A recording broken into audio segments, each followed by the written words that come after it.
Thank you very much. While we are standing, I'm going to invite Dr. Uma to lead us in our word of prayer.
Please be seated.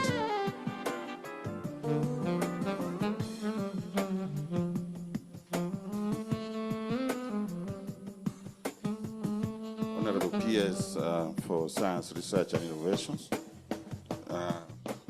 Professor Abdulrazak Shaukat, Your Excellency Henriette Geiger, EU Ambassador to Kenya, Professor Margaret Hutchinson, Vice Chancellor of University of Nairobi, members of the EU Delegation.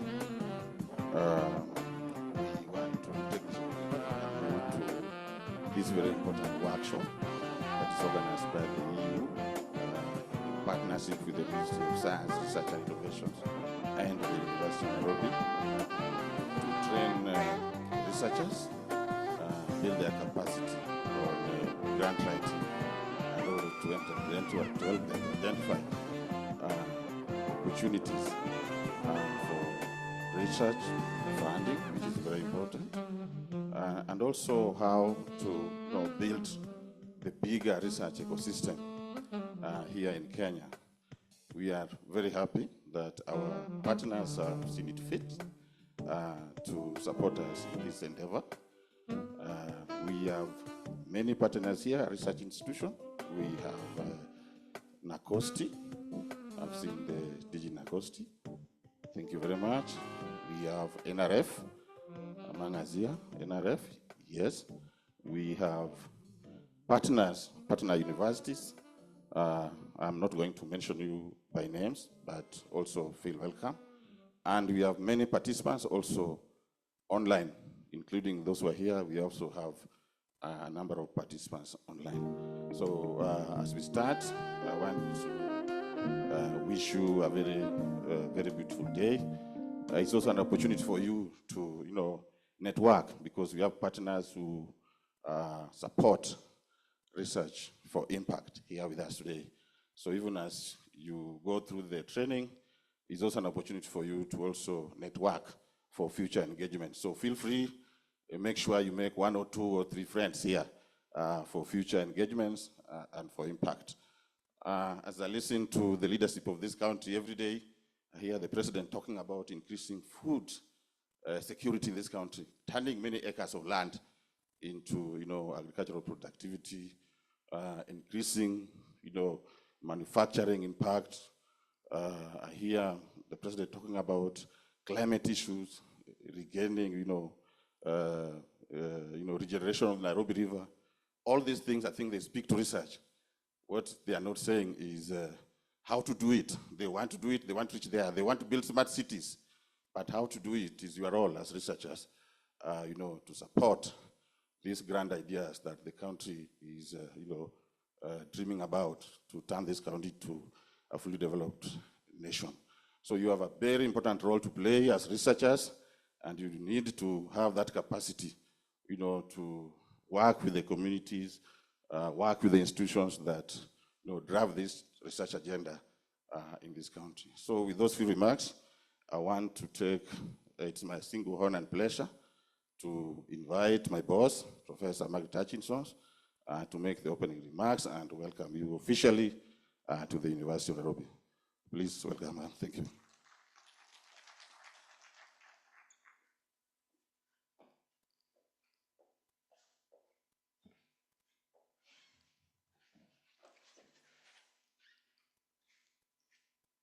Thank you very much, Bwana Orindi. I can see the mic was very high because you are much taller than I am. Your Excellency, Ambassador Henriette Geiger, Ambassador of the European Union to Kenya, Professor Abdulrazak Shaukat, PS, Science, Research and Innovation, Dr. Laurent Bochereau, Minister-Counsellor for Science, Technology and Innovation at the EU Delegation, Dr. Yedilfana Setarge, Regional Rep for EURAXESS, Professor Dickson Andala, the CEO of the National Research Fund, Dr. David Ngigi, Acting Director General for NACOSTI and Erasmus National Focal Point for Kenya, Dr. Tony Mwanza, the CEO of the Kenya National Innovation Agency, Kenya, Africa, distinguished guests, researchers, innovators, colleagues, ladies and gentlemen, good morning. Good morning once more. Indeed, it's a great pleasure to welcome each one of you to the Horizon Europe Grant Writing Workshop that is jointly being organized by the University of Nairobi, the European Union Delegation to Kenya, EURAXESS Africa, and to note that while the University of Nairobi remains the oldest and the largest university in Kenya, we are part of an ecosystem where as a country, as a continent, and as a global community, we have agreed that if we are going to see tangible progress, human development indexes change, universities must not only teach, but they must also do research, because failure to do research is actually remaining as a glorified high school, which is not our intention. And so the University of Nairobi is part of the research-intensive universities in Africa. We've just finished our biannual conference in Kampala, Uganda, which brings together research-intensive universities and partners to inquire of how we can drive national agendas through quality research that also will drive policy in the right direction. So this morning, as we have also forged an alliance with the Guild, which is the research-intensive universities in Europe, that we want to continuously position ourselves to be very strategic leaders in this ecosystem of research, innovation, and entrepreneurship, even of those research outputs. And so as a university, we warmly welcome this workshop because it is really the genesis. I was just sharing with the team that in my substantive role as the Deputy Vice Chancellor in terms of research, innovation, and enterprise, we did some data work and realized that the number of PIs, the percentage is very low. Very few are doing so much. And only 4.1% of the researchers at the University of Nairobi, which is supposed to be research intensive, were PIs, meaning that there's a lot of work to be done. And one of those areas is where we start with capacity building for the over 95% of the lecturers who are actually doing quality teaching, but it could be improved because also strengthening the academic research linkage is critical if we are going to be cutting edge. And so as a university, we have also desired to move into cutting edge knowledge in terms of setting up the Nairobi School of AI as a way of mainstreaming our conversations across the divide. And so as a country, so this Horizon Europe program and its African initiatives align perfectly with our institutional goals They open doors for African researchers to engage with global partners, access competitive funding, and also co-create solutions that strengthen science, technology, and innovation ecosystems. And I was also sharing with the peers that I think the time is right. So when we have a peers that is strategically dedicated to advancing coordinated work around research, innovation, and commercialization of those outputs. And so again, when we look at why we have been here today, we have, as a university, consistently demonstrate the ability to work effectively within international consortia, leveraging shared expertise, resources, and vision to achieve impact. And I was saying 2024-2025 was a very uncertain year in terms of the research funding, but I'm happy to report to this team that the University of Nairobi broke the 5 billion mark in terms of the amount of money we were able to bring, actually to be precise, 5.4 billion. And that was a real amazing thing. And coming on the doorsteps of the USAID taking back their funding, it was a very scary period, but I'm happy to actually solidify our commitment to working with the EU partners. And an example of this collaborative approach is the Green STEM project under the Intra-Africa Academic Mobility Scheme. And this project actually brings together consortia of institutions, the University of Nairobi, University of Lagos in Nigeria, University of Rwanda, University of Witwatersrand in South Africa, and the University of Paris Science at La Tresse from France. And so while we are celebrating this breakthrough, we think that there is still an opportunity for us to strengthen, to deepen this relationship so that many more researchers, many more scientists who have tried 3 times, 4 times, did not succeed. This is a time to re-engage again and not give up. And so while we are commencing this workshop, I want to urge all the researchers and innovators to engage fully with the amazing array of resource persons and facilitators to learn how best to position their proposals and collaborations for success under the Horizon Europe framework, and never to give up. The challenges of yesterday, I think, is a new dawn, and so I want to encourage us as we lay out this table of provision that this is a time to engage, time to try again. And so let's begin these new partnerships and elevate the collective research potential, accelerate African scientific excellence, because to be sincere, Africa still lags much behind in terms of the number of PhDs, in terms of the number of publications that are in high impact journals. And so as we look forward to positioning not just Kenya, not just the University of Nairobi, but the continent of Africa in matters research, because there's no way we can be newly industrialized if we do not engage in research that is strategic, that is deep, and that is also focused on transforming our countries in a way that only this generation can speak to. So in closing, I want to thank the EU delegation to Kenya again, and all the participants for making this workshop possible. Together, let us continue to position the University of Nairobi as a leader in sustainable research, innovation, and international cooperation, and to also affirm management's commitment to supporting the researchers in all that their endeavors. So I want to thank you and to wish you all a very fruitful and engaging workshop. May the Lord bless each one of you. Asanteni sana.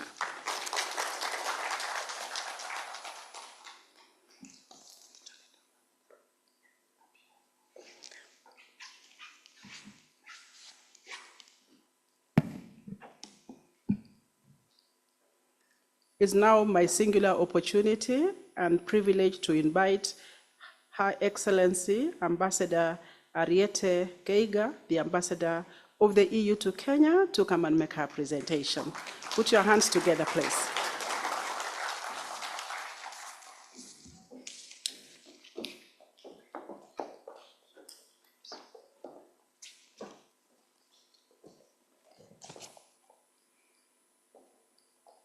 Good morning, ladies and gentlemen. Your Excellency PS, Professor Shaukat Abdulrazak, the Principal Secretary for State Department for Science, Research and Innovation, and dear Professor Margaret Hutchinson, the Vice Chancellor of the University of Nairobi, and good morning to all officials from the State Department of Science, Research and Innovation, distinguished guests and participants from the academic, research, innovation communities across Kenya, and all of those who are following us this morning online. I wish you all a very good day, and I'm very, very happy to be able to attend this morning this hybrid training workshop on grant writing skills. Grant writing skills have been always underestimated. But grant writing skills are key to access funds. And if you look at universities, for example, in the US, one of their largest departments is the grant writing department. Those who are bringing in the resources are the ones who are important, because without money, you cannot do research. So it is very, very important skill for all academics to have that, or at least each university should have a couple of people specialized in fishing. It's a fishing profession, fishing for funds. And the universities need to have specialists for that. And of course, each institution has special requirements. Today, we are focusing on the incredible possibilities that the European Union is offering through its largest public research fund in the world. And the good news is that this research pot is available also to Africa. And in principle, all African academic institutions could have access as long as they're partnering with a European institution. And of course, you need to have a good research idea and a good proposal. So, but there's also within that big pot, there are windows specifically for Africa. And these windows, nobody else can access but academic and research institutions across Africa. So we are here today to make it possible for you to write good proposals, to bring together ideas and to present them in a way that is attractive. But what was already said by the Vice Chancellor, what is the ultimate goal? It's to produce research and innovation here in Kenya. And the Vice Chancellor talked about the great ambitions of Kenya. Upper middle income country. These cannot be achieved without innovation, without research. We need that very much. Not only to bring innovation here, but it's also very important for jobs and growth here. So we want to equip Kenyan researchers and innovators with the skills to be able to tap all of these resources. And for that, we are making jointly a co-creation that hopefully will contribute to the very high ambitions of Kenya.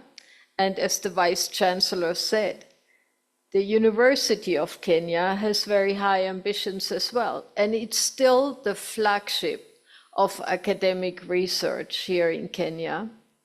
and the flagship of academic excellence. But of course, nobody can rest on their laurels. You have to every day strive to get better, reach higher, achieve more. So, for Kenya to become a leader in technological development, we really need the solid research base. So the funding that the European Union is offering is promoting actions to find locally adapted solutions to challenges that we are jointly facing, be it in public health, climate change, food security, as was mentioned before, as sustainable energy, among other themes. So today's training will provide young researchers the opportunity to learn also from those who have already successfully submitted research proposals and to interact directly with officials from the European Union, be it here in Kenya or our expert who came specifically from Addis, to have questions, answers, interacting in a very informal way. So I take this opportunity to thank Laurent Bochereau and Professor Yedilfana Setarge Mekonnen, and all those who worked hard to prepare this event today, and of course, to all of you who committed one day of your life to be here and to see what we have to offer. So currently, Kenya is not doing badly at all in terms of accessing funding. For us, Kenyan researchers rank second in Africa in funding received from the Horizon Europe program. So I think you all deserve a clap for that. So, and I hope you will become number one after this. So research and innovation is also an important component of the European Union African Union partnership, as was already mentioned by the Vice Chancellor. And that partnership is celebrating 25 years of existence this year, and we are having an EU-AU summit in Luanda. It's the 7th of its kind, on the 24th and 25th November. And you know that science, technology, and innovation always played an important role in this partnership. We also have a new concept called the Global Gateway Investment Package for Africa, which identified the Africa and EU Science, Technology, and Innovation Initiative as an important tool to step up cooperation with partner countries and improving capacities in science, technology, and innovation, upgrade research and innovation facilities, strengthening innovation ecosystems, and increase research collaboration. So this current EU Horizon Europe research program is running between 2021 and 2027 and has a budget of nearly 100 billion euros. Somebody Google how much that is in Kenyan shillings. It's an incredible amount. Part of this funding is dedicated for research projects with African researchers and institutions. I alluded to that before. It's under the so-called Horizon Europe Africa initiative. So that money is parked exclusively for Africa.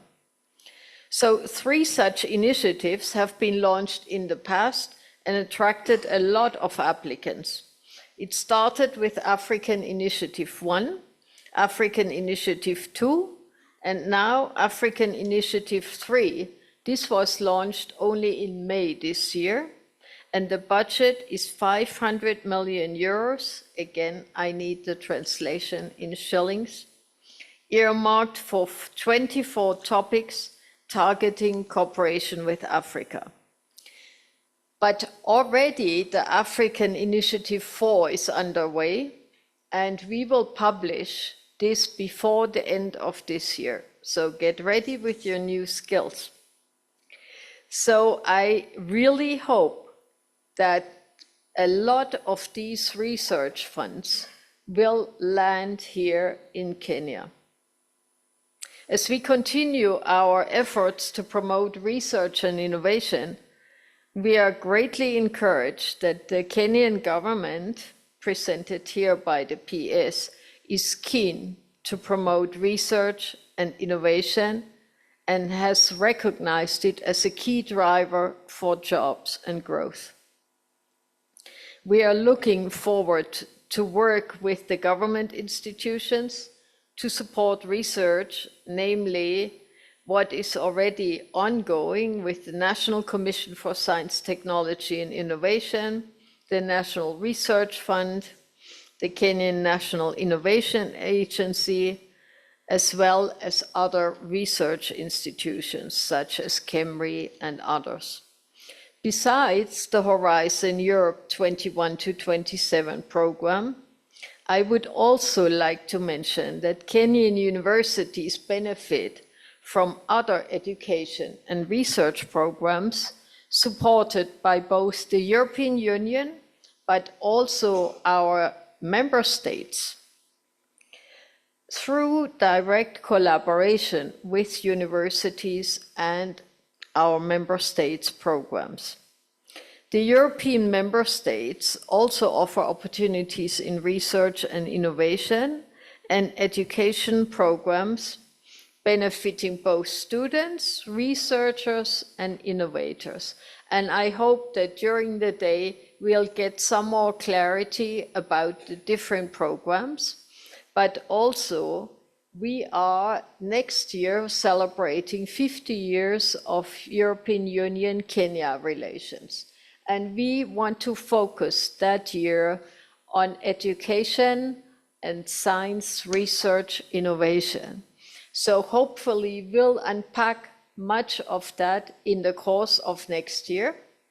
And we will be in close collaboration. And as I said, if I see Kenya being #1 in Africa in terms of getting research funding, I will be very happy and we will have done a good job here. So I want to welcome you wholeheartedly to this workshop, and I really hope you get a lot out of it, not only in terms of skills and knowledge, but also ideas for yourselves and valuable contacts, because after all, the exchange that we have always with each other is bringing so much stimulation to our daily work. So have a great day. I wish you all very successful endeavors, and hopefully see you very much in the future throughout the next year. Asanteni sana.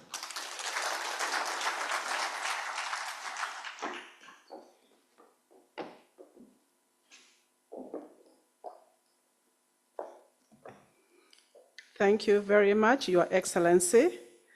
I think I will not add anything to your speech except to say, yes, we can be #1 in Africa.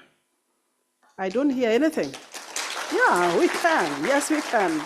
I think with the skills, we have no reason. With our mindset and our commitment, our passion, we are going to get a passionometer soon. I think we can do it. And especially now that the government of Kenya, in its wisdom, has decided and actually put in place a whole ministry in charge of science, research, and innovation. What a timing! Allow me to welcome Professor Abdulrazak Shaukat, Who is not a stranger to this ecosystem? All of you who are maybe slightly older will remember that he was the founding CEO for NACOSTI. He went to Egypt as a deputy vice chancellor in charge of research and extension. Then he moved on to the international arena where he was the director for Africa at the International Atomic Energy Agency. Now he's coming to us today as the Principal Secretary, Science, Research and Innovation. Ladies and gentlemen, put our hands together as we welcome Professor to come and address.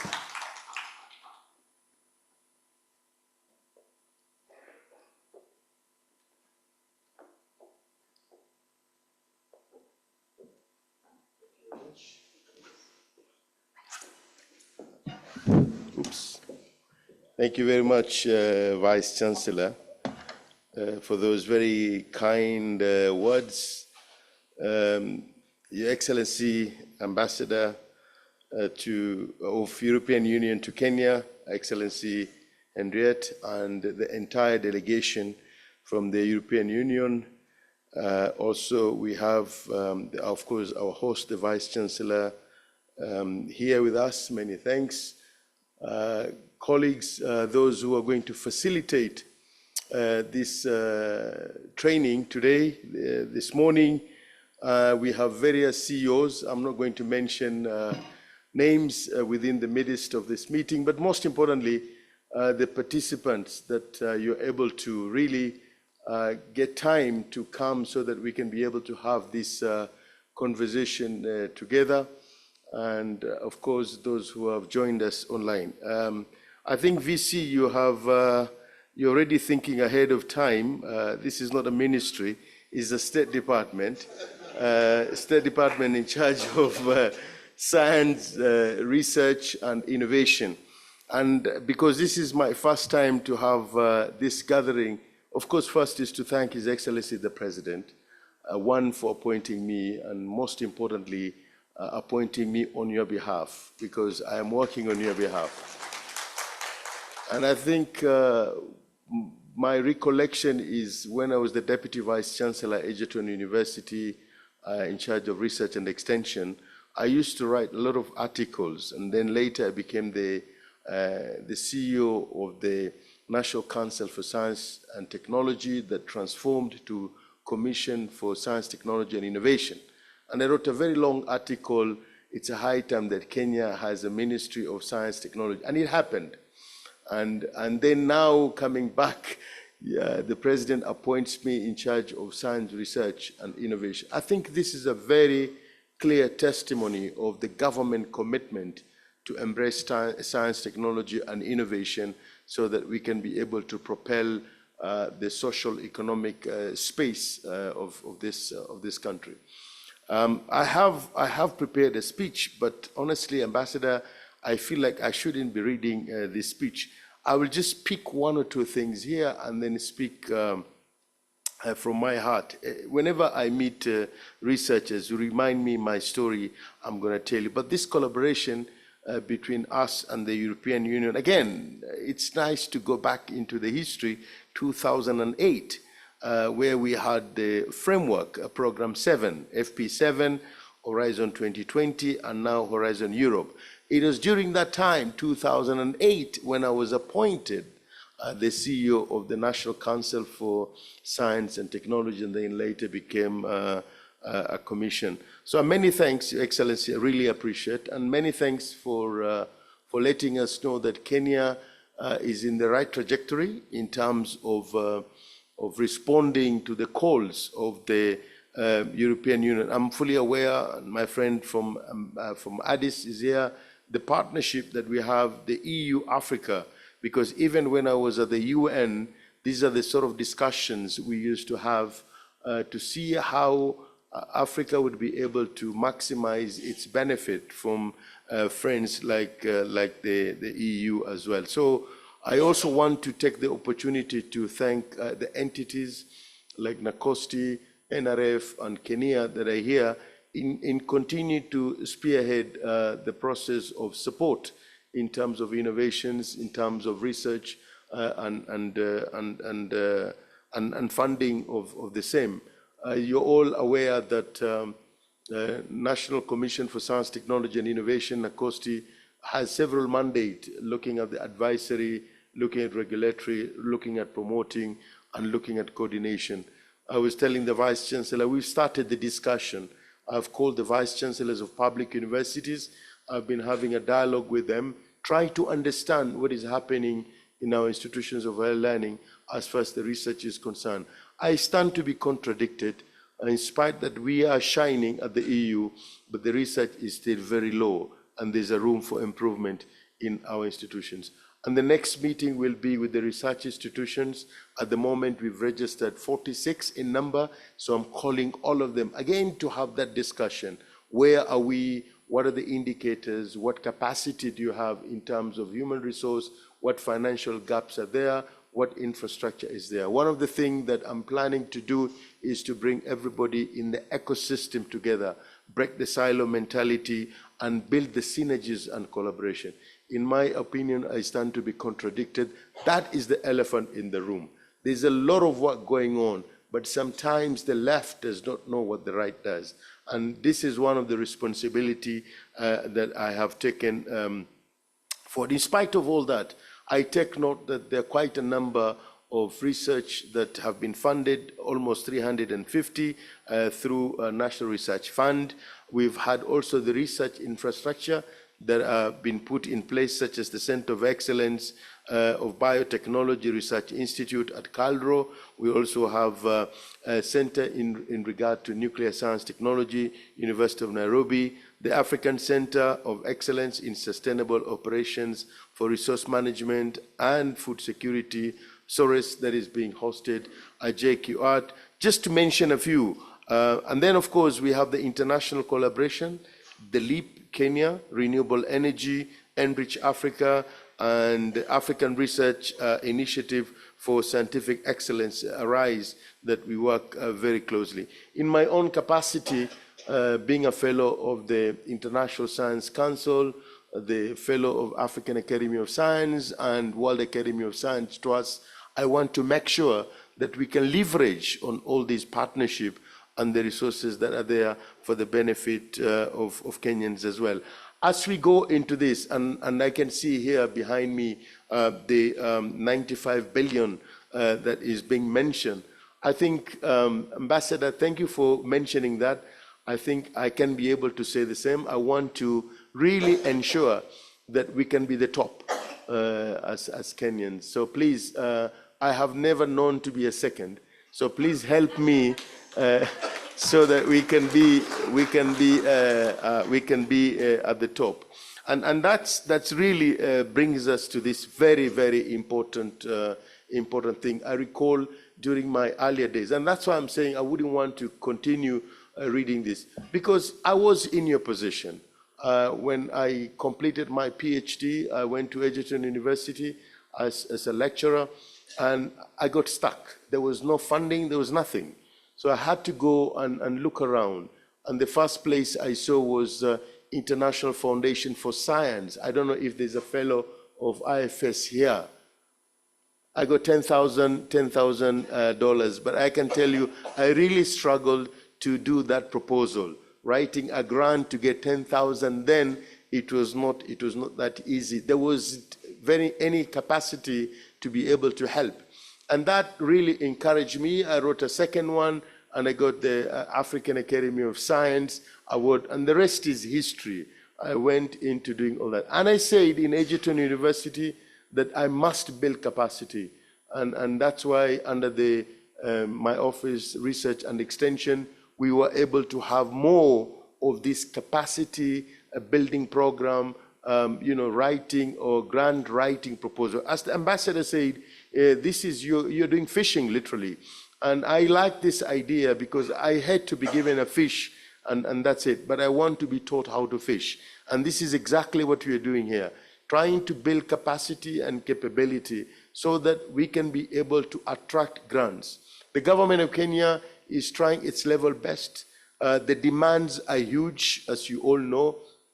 At the moment, the space of science, research and innovation funding, we are standing at 0.8% of the GDP. Again, going into history, if you look at the STNI Act, you will see of 2013, we are talking of 2% of the GDP. I think we are on that trajectory.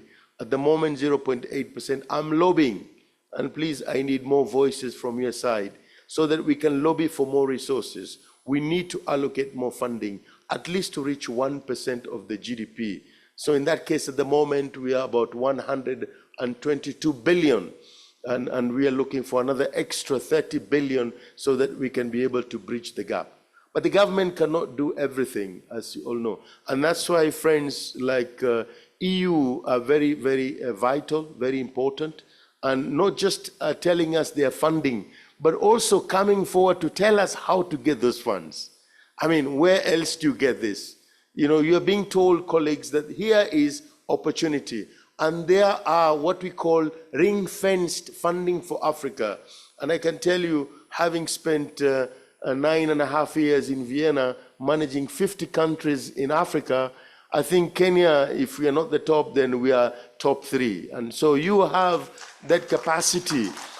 We only want to make sure that we understand exactly what EU is thinking, what sort of proposals we need to prepare, who are our partners there. And Ambassador, when we have other subsequent meetings, I want to build a database of Kenyan researchers and those under the EU as well, so that we can be able to do matching. This is one of the things that I want to tell you we would like to do. The other thing that we would like to do is to build clusters, because we cannot just do randomly research. I want to build clusters and be able to have a think tank so that you can help me, because I'm very thin on the ground. The State Department is very thin on the ground. This is where the brains are. So I want to build cluster, for example, in agricultural sciences, clusters in material science, in space science, in nanotech, in nuclear sciences, physical, chemical, and so on and so forth. So when we build these clusters, then we can go as a team and be able to say how we address the challenges of the society. And this is the elephant in the room. We just don't want to do research for the sake of it. Friends and colleagues and Kenyans, you've heard what the president is talking about. It's unacceptable that 60 years plus down the line after independence, we're importing food in the tune of 500 billion. This is what the president is telling us. So who is going to resolve that issue if it is not the researchers, and again with the relevant policies in place? So I want to fund, for example, that space. You've heard, you've seen, you've read the cabinet secretary in charge of agriculture telling us that the consumption that we need to have of eggs in this country, just giving you very small examples, 5 billion eggs.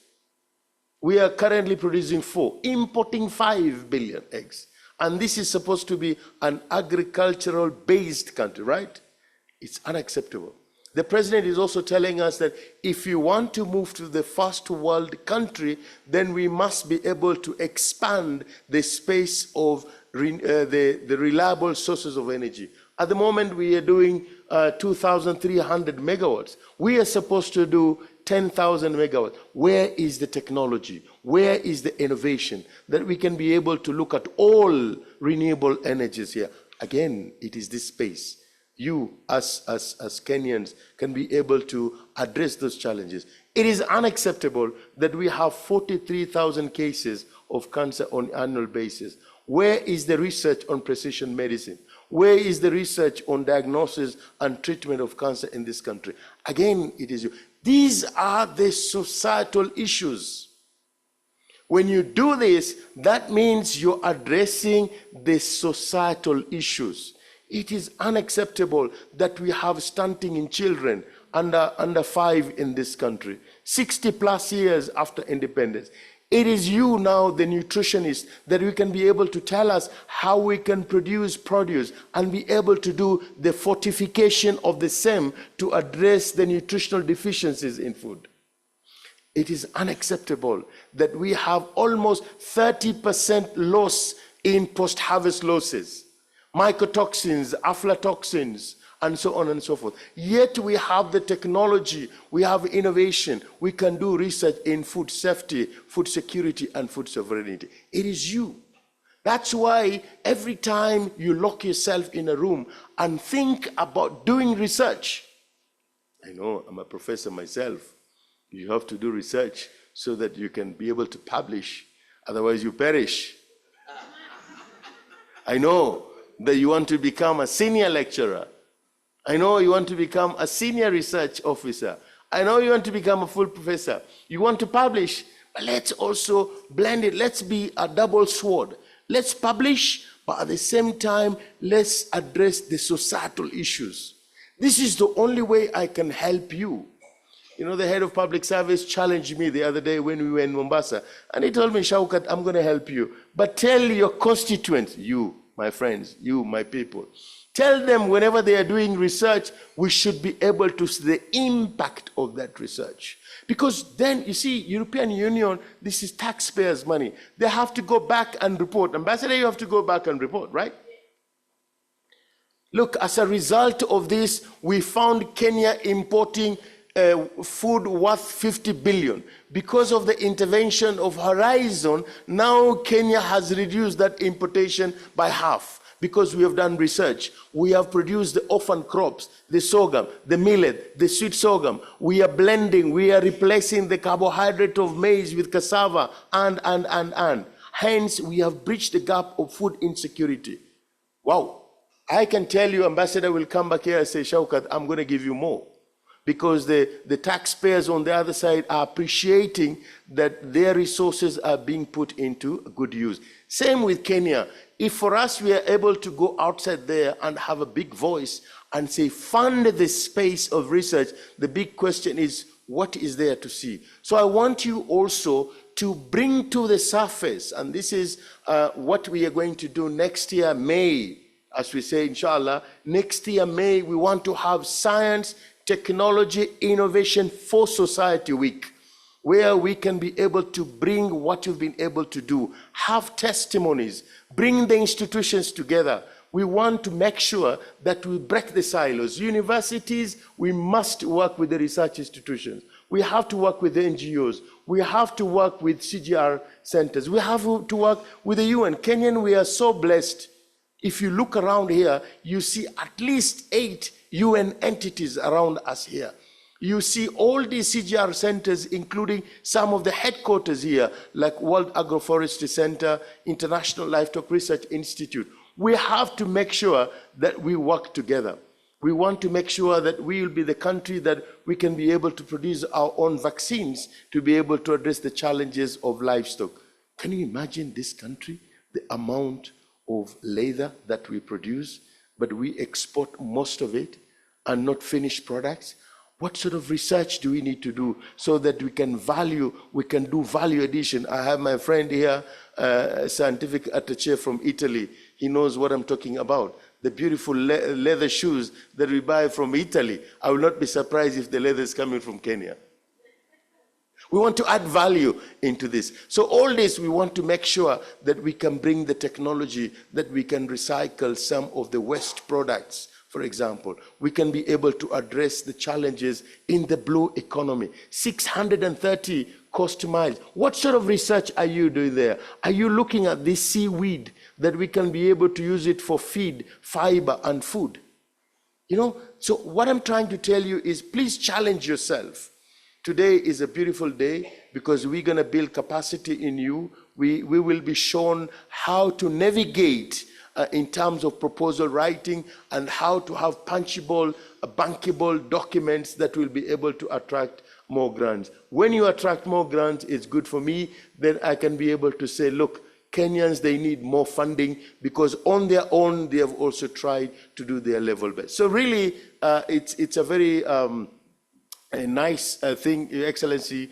Many thanks for organizing this. University of Nairobi, thank you very much, Vice Chancellor, for hosting us every time we ask you for space here. You do provide, you're very kind, and please continue taking the leadership. I know you chair the framework of the vice chancellors as far as the innovation is concerned. And it's not just research. I want to finish with the issue of innovation, ideas to prototype to commercialization. We've launched 12 universities where we're having student clubs to do innovation. I believe the days when you publish or perish somehow disappearing. These days you have to innovate, we have to patent, and as you know, Kenya is dropping, and now I'm putting strategies in place so that we can bounce back to at least level number 50 at the global competitive index. World has become a global village. We have to compare ourselves, but the yardstick is not countries that are surrounding us, but we have to look globally. His Excellency always reminds us, early 60s, we are at par with the Asian tigers. What is it that they did to leapfrog, to be where they are today? And I think we have the capacity, we have the capability, we have the zeal, we have the enthusiasm, we have intellectuals, we have Kenyans that can be able to do. Where the gaps are, I am here as your servant. Let me know so that we can all be able to work together and take this, this agenda forward. So with all those remarks, once again, it is really my single honor and duty to officially open this workshop today. Thank you, and I wish you all very fruitful deliberation. Thank you.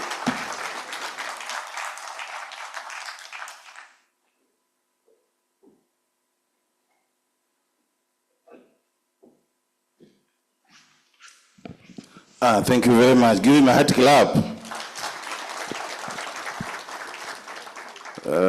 PS, you have really spoken to our hearts here, to the hearts of the stakeholders. You know, you really hit the point. We need to turn those dreams into reality, change the lives of the people.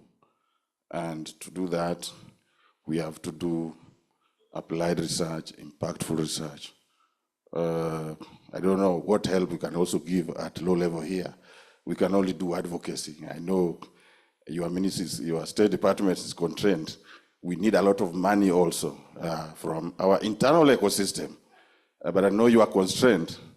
But individually, as researchers, as agency, we need to have a bigger voice so that you know, the government can listen also to allocate more money to the State Department and to our research institutions, and our partners can also come in a big way.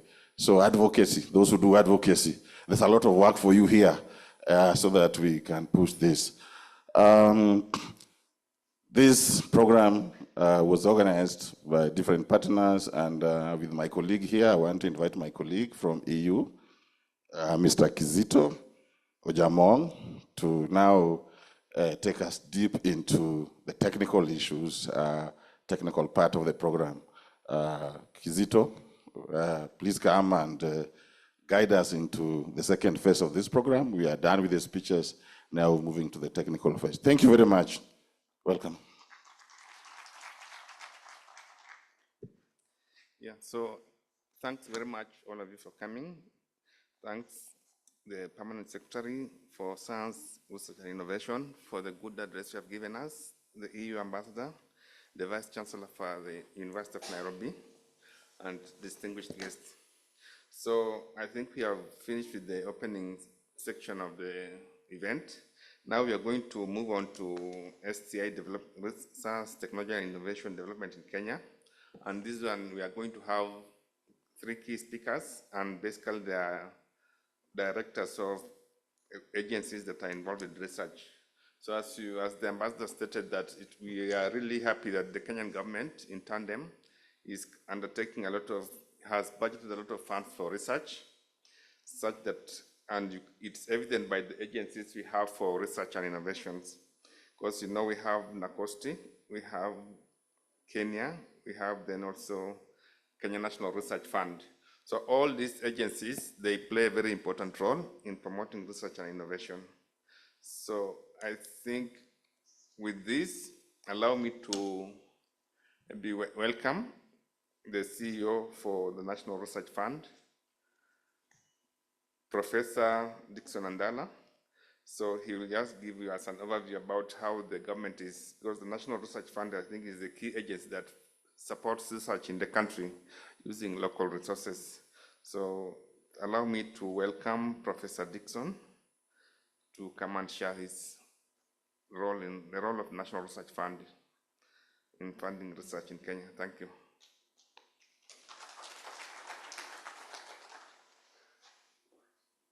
Thank you, Mr. Ojamong.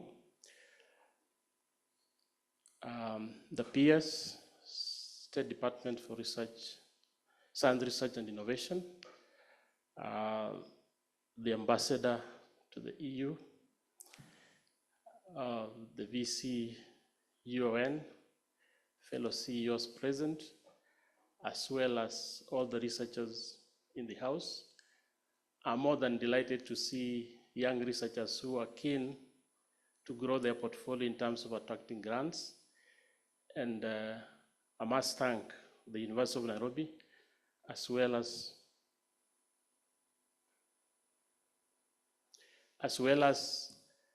the EU for making this happen. I'll speak briefly about the National Research Fund, what we do, and how we can support this process. The National Research Fund is a state agency under the State Department of Science, Research and Innovation, whose mandate is to mobilize resources and fund research across the various thematic areas in this country. We have been in existence since 2014, but operationally we started handing or funding research from the 2016. Initially, the funding was done under NACOSTI before we enabled to have instruments in place. I know some of you have been able to receive grants from NRF. By show of hands, who have been beneficiaries from NRF? Yeah, quite a number. I'm also aware that the University of Nairobi has been the recipient of the lion's share of the grants from NRF, and how I wish this can be emphasized whenever we speak about research. We've not been very vocal when we talk around funding research in this country and what the role of NRF is doing. Allow me to probably mention a few other initiatives that we are putting in place. Allow the dignitaries to leave first, then we can continue.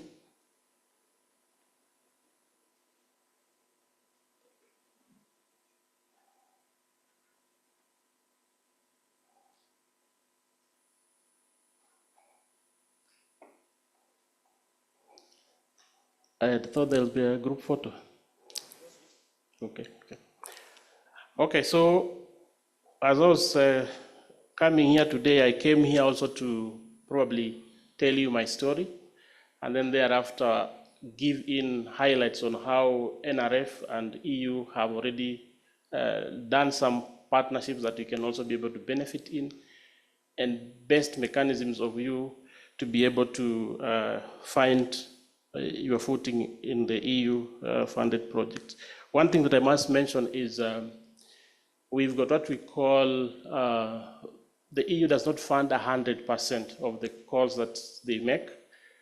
Part of the funding usually comes from NRF, and of course, the top up that comes from NRF must come from government. As much as they've mentioned they've got almost 100 billion euros to fund, there is a top up that usually comes from government, and this must come out very clearly. So whenever funding is going to happen, we've got what we receive as NRF, and then we are able to probably put in what we can be able to achieve.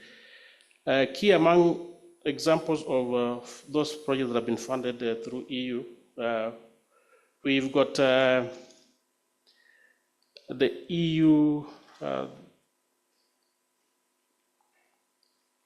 the EU ERANET program, of which Kenya through NRF funded through the LEAP Agri, and in this project, which is focused on food and nutrition security, we've got 13 projects which were supported, and some of them are still ongoing.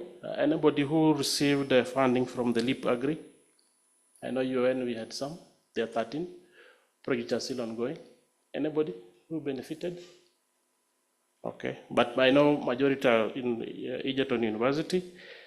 Then currently NRF is supporting the FOSC program, which is Food Systems and Climate, and we are funding 9 projects. Anybody who has benefited from the FOSC program?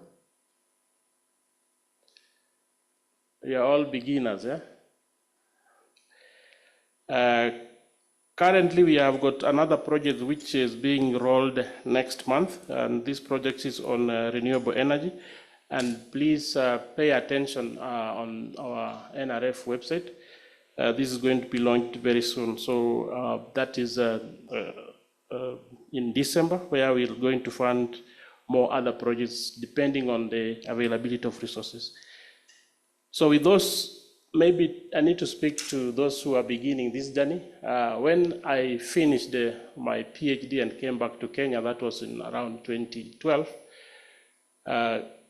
the National Research Fund through NACOSTI were funding postdoctoral programs, and I was able to receive 1 million Kenyan shillings, and that actually jump-started my progress towards acquiring more funding. So immediately I received the 1 million Kenyan shillings. TWAS, the World Academy of Sciences, funded me further another around 5 million Kenyan shillings.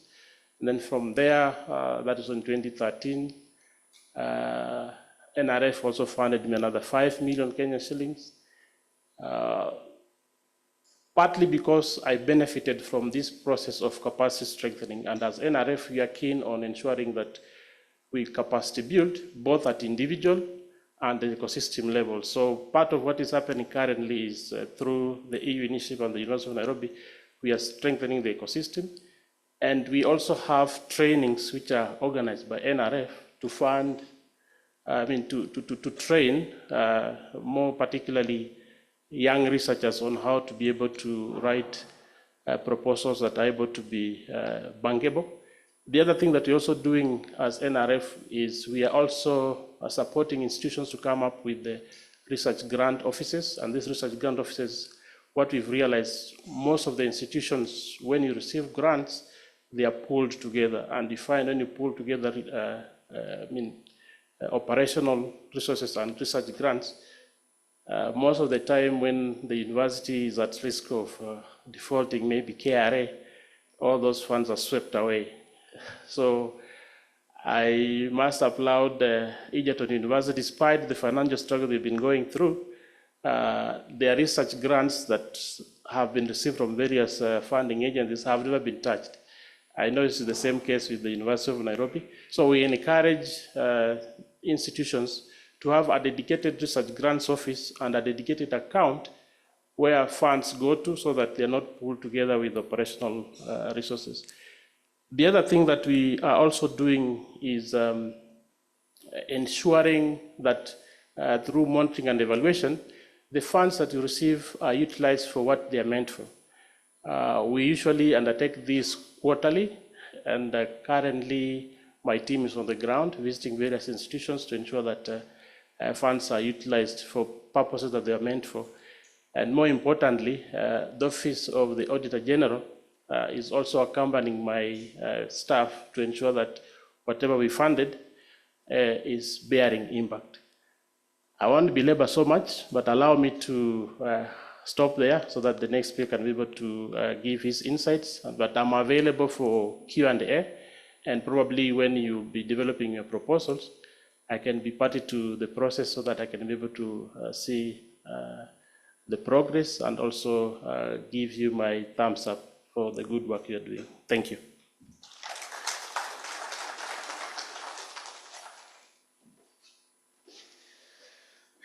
So thanks very much, Professor Dickson, for the encouraging remarks. And you can also see that he has really walked a long journey. And the agency is really actually supporting whatever we are doing. I think you can realize that the National Research Fund is really putting in a lot of complementary funds to make sure our programs run. So next, I would like to welcome the General Director for NACOSTI, and also he's the Erasmus National Focal Point. So Erasmus is also another program that we have for supporting higher education. So he's Dr. David Ngigi. So he's also going to give his remarks on his agency. Thank you.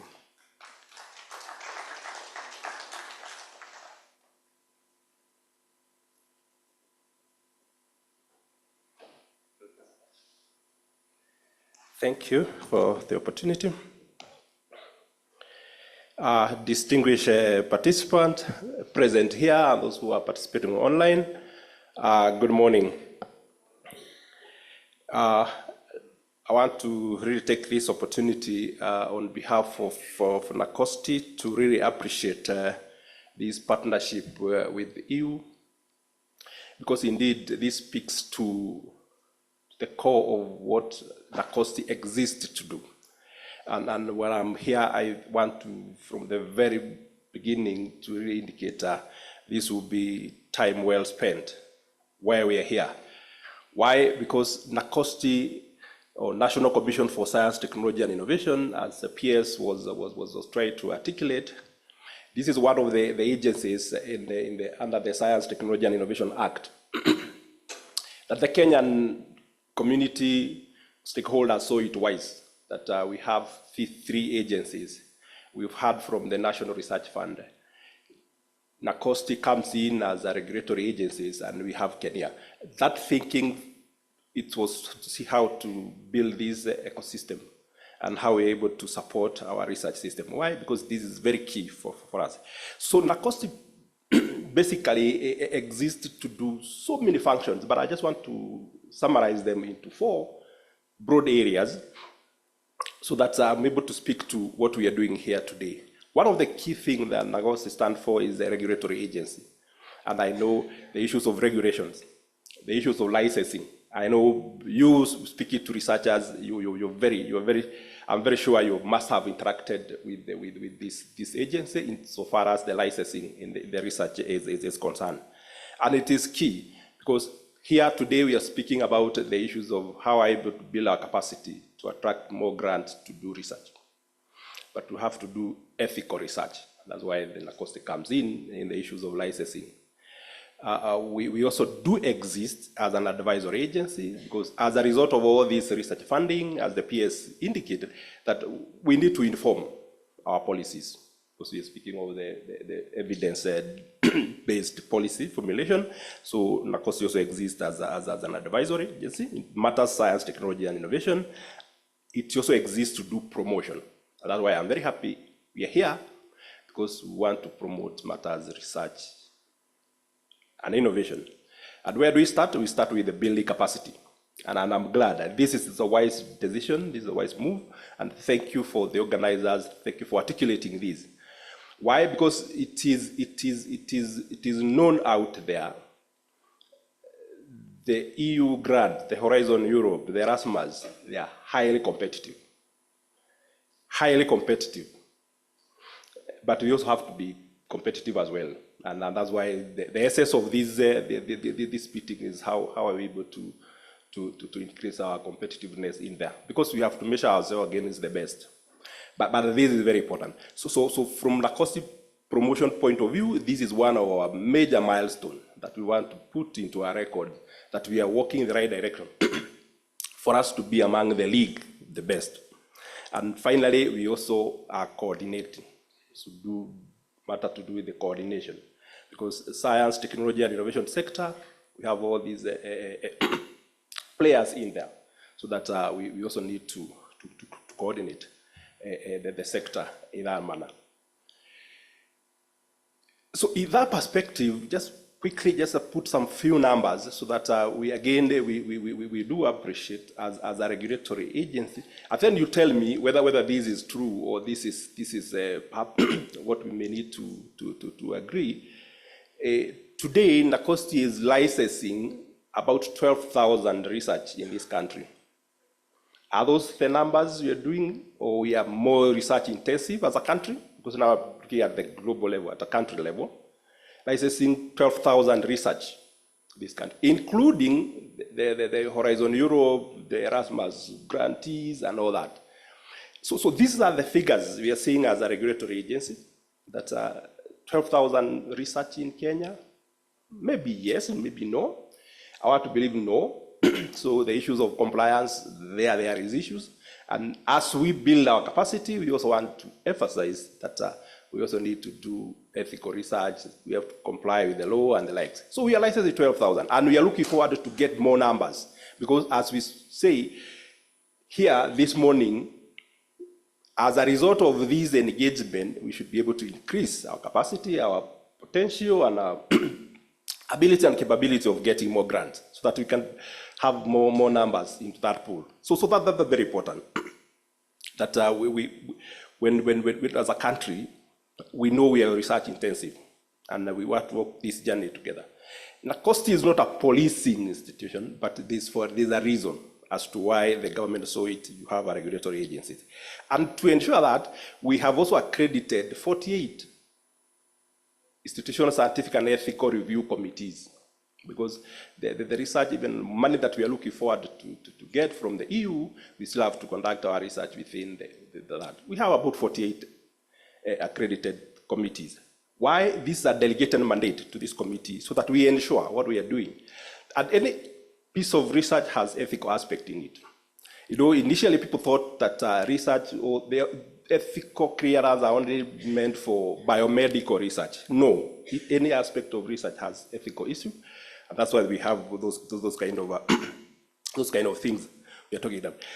So the aspect of Horizon Europe, Erasmus Plus, these are a very important program for this country and what NACOSTI stands for, because they address one of the key issues of building capacity. And I was just talking about the development in science, technology, and innovation sector. The capacity is very important. It's key.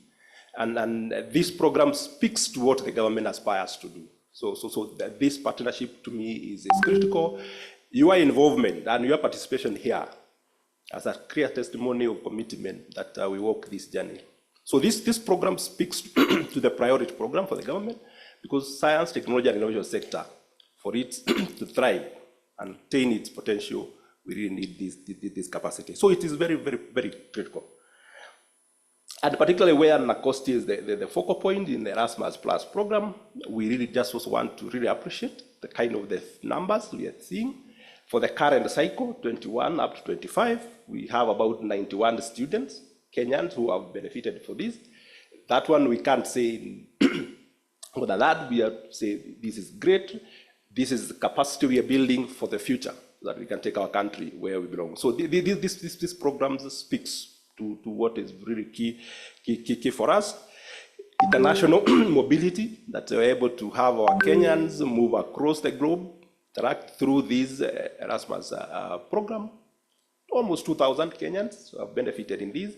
Again, these are not just numbers. These are very important for this country, and as we would wish to appreciate that. And the capacity building in the higher education sector, about 27 projects that have already been successfully won this grant for the last few years, 2-3 years.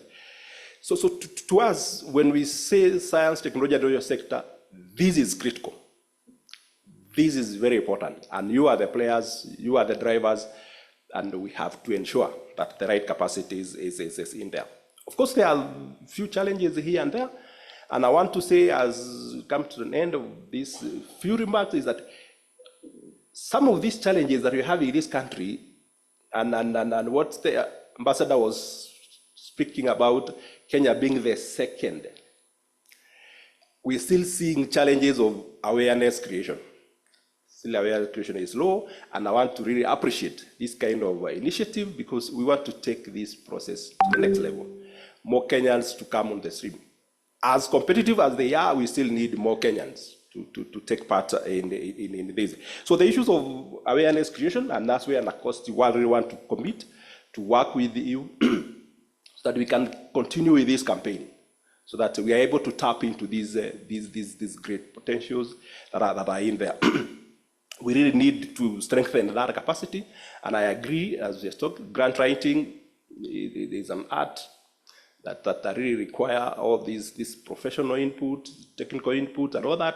And of course, we will stand in there to support that, because we have to be competitive enough to be in the league those who are out there. So really, let me say thank you so much for your time being here. Thank you so much for the organizers for thinking through this idea, because this is the journey we really need to work together and we really want to support.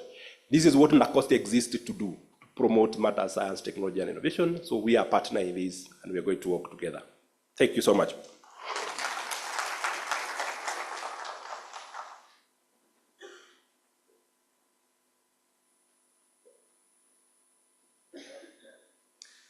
So thanks a lot, Dr. David Ngigi, for the encouraging remarks you have given us on the role of NACOSTI, and also NACOSTI is the focal point for the Erasmus program that's also promoting, it has higher education. Now, next, I yet to confirm Dr. Tony, I don't know if he managed to come, the CEO for the Kenya National Innovation Agency. I think he didn't make it. So I think with that, we can move on to the next stage. So we shall have a presentation from Dr. Laurent Bochereau, the Minister-Counsellor for Science, Innovation and Technology, the delegation of the European Union to the African Union. He's based in Addis Ababa. I think he's the main organizer for this event. Thanks.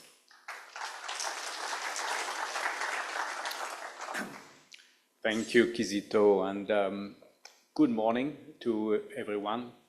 Good morning. I mean, there was a lot of discussions about being only number 2 in Africa, but I would like to start by congratulating Kenya for the New York Marathon yesterday. I think as a former runner, I got a chance to watch the end, not the whole race, but the end. And I was, wow, you know, a full sweep of the podium, both for men and women, and very, very impressive. So congratulations. And that gives you, of course, those people are not scientists, but that should inspire you to be on the top of the podium. So with this, we are now moving into the presentation of the program itself, Horizon Europe. It was mentioned already several times. It's a 7-year program with a budget of 100 billion, actually more, and I will explain why. So this presentation is structured into different parts. First, I want to explain actually why we are funding research in Africa. It's part of a more broader cooperation that was mentioned earlier in the various speeches. I will discuss Horizon Europe. I will mention the opportunities, mention the participation so far, and I will give you a glimpse as well about other programs that should be of interest to many people in the audience. So that's the overview. This is not going to be a very detailed presentation. You will then get more detailed presentation about how to use the participant portal, which is key to find partners, to find those topics to which you can apply to. There are different modalities for participating, and we will try to present this. And then you will hear testimonials from some of the Kenyan scientists who have been successful in receiving funding. So they will come and tell their stories, how did they make it, and what do they gain from it in order to inspire others to follow the same path. And then in the afternoon, it will be more hands-on with further presentation about different mechanisms to help you find access to this funding program. So let me start by mentioning again that this year we are celebrating 25 years of the partnership between the African Union and the European Union. So that was launched in Cairo, first summit in 2000. 10 years later in Tripoli, at the third such gathering of heads of state, there was a decision to launch a so-called high-level policy dialogue on science, technology, innovation, to really put the science, technology, innovation as a cornerstone of the broader cooperation. Since then, there has been work on specific areas. Some were mentioned before. Public health, with the large program EDCTP on clinical trials that was launched now more than 20 years ago, with currently, during the 7 years, a budget of 1.8 billion euro. So that money from Horizon Europe, but also money from member states, from Europe, from Africa, EU countries participating, as well as foundations like Bill and Melinda Gates Foundation. So that's a major provider for funding, and you will see the organization that receive funding, many are in the health sector, and it is mainly through the EDCTP program.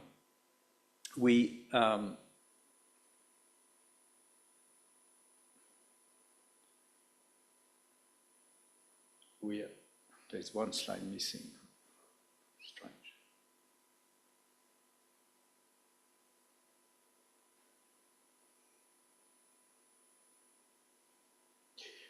Well, anyway, strange, because I see it, but it's not showing. So then there was a partnership on food, nutrition security, and sustainable agriculture.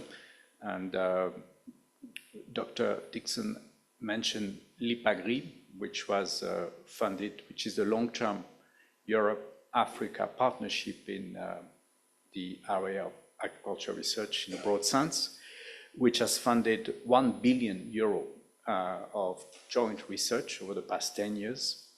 And the third area where we engaged with a platform for discussing, identifying the opportunities for researchers in the area of climate change and sustainable energy. And we have also there ongoing calls where we leverage not only the money from Horizon Europe, but also from individual member states from Europe and from Africa, including in the case of Kenya, I think NRF is the main provider. So we have this going on for many years. And 2 years ago, the heads of state and the ministers for research and innovation from both sides decided to launch the so-called joint innovation agenda, which aims to translate the research outputs into innovation, new products, new systems, new companies, and create jobs. So this has been running. This is using part of the funding from Horizon Europe, but trying to leverage also funding to increase the participation and the creation of smart startup companies and having companies work across the 2 continents. We had last week, or the week before, a large innovation fair where we had a lot of startup companies from Europe and Africa involved in transcontinental cooperation, pitching, and many of them got rewarded. So that's the innovation agenda. But now I will focus on Horizon Europe, the funding program itself for research and innovation. It's a program with 100 billion euro over 7 years, which actually has received more funding from, I think today, 20 so-called associated countries. So that countries outside the EU 27 who decide to become associated, meaning that they are joining the program, they provide further funding based on their GDP, and participants from those countries can be partners with the same rights and obligations that any entities in the EU. So among the 20 countries, you have neighboring countries like Switzerland, UK, Norway, but we have also countries in Africa, Tunisia, and recently Egypt became associated. It was actually 2 weeks ago. And then we have countries a bit further away, like Canada, New Zealand, Japan, South Korea, Singapore. So there is just to mention that our program is much bigger than a European program. It's not a global program, but it's a quite large program. So our program, Horizon Europe, has been decided for 7 years. So the structure is the same for the 7 years. And every year we run calls for proposals, following the structure and using the budget allocated from the beginning. So the 3 pillars, the first one is called Excellent Science. It's fully bottom-up. The second is called Global Challenges and European Industrial Competitiveness. It's top-down. We identify topics, challenges, and we mobilize the scientific and innovation communities to prepare the best proposal. And some of these areas, we are putting them together as part of the so-called Africa Initiative, because we are targeting specifically cooperation with Africa. But all the other topics, you are most welcome to participate. And the third pillar is more about boosting innovation in Europe. It's a little bit more Eurocentric, if I may say so, but there are funding opportunities there that are open for African participation, and we have some African participation among those projects which have been selected, mostly group of research organization identifying areas for developing startup activities, and we have example where we have participation from Africa. I will not mention this much later, but it's available. The rates of success are very low, so this is why I prefer to focus where the chances of success are higher. But please note that there are also, under this Pillar 3, more innovation focus about creating startup, about growing startup opportunities for individual based here. Obviously, if you have a company and your company has already presence in Europe, you're most welcome to participate. We fund not actually just grants, we also participate as a shareholder in the company. We can take part of the capital of startup company to help them grow through this new program, which is managed by the European Innovation Council. So now, on excellent science, the first pillar, we are there 3 main components. One is the European Research Council, which funds individual scientists based on excellence. That's the only criteria for evaluating the proposals. It's very competitive. It's big grants for individuals at different stage of their careers, from 2 years after PhD, or intermediate researcher, or consolidator, or advanced researchers. There, we are funding a lot of Africans, but most of them were based in Europe when they apply. So there are people who are currently, fortunately, we have no example so far of someone, for instance, from University of Nairobi applying to get a grant. You will need to have an affiliation somewhere in Europe. So that's technically possible, but most of those who have been selected were already somewhere in Europe and use this grant to consolidate and grow their work in Europe. But under the European Research Council, there is a funding opportunity which is called Synergy Grants. That's a funding of 10 million euro for one grant, and that's for 4 PIs, and 1 or 2 PI can be from outside Europe there. And we have now a few examples of such projects being selected and funded. So in this case, you don't need to go to Europe. You just need to use your current networks, the people you work with, and prepare the proposal with them. So that's called Synergy Grants. And I'm happy to say that we have some successful example. And again, it's a big grant. If you are part of this, you receive a 2.5 million euro to grow your research while you stay in Kenya as part of this synergy grant. Now, the second pillar is called Marie School of Security Actions. This is more about training and mobility. I will come back to that. And the third pillar of the excellent science is about research infrastructures, designing new research infrastructure and providing access to research infrastructures. So on the MSc action, Marie School of Security Actions, after Marie Curie, who by the way received two Nobel Prizes. You see we have 5 components, and the 3 components at the top are quite relevant for people in the room. So they are looking at different objectives. The first one is about developing doctoral networks. So universities or research organizations come together, develop a research plan for which they request 10 to 15 PhD grants. So those doctoral networks, once they are selected, and University of Nairobi or Kenyatta or all the other universities in Kenya can be part of a proposal.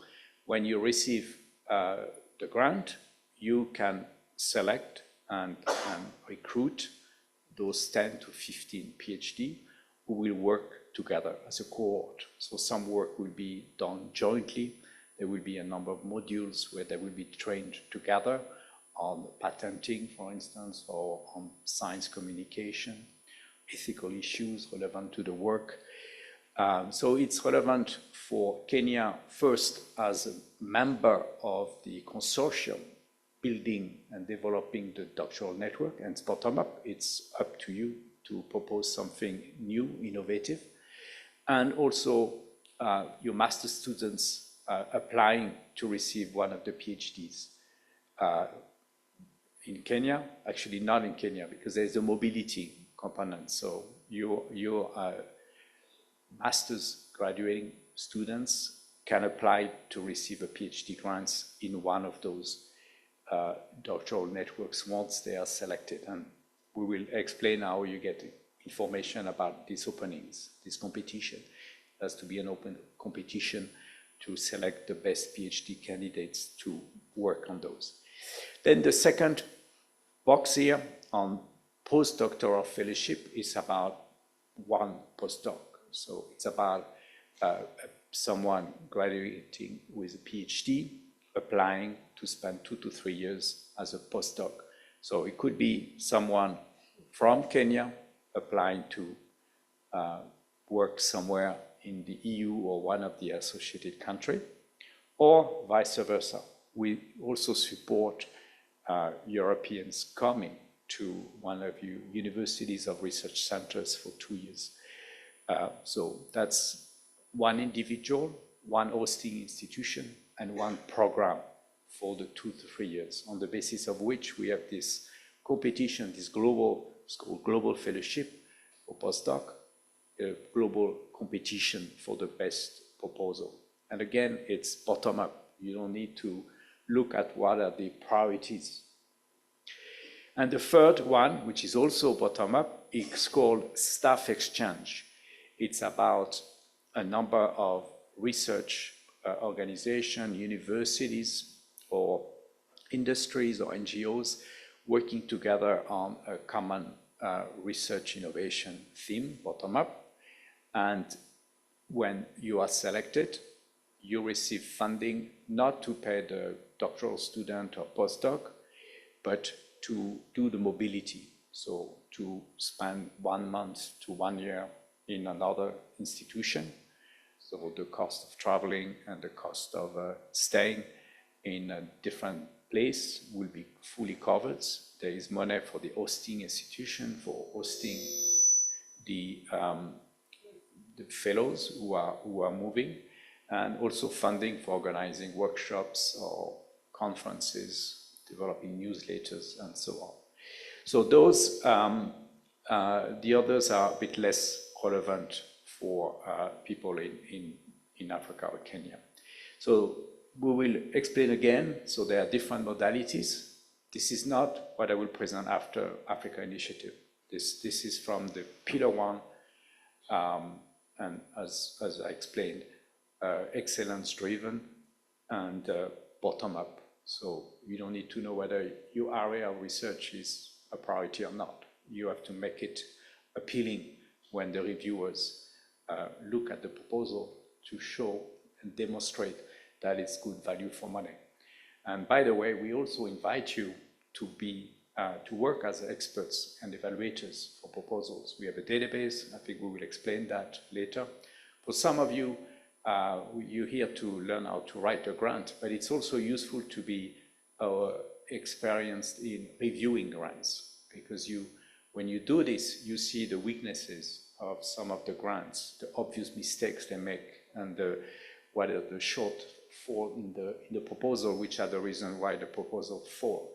So today we are trying to help you learn how to be better at writing grants, but I encourage you also to apply. It's an open call. You need to provide information about your publication, your experience, and my colleague in Brussels every time build up panels that review proposals. So the selection of all these proposals is not done by bureaucrats, it's done by yourself, by the scientific community at large. So that was the Pillar 1. Pillar 2 is top-down. It's demand-driven or challenge-driven. So basically, we want to put the research into delivering solutions to the most pressing challenges. And most of these challenges are aligned to the SDGs, and they're global. And that's why we want to engage internationally and find the best partnership. There are 6 clusters. You can see them. I will list them. First is health, and a big chunk of the budget available for this is actually provided to EDCTP, I mentioned earlier. I think 600 million euro over the period, or 800 million euro. Then the second one is on culture, creativity, and inclusive society. And it's more about social sciences, humanity. Often we get the question, are you only supporting natural sciences? No, we actually have a cluster which is looking at issues which are quite socioeconomic, purely socioeconomic, democracy, governance, a number of issues, culture, cultural heritage. The third one is called civil security for society. It's about predicting natural catastrophe and mitigating the impact of those. It's about also security with possible threats like nuclear or chemical, biological threats. How do we prevent, how do we protect ourselves better? The fourth cluster is called digital industry and space. As you can see, it's quite large. It has also a big budget. It's all, that's where artificial intelligence will be, manufacturing, nanotechnologies, critical raw materials, and space. The fifth is called climate, energy, and mobility. So we've put together the issue related to climate, those of clean energy, but also mobility, transportation.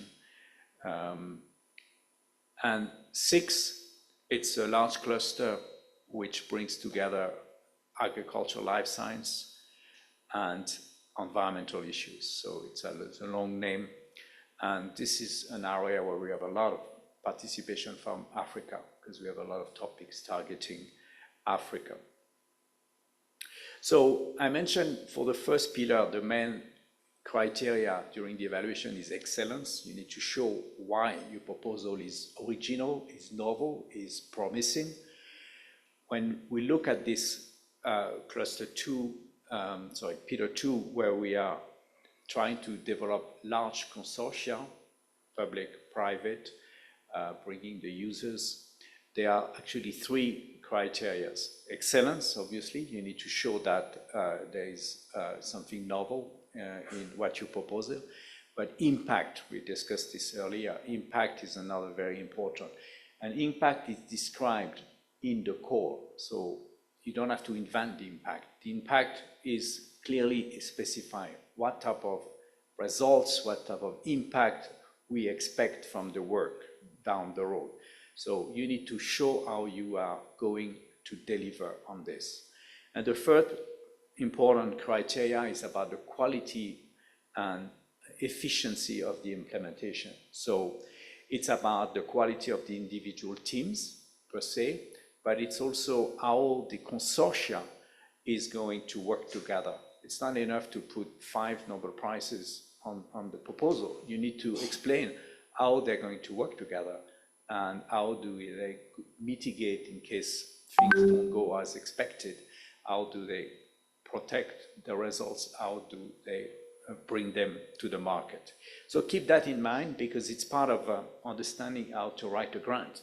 You need to read the call carefully, what is expected, what is the scope. Sometimes it says clearly this will not be covered, so there's no point to make a proposal where you focus on the technologies where clearly not considered to be eligible for the call. But you need to think about the impact, how you demonstrate your capacity to deliver an impact, and also explain how the various partners are going to work together in a convincing way. So we talked about Africa initiatives, which was our way to flag our will to work with African partners. So basically, every time we develop the work program, so what we call the work program is the list of topics where we are putting money. And for each topic, there is a budget earmark. We identify the modality, the instrument, funding instrument.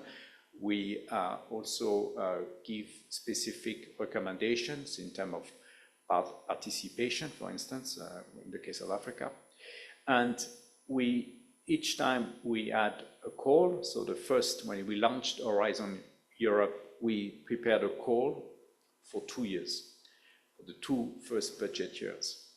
And there were 36 individual topics, mainly coming from the Pillar 2 I mentioned earlier, the 6 clusters, where it was clearly indicated that participation of Africa was either mandatory or strongly encouraged, meaning that a proposal that had no relation with Africa was not going to make it. Then for the next 2 years, 23-24, we had 30 topics for a budget earmark of 300 million euro. And the Africa Initiative 3 that was launched in May had 24 topics. That's only for 1 budget year, at a budget of 500 million euros. So nearly a tripling of the budget earmarked for the cooperation with Africa on 1 year. So this call I will not describe because most of them are now closed. There's no point to discuss and present the topics because they're no longer open for competition. I hope that some of you are part of proposal, and I wish you all the best. The evaluation is actually ongoing. And we are now preparing the next call that will cover the years 26, 27, the last 2 years of our program. And that will be called Africa Initiative 4. I'm not in a position today to tell you what the topics are because they are currently still under discussion with the member states, EU member states. The call is expected to be published either at the end of this year or early next year, where all the information will be provided. For some of this topic, some information is available. It has leaked, it has been presented, but remember it's draft. It's not completely approved yet, but for instance, in the area of climate, there are 2 topics targeting Africa, and this is available. If you Google, you can find them. So there are ways for you to get prepared, but we will not today show you what is the exact list of topics and the expected deliverable because it's not yet finalized. But when you look at the numbers from the first 2 initiatives, because now we have completed all the evaluation, and we have signed all the grants. You see that we've signed in total already 219 grants with African participation. That's a total of 535 African participations coming from, we need to do the final calculation, but at least 40. So nearly all countries in Africa are represented in some of these projects. And the funding available for this topic that we're targeting Africa, going to Africa, is 175 million euro that has been allocated to teams in Africa. But as someone, I think the ambassador mentioned earlier, besides those topics where we flag the importance of involving African participants, you can participate in all the rest, even if we don't specifically say African participation is encouraged. So when you look at the figures from the successful applications, we see again 76 grants for the first 2 years in 61 different topic subjects where we have African participation, total of 130 individual participation for a funding of 33 million euro. So this means that obviously if your research area is in one of those topics where we flag the participation of Africa, the Africa Initiative, it's where you need to focus. But if you don't, or if you find other topics outside where there is no specific reference to African participation, but you have good relations with some of the European groups working in these areas, use this to reach out to them and offer you help, and we will explain how you can do that. And as you can see, many African participants made their way to get funding. So I will say a few words now about Kenya participation. We already said you are now ranked second. When you look at the figures from the last program, 7 years, it was 2014-2020, there were 142 individual participation from Kenya for funding going to Kenya of 31.5 million euro and a rate of success of nearly 19%, which is more or less average. Now, looking into Horizon Europe so far, which is still ongoing, you see that there is already more participation, 161, and a funding which is already double compared to the previous 7 years, where we are a bit more than halfway down. So nearly 60 million already received, and strong participation also in the Maris Code of Security Action that I mentioned earlier. Rate of success a bit lower than average, but that doesn't. That means that there is a lot of participation. So nothing wrong about this. What's important, and you receive funding, and for many of the topics like the Maris Code of Security Action, you can resubmit. It's not because you fail. You receive a report explaining the shortcomings of the proposal, and there will always be a possibility to resubmit. For the Africa Initiative topics, not the case normally, unless no proposal was selected for funding, in which case we can reopen the topic.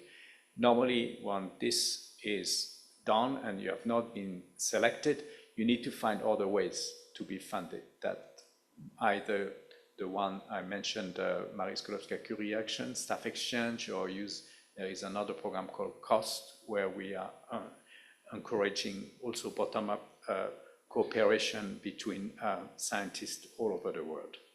Now, if we look at where the money is going in Kenya, you see that a majority of the funding is going to health research, medical research.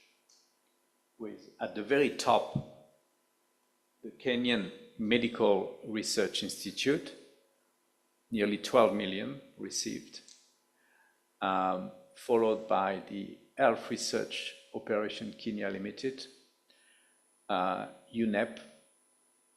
So you have CGR, you have a lot of international program, and University of Nairobi, where we are today, is number 8. Actually, not the first university receiving money, it's Aga Khan University, also probably in the medical research. And so just to show you where the funding is going in Kenya, and as we are now in University of Nairobi, and Strathmore University is on the list as well, but there is certainly room for improvement. We told earlier that Kenya is second, so that's for Horizon Europe. That's the current distribution of funding received by African countries. Number 1 is South Africa, a bit significantly higher. And third, you have many countries, Uganda, Tanzania, Ghana, Ethiopia, Nigeria. They're all trying to compete. And recently I was in Uganda and met with the minister.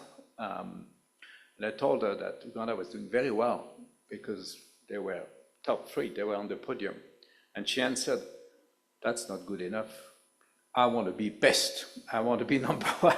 So be aware, you have a neighboring country, Uganda, who is also trying to get to the top. So it's not just South Africa you need to chase.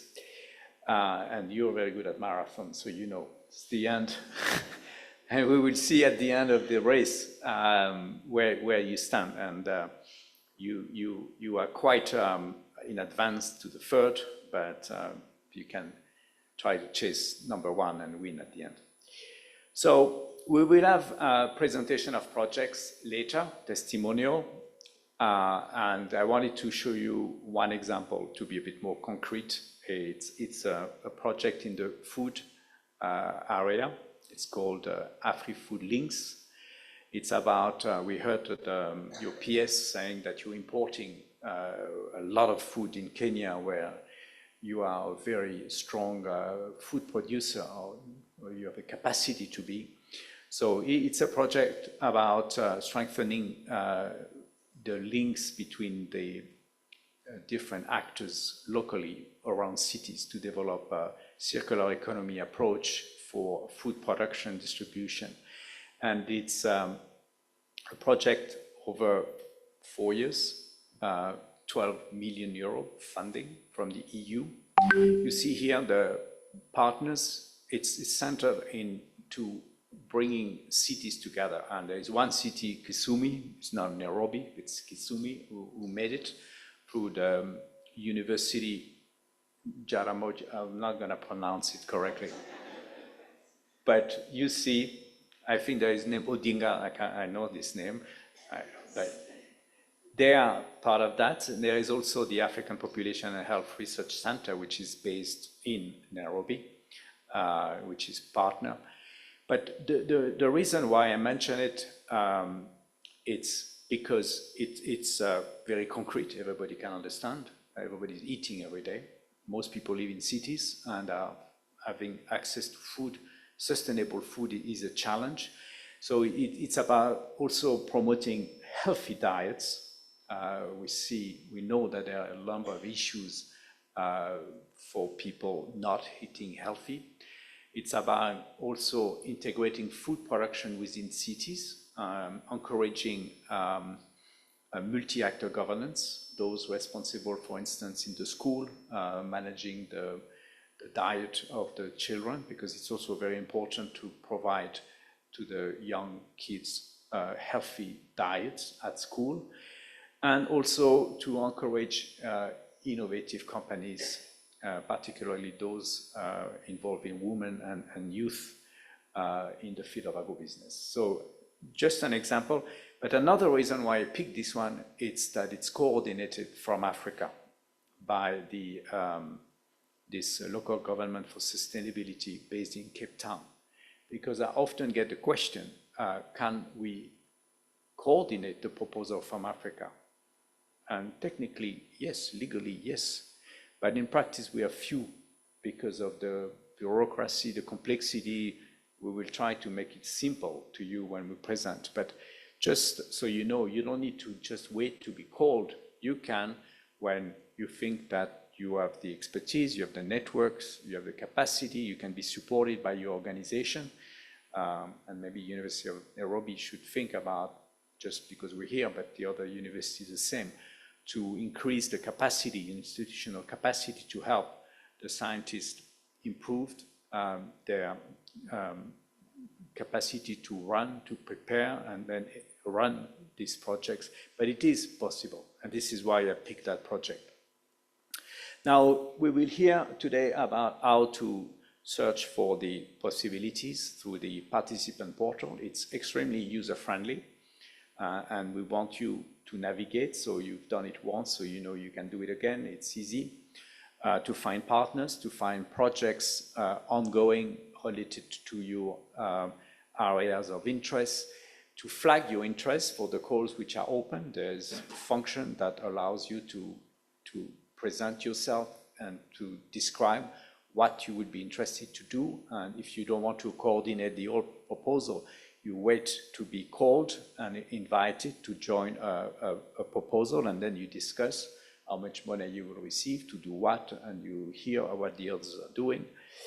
I would like to mention quickly also beyond Horizon Europe, and we will go in depth in the next presentation.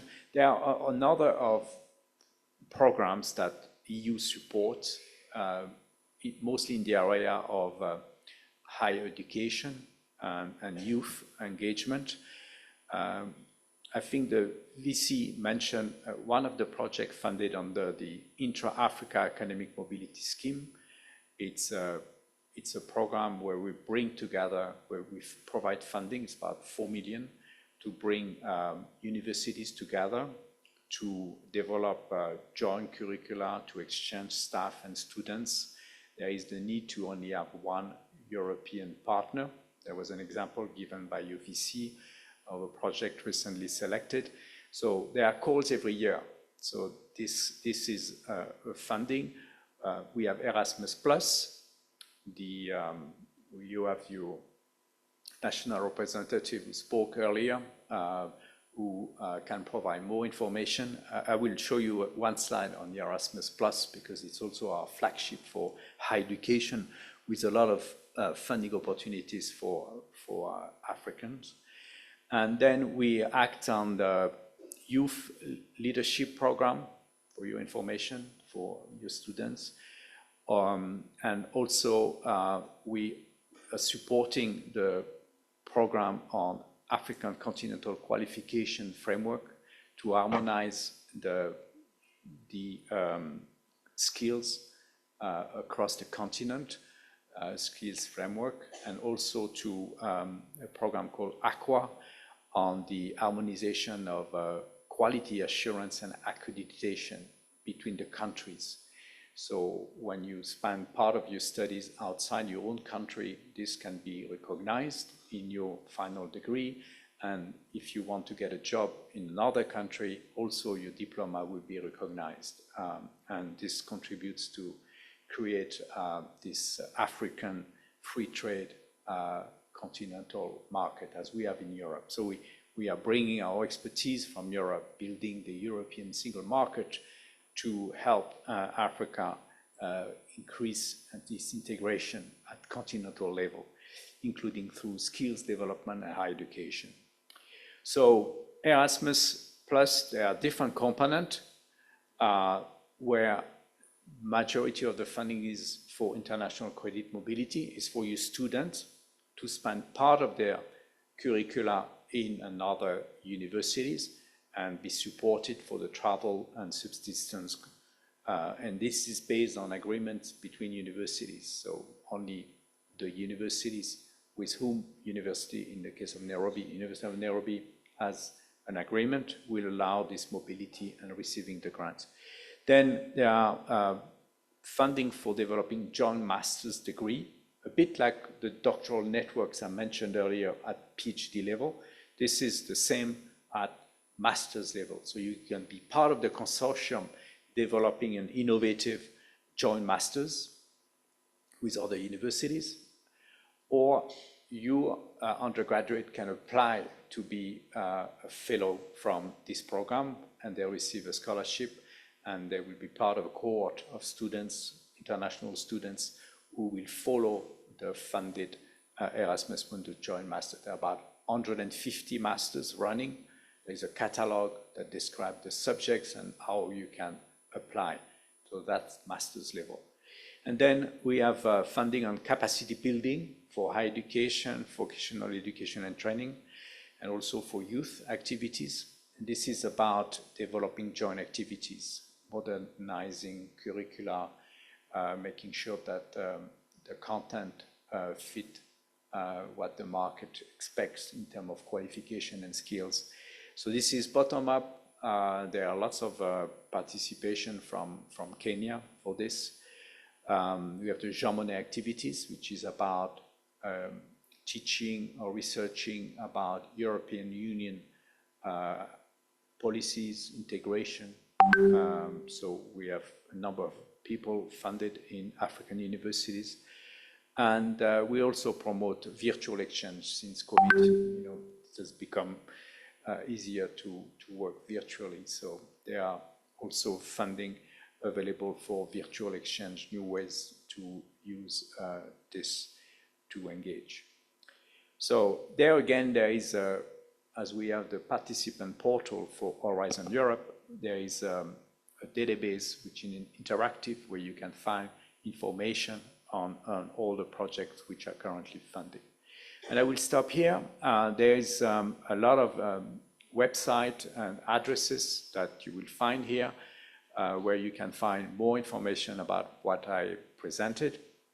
We will now move to the presentation by my colleague, Professor Fana from EURAXESS Africa about how to use the portal, how to find in more details the funding opportunities. So I will stop here. And remember, after this, we will hear testimonials, and we want to engage also, answer your questions. And there will be a buffet outside for lunch, which will be a good time for networking. And sorry for those who are online, but there will be a little break for you. And we will reconvene in the afternoon, where you will have more presentation and more opportunities for learn more and develop skills and also interact. Thank you very much for your attention.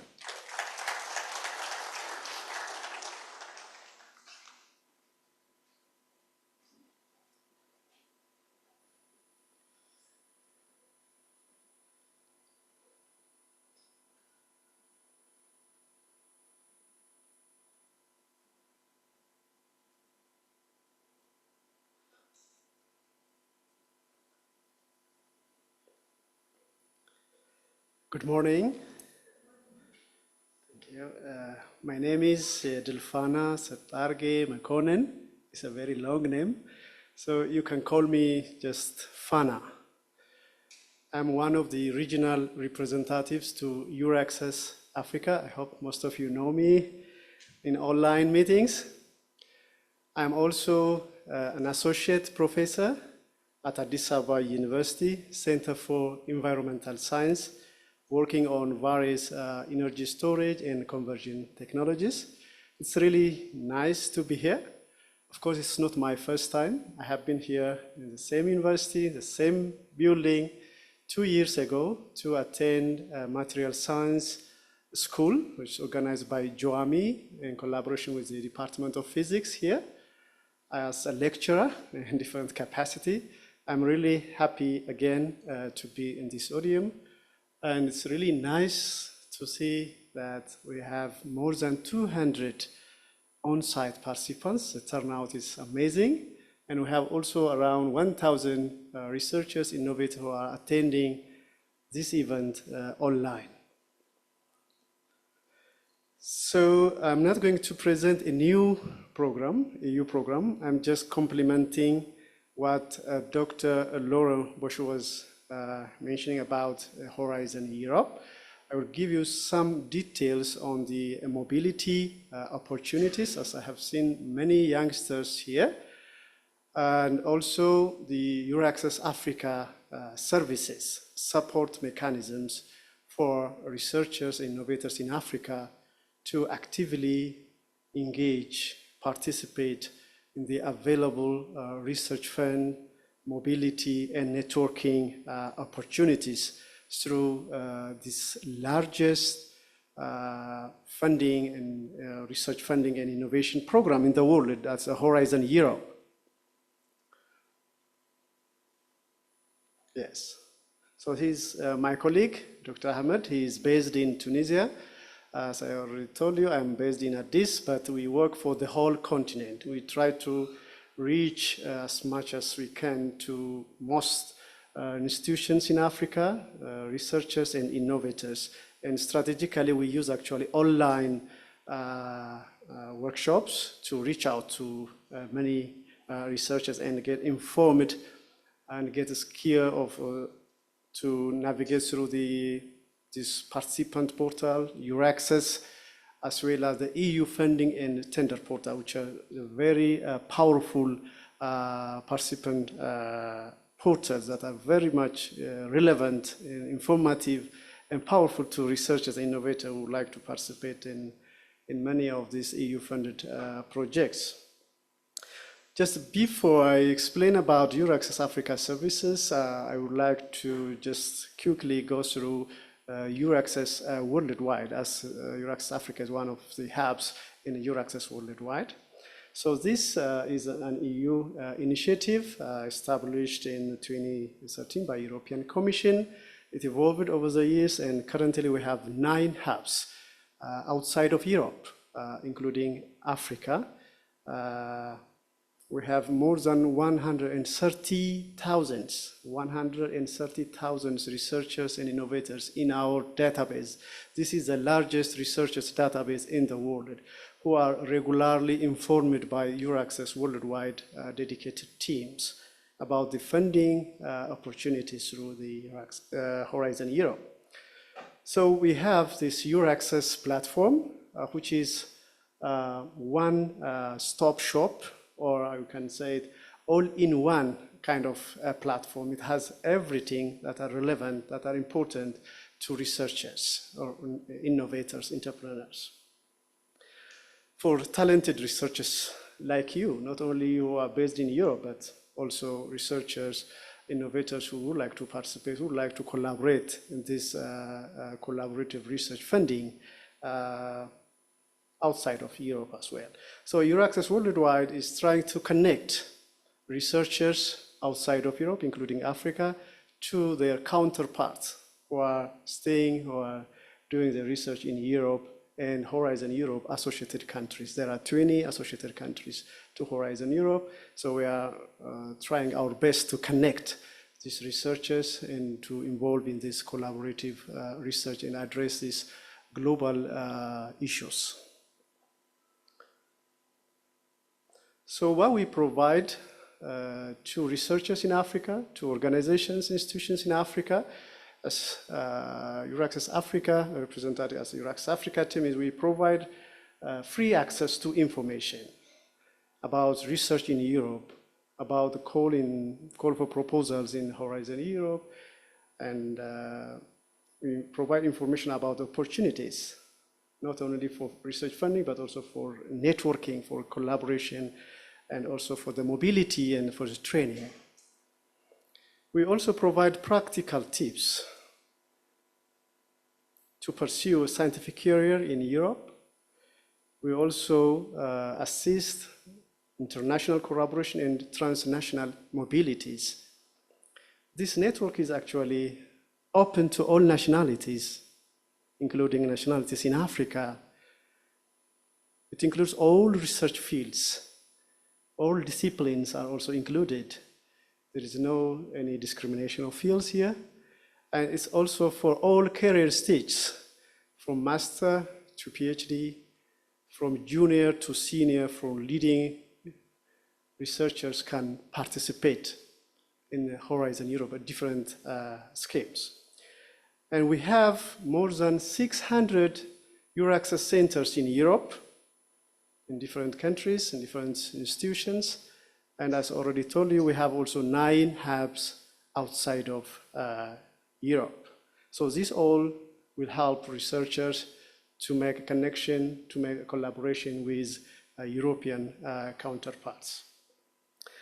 The most important thing here is all services we provide in EURAXESS worldwide, including in EURAXESS Africa, is free of charge. So you feel free to communicate, to get in touch with EURAXESS Africa team for any kind of question regarding Horizon Europe or EURAXESS services. So these are colleagues who are distributed all over the world, EURAXESS Africa, EURAXESS worldwide colleagues.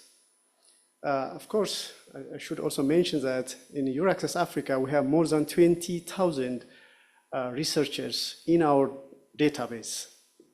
These are our contacts who are regularly informed about the opportunities in Horizon Europe. I think most of you are already member of this network. If you are not yet, I think it's very easy to subscribe to our newsletter, flash note in our news. Just scan that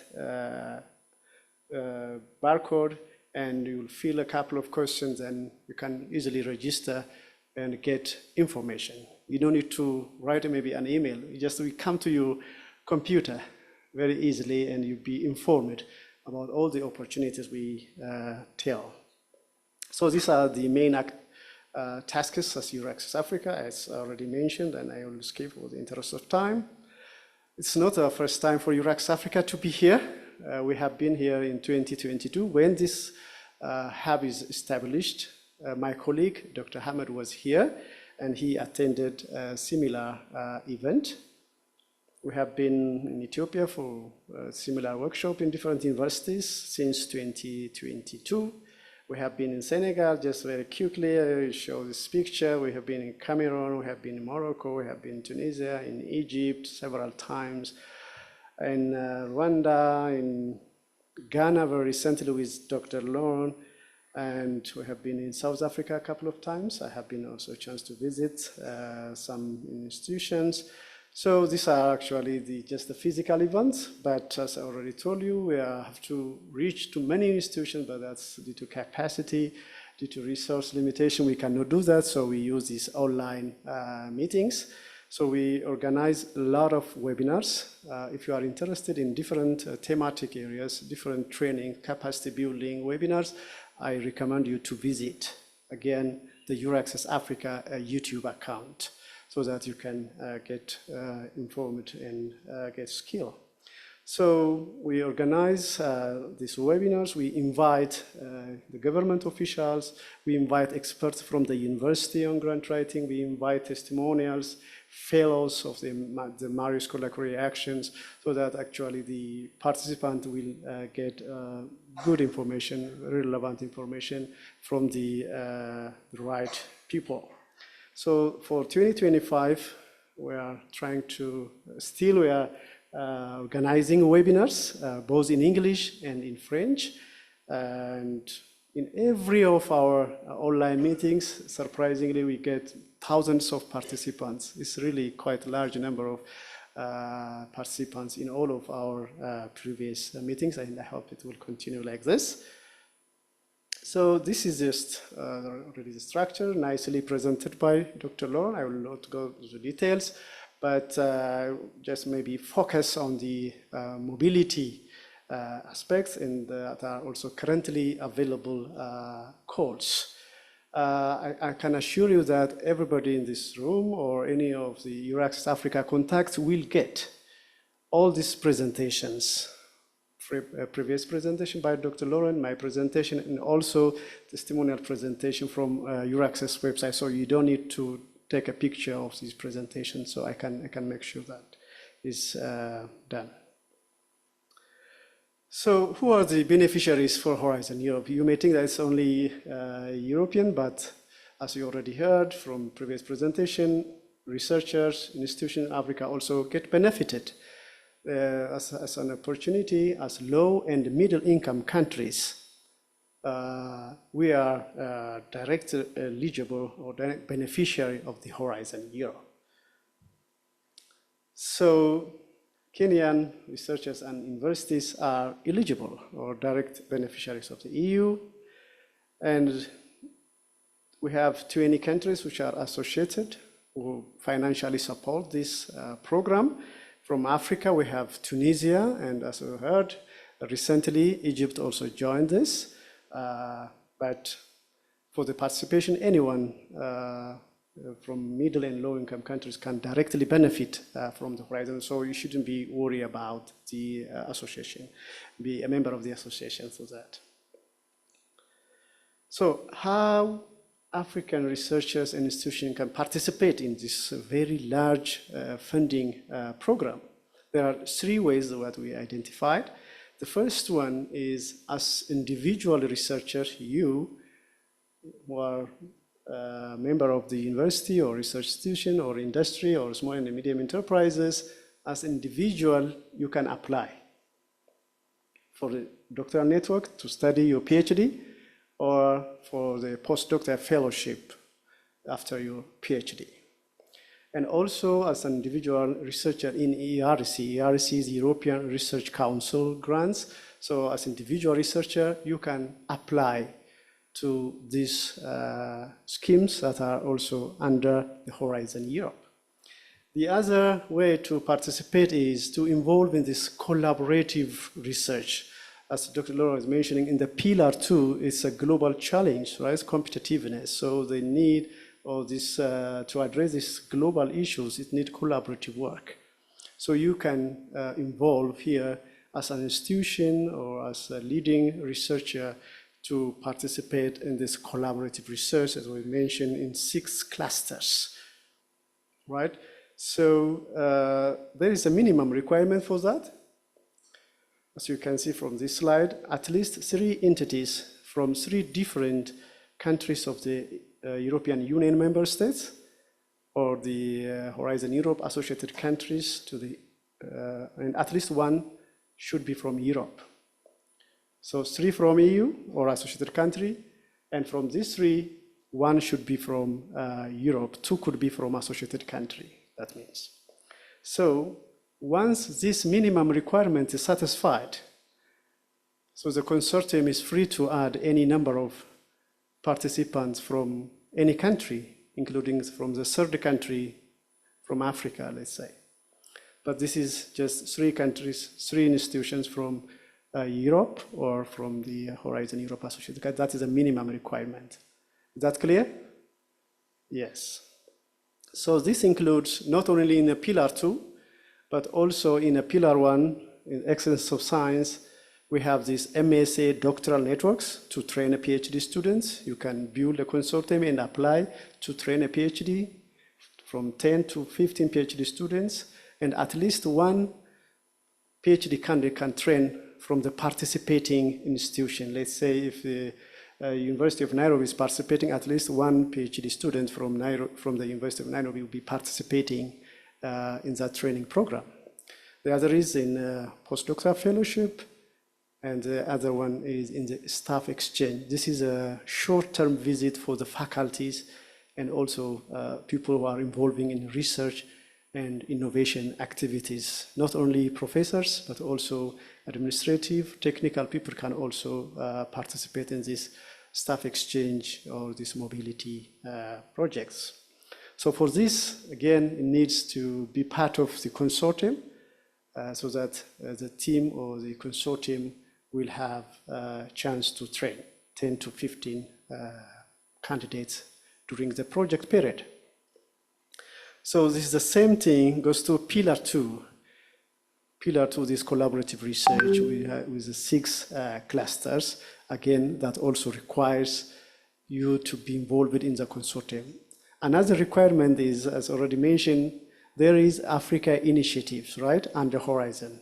That definitely enhances the participation of African researchers in the institution. In that case, as the name also indicates, African institution must be involved. This is a requirement for that kind of calls to include African participants. So in most cases, at least 3 African institutions, organizations must be involved in the consortium, in addition to the 3 from Europe or from associated countries. So it's a minimum of 6 institutions, both from Europe and also from Africa, involved in Africa initiatives. Africa Initiative 3 is still going on, right? I think most of you already know that. Okay, until the end of this year and the beginning of next year, some of the calls are still ongoing. But we are also eagerly waiting for the Africa Initiative 4.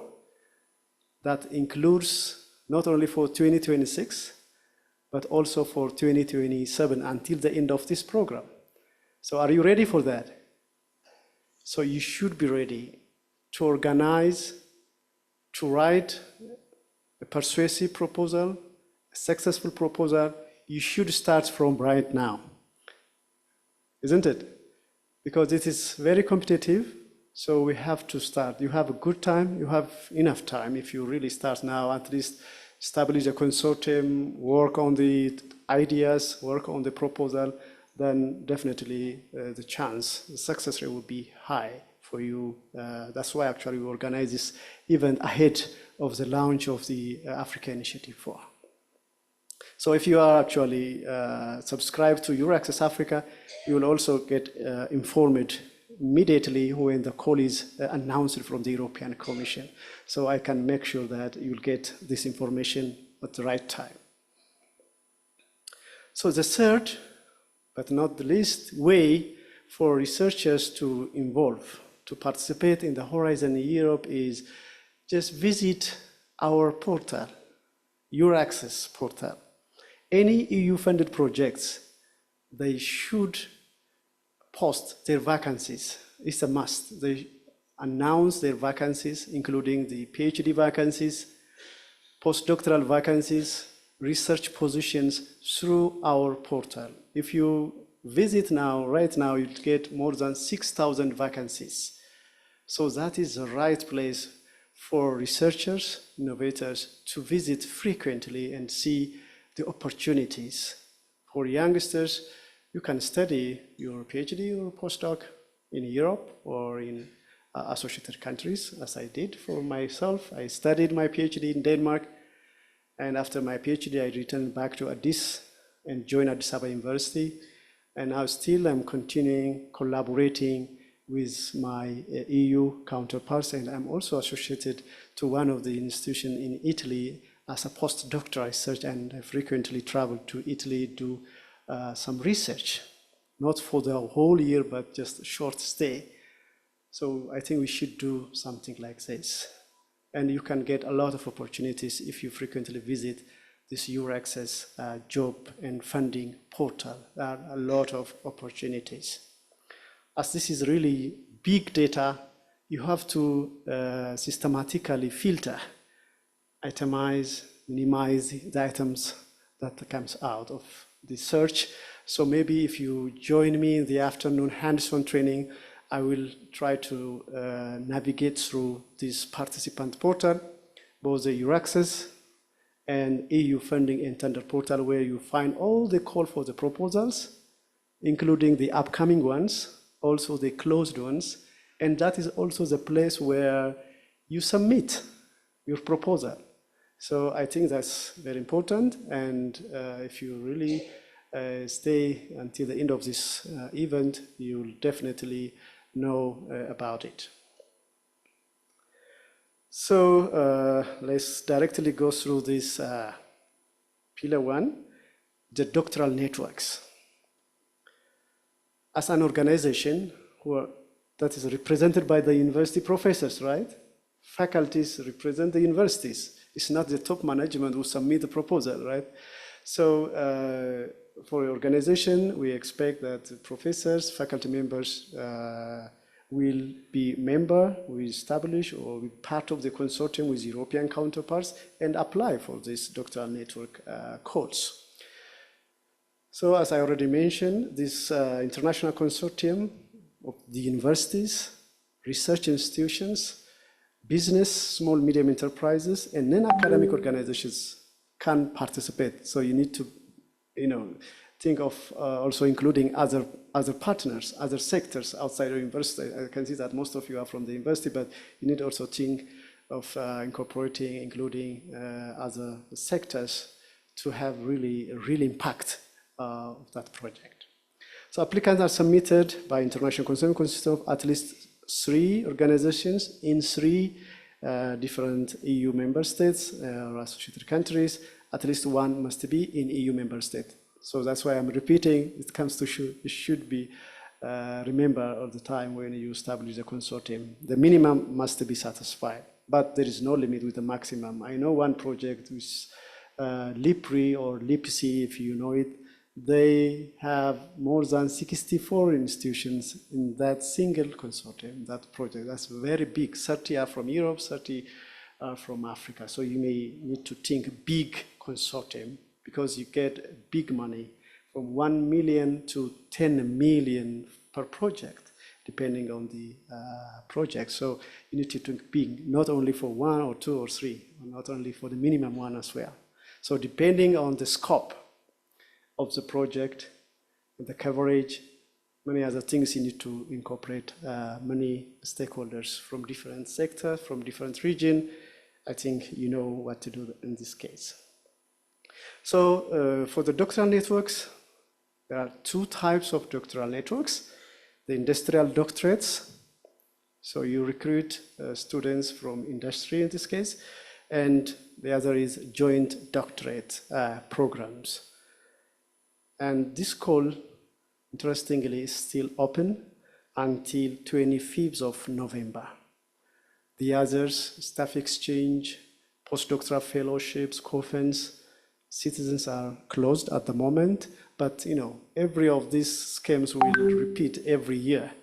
So you need to be alert to apply for the other schemes as well. But doctoral networks is still open. If you have the already existing networks, any already existing proposal, you can consider maybe applying to this call.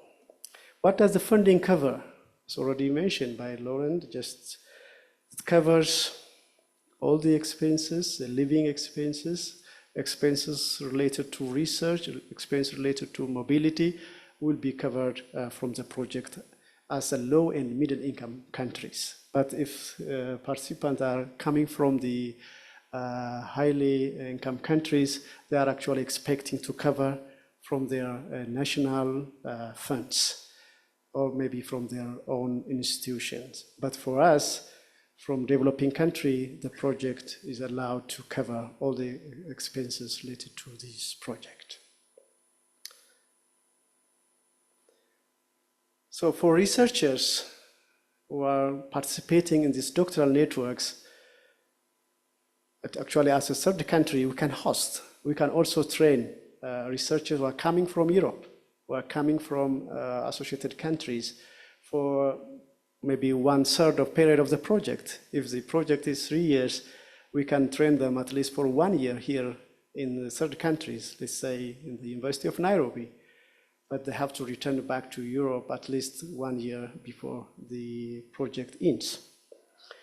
No limitation on age and nationalities. Some funds have a limitation on age and nationality, but in this case, there is no limitation, so you feel free. Researchers must not hold a doctorate degree at the date of their requirement. In other words, second PhD is not allowed. So it should be your first PhD enrollment to participate in this doctoral network. Researchers should apply directly for vacancies that are published through EURAXESS portal. As an individual researcher, you can filter the topic and directly communicate the PI of the project to compete in the screening process.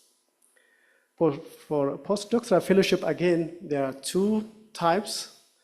One is the European postdoctoral fellowship. The other is a global postdoctoral fellowship.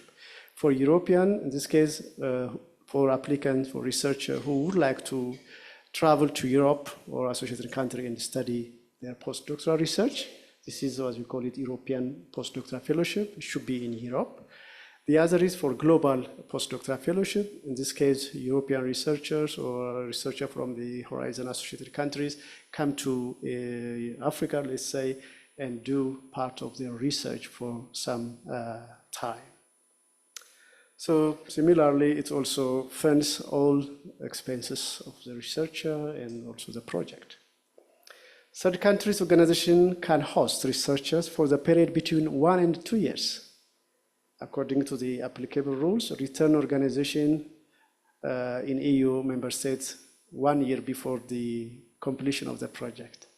So again here, it's not only universities, but also research centers, public institutions, business, NGOs, small and medium enterprises can also take part in this call.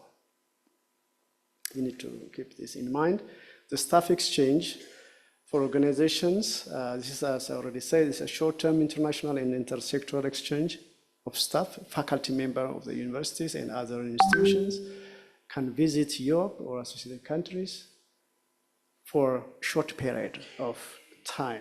And again, this needs international consortium to be established to participate in this staff exchange program. As I already said, 3 institutions in 3 different countries in Europe or in associated countries must come together to apply for this project. So as I already said, all expenses related to the project, related to the researcher will be totally covered by the project. So staff can be seconded for 1 to 12 months in one or several states. It's not only one time, depending on the project, what is stated in the project, could be in many travels, but in each of the travels, 1 to 12 months is possible to second the professors or faculty members of the participating institutions, even from third countries. So must have a contractual link, okay? Participants or researchers must have a contractual link involved in research innovation activities for sending organization. If you are sending, for example, from this university, he or she must have a contractual link to this university and make sure that she or he must return back to that institute after the visit or after the research stay in EU or in associated countries. Yes, we heard it this morning, and also when I meet researchers, I always get feedback that Horizon is very competitive project. Yes, indeed, not only Horizon, but even the university calls, the national calls, the regional calls are very competitive this time, right? So you have to be competitive. And I believe we have a vibrant, we have a talented researchers in Africa who can also globally compete for this kind of research. So this data also convince. I think you have been already inspired by the enlightening speech in the morning. So if you look at these numbers, this is statistics, in the previous, this previous program, the Horizon 2020, Africa already got more than 2,297 people have involved, have participated in this training and mobility programs with just MSCA. I didn't say about Erasmus, I didn't say about the Pillar 2, but just only MSCA, these 5 actions, more than 2,000 people have involved. This is quite a large number. And out of this, 124 are from Kenyan different institutions. Don't you think that this is really promising? Yes, it is. If you consider just the middle or the half of the Horizon Europe from 2021 to end of 2024, already around 500 people, researchers, innovators from Africa have already participated from 33 different African countries, including Kenya. If you consider Kenya, more than 50 researchers have already involved, and I hope this number will definitely increase in the coming 2 years until the end of this program. So I can convince you that this is definitely promising, and we should we shouldn't fail before trying. So keep trying. You are already on the right track. You are already on the second from Africa. So I need you to keep this trajectory and keep doing this great job.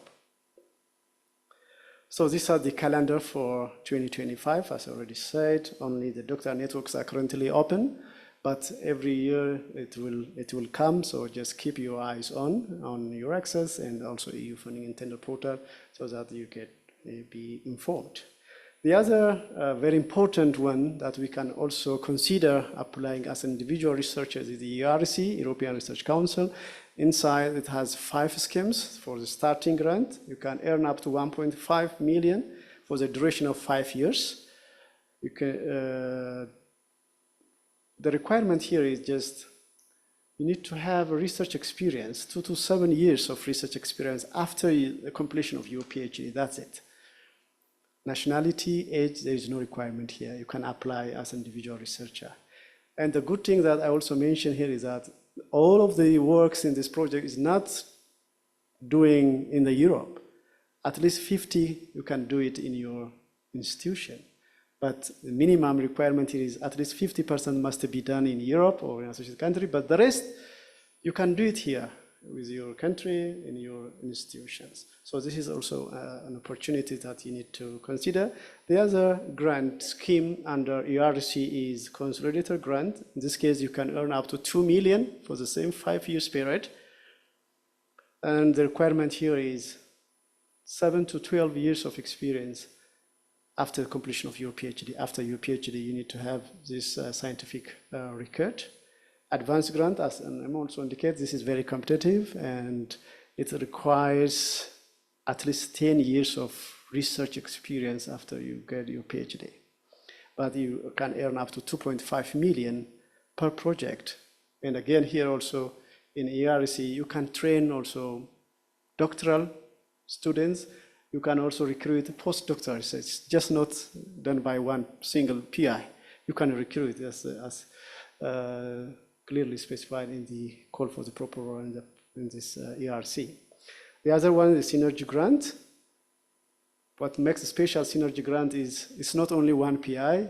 You can have 2 to 4 PIs, and one of the PI could be outside of Europe. You can be staying here in your country and be part of the PIs, one of the PIs, and share the work of the project. And you can earn up to 2.5 million just for your share while you are also here in your institution. So far, since the establishment of ERC, we got 24 grantees from Africa. So these are the calendar for ERC, and again here, most of them are already closed, but as I already told you, they will come again starting from the beginning of the next year.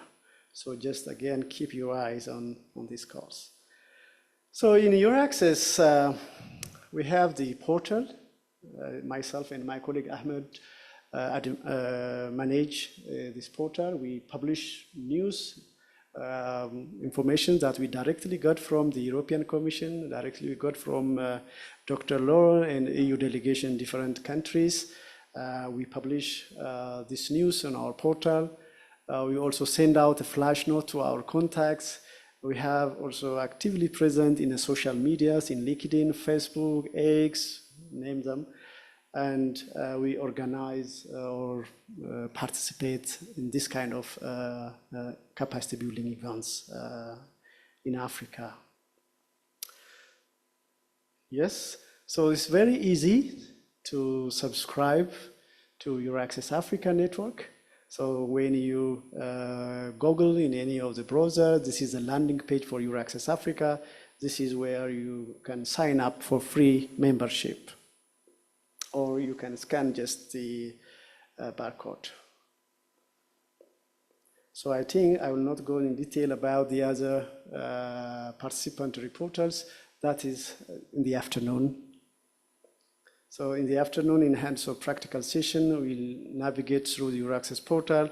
We show how you search a partner. That's the most important thing, right? That was the most challenging thing for researchers to be part of the consortium, but Interestingly, we have more than 25,000 of institutions and more than 16,000 researchers in our database who expressed their interest to collaborate, to make a connection with all of our contacts.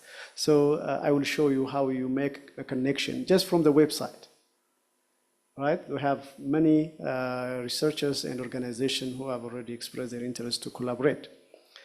And also in EU funding and tender portal, there is a section called Search for Partner. I also, again, navigate through that. That's also very important for you guys to actively participate. So we'll go through that.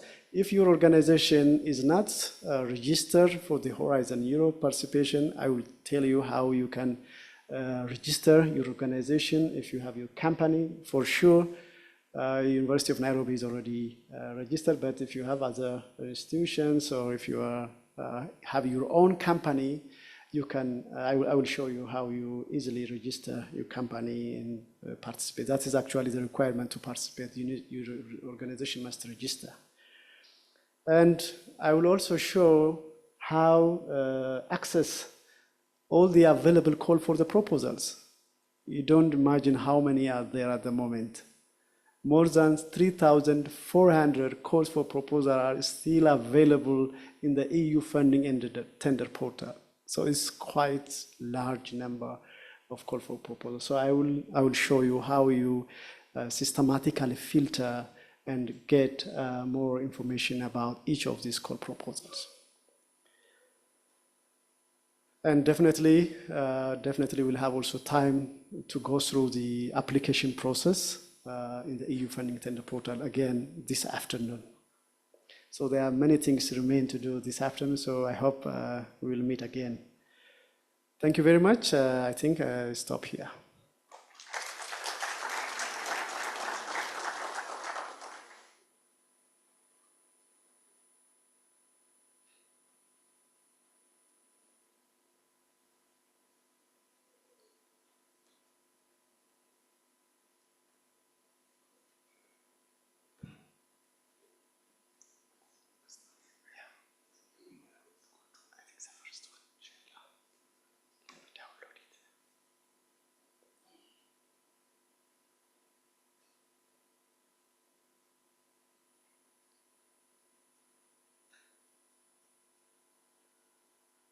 You can call her to come on the stage. Yes, so, as you have seen, Professor Fana has gone through the entire process of applying for these grants and how he went to join the EURAXESS network. So now we are moving to the next stage where we are going to get testimonials from some of the Kenyans who have successfully been awarded grants. So I have, I think, 4 names. Let me just so I have Professor Sheila Okoth. Then there's also Dr. Anne, who I hope she's around, and Dr. Bridget. Okay, maybe she will join. Then Dr. Anne, Dr. Lynette Odondi. Okay, let me start with Professor Sheila then. Thank you.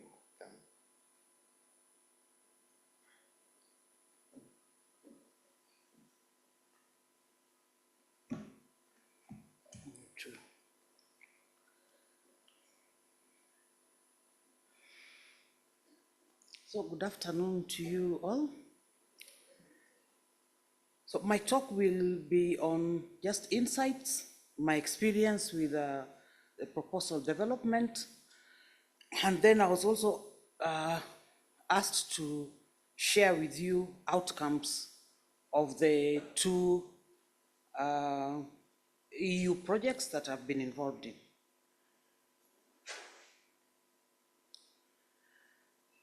So grant writing tips, that's what I'll call them, and I'll be brief because I'm standing between you and your lunch. So the first thing that I know we should do is to find a call that has been written for our idea. Many times we get calls and then we fit in our idea to the call. And that is where the mistake begins. Because remember, those who are evaluating the calls are actually experts. So the university sends us many calls. I know the communication director is always sending us calls, but we don't have to answer all of them. You answer the one that has been written for your idea. So we already have been presented with the area of the call that is coming. So just look at it. Does it fit? Can your idea fit in it? Is it your call? And if it is your call, then you'll find it easy to write it. But if it's not your call, then you will struggle to write it. And the evaluator will also struggle to evaluate you. And then you will not get it. Then when the call comes, you have to analyze it, of course, to see that it's fitting in your idea. You read the whole of it. These mistakes I'm telling you, I also did it many times. It's not that I'm different. So you read the strategic drivers of the call, read the whole call, get the keywords that are ringing in the call, the scope of the call, as we have been told in the morning, the expected outcomes. Always these EU calls have expected outcomes, and then of course the budget limits. So you read all this religiously like a Bible before you start applying or responding to a call. Then the second step is now to build your consortium. This is another place where the devil sits. Because this consortium has to fit in as a puzzle. Don't just pick your friends. You will pick groups that will fit into this puzzle. Groups with different expertise, groups that will complement the idea, and also groups that have capability, because the CVs will be evaluated, the complementarity will be evaluated, and then the commitment. I tell you, when you start writing this thing, there are people who will just escort you. And when the escorting is more than the work, it is a very hard task. And then the beginning of the problem of failing the competition again begins. So build up a consortium or partners that are complementary, that is partners who will fit into the jigsaw with different scientific expertise, disciplines, partners who will fit that gap. So you have the puzzle and you have gaps. So look for the partners who will fit those gaps. Not the friend beside you, the one who will fit those gaps that you require to submit a wholesome proposal to him. Then capability, partners who have a track record, because the CVs will be evaluated. So many times as researchers, sometimes especially African researchers, we tend to be jack of all trades. And so when you are jack of all trades, then when somebody is compiling their consortium, they cannot find you. So for me, when you look for aflatoxins, you'll find me. So any European partner who wants to write a proposal will Google aflatoxin, then they will find me. Then you become easy to find. So sometimes we stress too much because we do too many things, and so we don't have an identity. And when you don't have an identity, then one struggles to find you, to fit you inside a consortium. And then, of course, the commitment. This is very important at proposal writing and also at implementation. Because when you are given those many euros, they will want outputs. And you cannot do this work alone. You will see from my other slides that the partnership is wide, and so people have to work.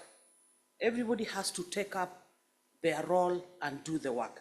And that is where our partners fail us.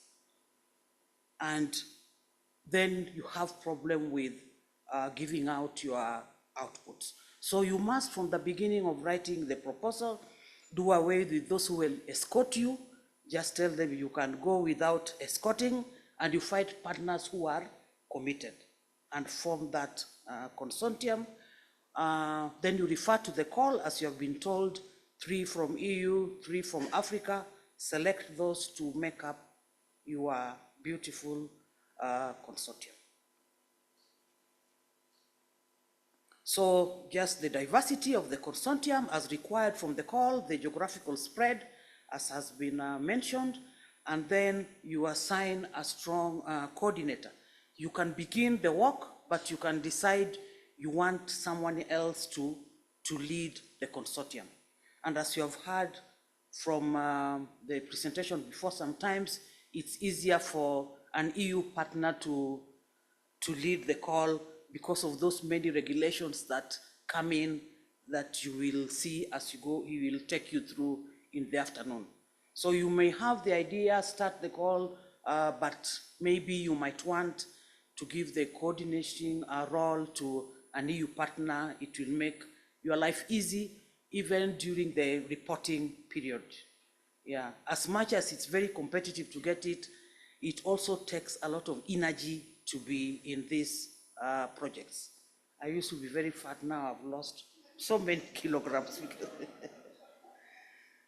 So what you want to do, so that is your idea. So your idea, you have to articulate it well inside the proposal. So you ensure that your aims and objectives are specific, they are measurable, they are achievable, they are relevant, and also they are time bound. Many projects fail because you look at the tasks and you say this one cannot be achieved within these 4 years. So already you reduce your chances of the work. In one of our Horizon Europe funded project, at least they were kind not to reject it, but to tell us to reduce our tasks because there were too much to be achieved within that period, within the 4 period. So the objective was good, they appreciated the objectives, they saw this is a good project, but instead of canceling it, they said, no, we can't throw away this, but let us ask them to reduce the objectives. So again, your proposal has to be one that physically, if you look at it, you also feel that you can achieve it within that time. So clarity, credibility, and appropriateness to the theme of the call is very important to a successful call. And then, why does it matter? So when you are developing your proposal, why are we doing this proposal? This has to come out very well in your articulation, in your proposal. Why does this work has to be done? Whom will it help? How will it be disseminated? And also exploitation. How will the results be used? So what are the results and how will they be used? So that also, all these points I'm talking about, they have a framework where they give you marks. So during the evaluation. So your proposal has to show clearly how your results will be used and in a sustainable manner. And also, how will the results be communicated to the public, to the people who are using it, the policy people, the regulators? How are you going to communicate the results? And then again, within your proposals, you have to define the indicators that you are going to use to ensure that you have actually achieved your results, what you set to achieve. So your proposal has to clearly show the indicators that you'll be checking. As you go along, you must have something that will show you, am I halfway, am I quarter way, or am I just running around spending energy and I'm not going anywhere with it. And of course, sustainability of the results, which can you contribute to the national policy goals or the EU goals or the regional policies, and these are stipulated inside the call. The objectives of the call, the outputs that are required are stipulated in the call, which you have to read before you start writing it. And how are you going to do it? So in most cases, we pack the activities within the work packages. And again, another tip here is when you have laid out your work packages, 5, 6, or 8, depending on your specific objectives, you have to share the leadership roles with members of your consortium, because that will also be looked at during the evaluation. Are these people you are carrying just escorting you, or are they going to contribute towards achieving the goals? So you may have 5 or so work packages, so have different members of the consortium being chairs and deputy chairs of the work packages, so that they also have roles to play, because remember there will be quarterly or half-yearly feedback that has to be given to the EU, and you have to get them from these work packages and also the deadlines, the timelines that you gave in your work plan. So share out the leads with all partners. Also, it shows the complementarity of the consortium, that they can also do something. They're specialized in work package 1, Ghana is specialized in work package 2, and so on. And it also justifies their presence in the consortium. And you will also have to have a session for risk management and how you are going to manage the risks. So this is a part also that we normally do carelessly. Don't do it in the afternoon when you are tired. Do it in the morning when you are fresh, and say, what are the risks that accompany my proposal? And how am I going to mitigate them? Look for actual practical reasons that how you are going to mitigate them. So all these sections of the proposal are not things to do in the afternoon when you are tired, because they all have marks that are earned for you to qualify to get the proposal funded. And then the budgeting. So the budget lines have to be in line with your work packages. They have to be realistic. They have to be shared well with the members of your consortium according to the load that they have and what they bring into the project. And you will notice that most of the money goes into payments of activities. And that is the reason you have to have members who will work, who will not just spend the money and by the end of the day, there is no work done. So even within the countries, if you have 6 consortium members, there is still work to be done within the country. So you have members of the consortium, and within the country also you have members of your team. So these members of the team have also to be committed members. Remember, they are going to ask you for money to go to the field, and then they come back, you ask for results, there are no results. Are we together? Yes, and I've had that problem a lot. That's why I'm stressing on this.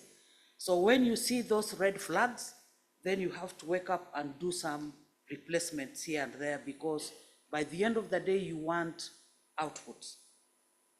You want outputs. You want to see what is the the Euro doing for this project. So apart from the global consortium, there is also the in-country consortium that have to be complementary and have to be committed persons. So set up all these teams together at the beginning of the project when you are writing it.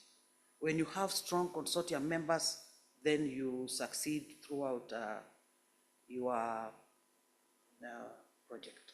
So personal costs, as I've said, normally takes the largest part of the item of the budget, and that is the reason you have to follow up with people you are working with, so that the money does not go to personal costs and there are no outputs. And then procurement bottleneck is also a problem that you have to find how to deal with it. It's in our institutions.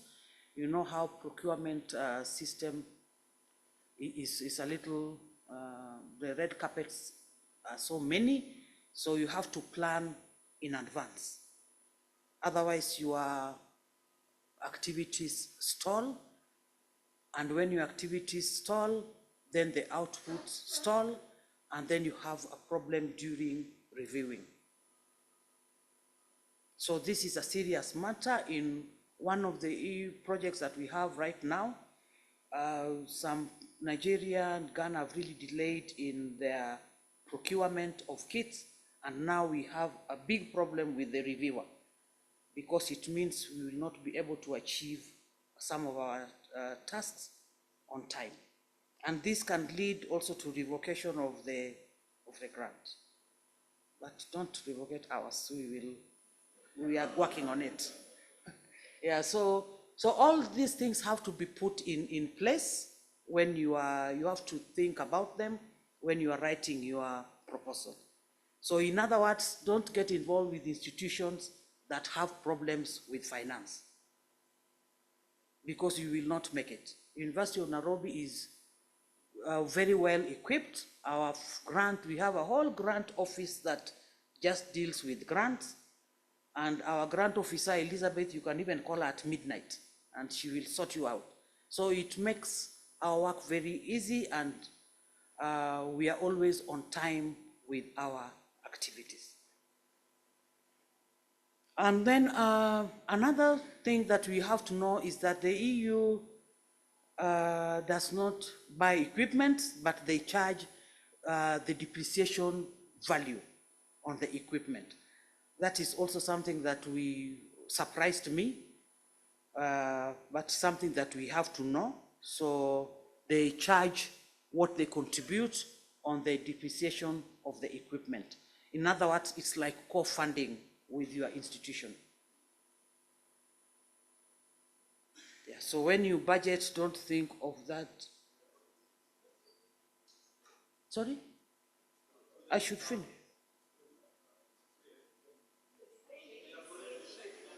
Elaborate on the equipment.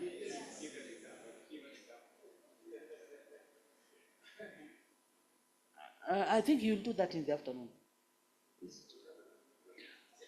Yeah, so when you buy an equipment, their contribution is on depreciation value of the equipment. After 2 years, then you give us the money. You pay after 2 years.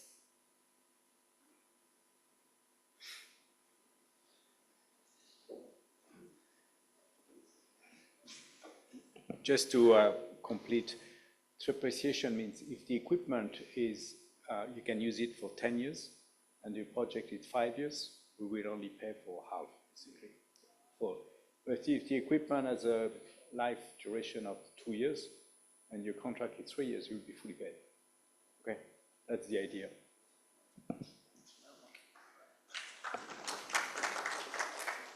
Yeah, so I thought it was important to bring this out because when I wrote the proposal, I wanted the University of Nairobi to have a NRI and, you know, those labs with big aflatoxin testing equipment, only to realize that it wasn't possible.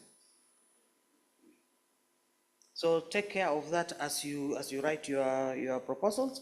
So I will just take you through quickly to see how good this fund is, because I must say that among the other grants that I've applied for and I've received, like the NRF and NACOSTI and so on, this is really a very stable funding agency, because you get money without fighting too much. And I hope the NRF people have gone and NACOSTI. Yeah. So yeah, you get what you want, and it's smooth, and the collaboration is also with partners who you can get skills from, and you walk around with strength, getting support from outside and skills, and you actually get outputs that you can touch because of the amount of money that you get. You get outputs that you can see and that can actually bring change. Yeah, so these little monies here and there, sometimes they don't, before the output is out, it is finished. You understand what I mean. So the Uprise EU, this is a Horizon Europe project. It's a partnership for resilience, inclusivity, and safe food systems for everyone. So it's an international project providing groundbreaking knowledge to understand mycotoxin contamination and to deliver solutions in Africa. So those are the consortium group. The coordinator is Ghent University, and then we have partners in Italy, the Netherlands, in Nigeria, Benin, Kenya, of course. We have third parties, France, just giving us skills on simulations. So the grant, we started working last year in January. It was launched in January last year. 5 countries in Africa is where the project is implemented, and our basis is food safety. We know aflatoxin is a problem in Kenya, and that is where I told you to start from. You apply for a project that is for your idea, that fits in.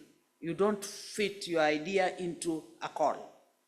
So, and then problems that are actually problems, not the one that you imagined or had a dream about. So we know aflatoxins is a problem in Kenya. People die from, it is a food security issue. And you can't reach food security unless the food is safe. So the key objectives is to generate knowledge and also to develop early warning systems on how to control the toxins. We are also working with regulators. KEBS is part of us, and we are developing also microbiome-based solutions, which is now the innovative part. Your project proposal must also have innovative ideas, new ideas. What is it that is new that you are bringing? That is something I forgot to tell you. So your project proposal must be filling a gap. It must not be repeating, coming up with those solutions that are already there. So it must be something that is filling some gap. And then we also have some training hubs and mentoring sessions. So knowledge on mycotoxins. So we are isolating fungi from cereals, and that is the lab at Chiromo campus. Our colleague from Italy has visited the lab. So we are EU compliant. And from this project, we are going to have a biobank. So you can see we are actually out to solve a problem. So we are going to have a biobank with the fungi that are causing toxins and also the ones that we are using as microbiome for fermentation. The isolates will also be saved for us in Italy, but we say that we must also have our wealth, microbial wealth, and so the biobank will have copies of the fungi here at the University of Nairobi. So we are also testing toxins in the different cereals and milk and the feed, because we are looking at the value chain of milk, the milk value chain. And from those knowledge, we are also collecting the weather conditions so that we look at predictive modeling. So the skills for this is from Wageningen. As we said, we have a consortium to share skills and with expertise. So the fungal bit is here with us at the University of Nairobi, and then the modeling from Wageningen. And we hope to develop some apps that we can be used for getting signals to farmers on when to do what to prevent mycotoxin accumulation. So right now we are doing also situational analysis to assess the regulations and policies and on mycotoxins, because we know that our system of crop management in Africa is not the same as, for example, in Europe. In Africa, we have cereals coming straight from the farm to the market. So we have this route that is not under any regulation. And that is where most of us feed from. We don't feed from the ones that are regulated in packets in the supermarkets. We also buy maize and go to the posho mills and mill and make our ugali. And actually most deaths come from this other value chain that is not regulated. So that is now the real problem that we saw, and we are looking at our regulations and see if we can contribute to the regulations so that we also have this part regulated. So that everybody is safe. Almost 80% of us eat from this other line that is not regulated. So you eat a lot of toxins, or maybe you don't eat toxins, but that portion is not regulated. So one of our objectives of the project is to ensure that we work with our regulators to fill in this gap so that we can have regulations even for this other value chain. So we are doing, we have already collected data on risk assessment, and this we are going to work together with the regulators now to speak onto the levels for acceptable levels for the toxins in our food in this non-regulated value chain. Then our other objective is to collect, to get microbiome-based solutions. We know that the Maasai people and other groups, they make very good fermented music, and so we want to see the microbes, we want to get microbes from that line and improve onto our fermentation process without accumulating the toxins. So for this, now the EU is going to fund 2 case studies, and the EU say that we must just give them money. They don't want us to buy for them the items. So 2 case studies, the finance officer told me that already on Friday that he wired money to them, but I also spoke to the chief to ensure that they don't run away. So there are 2 case studies that have been funded to improve their dairy cooperative societies, to improve so that they don't, so that we decrease toxins, aflatoxin M1 in our milk. We know that the levels of M1 in our milk and cheeses are high, and as we have said, our milk value system also, it depends on this bulking. Farmers go and bulk their milk, so even the bad milk finds its way into the processing. So we have 2 case studies in Kisumu County that have been funded, and we are going to follow the toxins from the feed, because that is where the toxins accumulate, to improve how they make their feed and how they manage also the cleanliness of their facility to prevent the bacterial contaminations, and also the packaging. So all that people in the value chain have been supported, and we'll follow that throughout the 4 years of the project, and we train them to see how we can reduce toxins in the milk value chain. So during the trainings, we will call all the dairy cooperative societies within the country to participate in the training sessions. So sometime next month, we are going to have our collaborators from France and from Italy and Ghent coming in with us in that part of the country to do training for this milk value chain. So for the sake of time, let me just go quickly. So we have 12 PhD students involved in this project. We also have NGOs, we have the dairy board, mills, and this shows how we are going to disseminate our findings. So it is not just going to end in those funny milk dairy cooperatives you saw. It's going to be knowledge that can be shared even with the regulators. So that is the Horizon Europe project. Then I'll just quickly, I also benefited from the Horizon 2020 project, and I'm going to apply for the one you said. So the Horizon 2020 project, so the EURABELT project, this was aimed at having sustainable intensification across 5 African countries. Now, land does not increase. Your portion of land, your acres, is the same.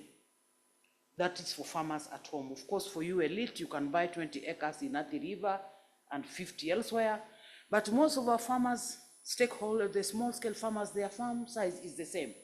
So what our idea is, why don't we intensify those pieces of land that they have? If you can't increase it, then you do what? You intensify the farm that you have, so that your produce is a lot within what you have. In other words, the stick that you have is the one that you kill with a snake. So these are our collaborators, and the coordinator is from University of Sassari in Italy. So we are just ending this project now this year. We had an extension. So the consortium has 6 African countries. And now, one other thing that you have to know when you're preparing your proposal is that within your consortium, remember you have different countries, and your problem in Kenya may not be your problem in Ghana. So as you write your proposal, each country has to package their problem. Because even if you have the whole project, you will still carry it now to your country to implement.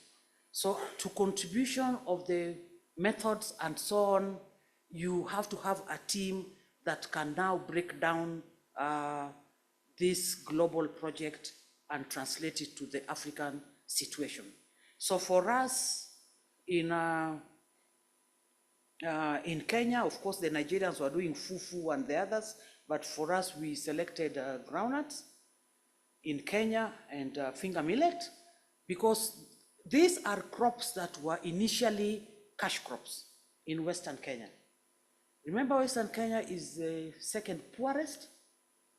So that was also one of our reasons for selecting that part of the country, because of the poverty index. And secondly, because these crops have lost value. They used to be cash crops, but they are gone. And yet now with our health situations, we are going back to these cereals, to sorghum and finger millet. So they are neglected crops, and we decided that no, we have to bring up the value of these crops so that they start growing them again. And they stopped growing them because of drudgery and also because of insect pests. Because when you look at the virus for groundnut, it can clean a whole farm and you end up with nothing. So we had technologies that we took to them, that is, took them back to organic fertilization, took them back to PICS bags to control aflatoxins. Apart from maize, groundnut is very bad with aflatoxins. And so we also reduced their drudgery. We introduced new varieties to them. And you can see these are harvests from farmers of finger millet. So they was telling me that I can be the next governor. So we also introduced to them a variety of groundnuts. So we gave them several types so that they can also select what they want. So they selected what they like for eating and the one that is good for making peanut butter. And we worked together also. I'm going quickly so initially you can see the farm before introduction of our technologies, and now this is what they are getting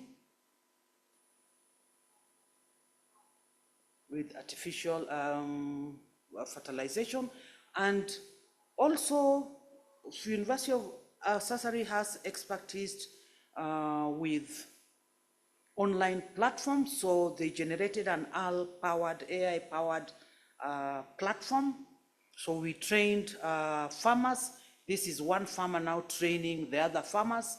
You just take the app after enrolling, you go to your peanut farm and you take a picture and it will tell you how to control the disease. So we know today with the many changes that have happened in Kenya, we have very few what do you call this, extension officers. So now this smartphone acts as an extension officer. The farmer is able to just take a picture, and then a message is sent to our center at the university here that someone is trying to do this. So they will get an answer of what to do. In case they don't, they just send a message to us and we see and we advise them what to do. What we cannot do, we are also in collaboration with CalRO, we can escalate it and then we get advice, and within a few hours the farmer has a solution. So this is a case of an AI-powered solution that can replace an extension officer, and we are already using it for groundnut in Kenya. So you can see there are outcomes that you can touch. Are we together? So diseases can now be controlled. All those diseases are havoc in peanuts, in storage. If you store them in PICS bags, you will not even get those diseases. Yeah. So that is just experimentation of one of the postgraduate students with the PICS bags. Then we also had, as a collaborator, remember the jigsaw with gaps, filling the gaps. So we had collaborators also. We had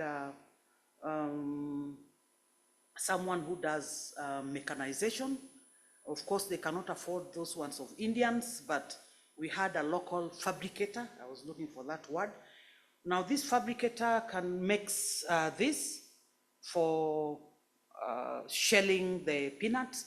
Peanut work is very time-consuming. So now farmers like this because they can sow their seeds with mechanization. They can do this, shell, and they can also make their peanut butter, and they can come to us for testing for aflatoxin here at Chiromo campus.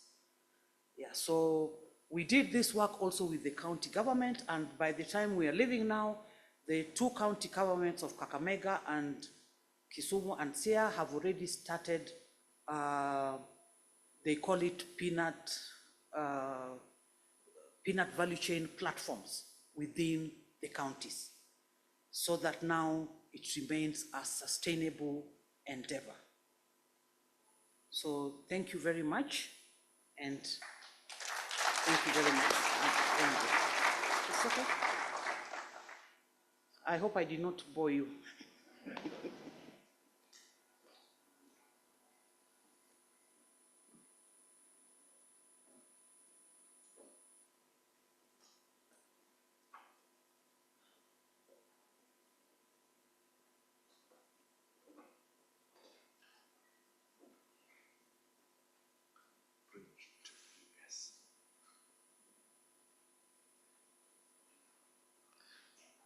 That's not, maybe this was Bridget. Oh, this is fine.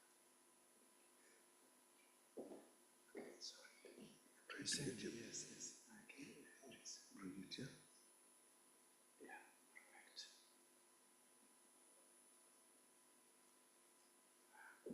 That's great, I got it.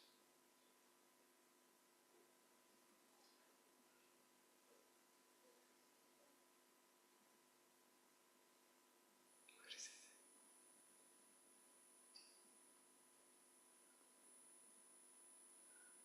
It's already displayed, isn't it?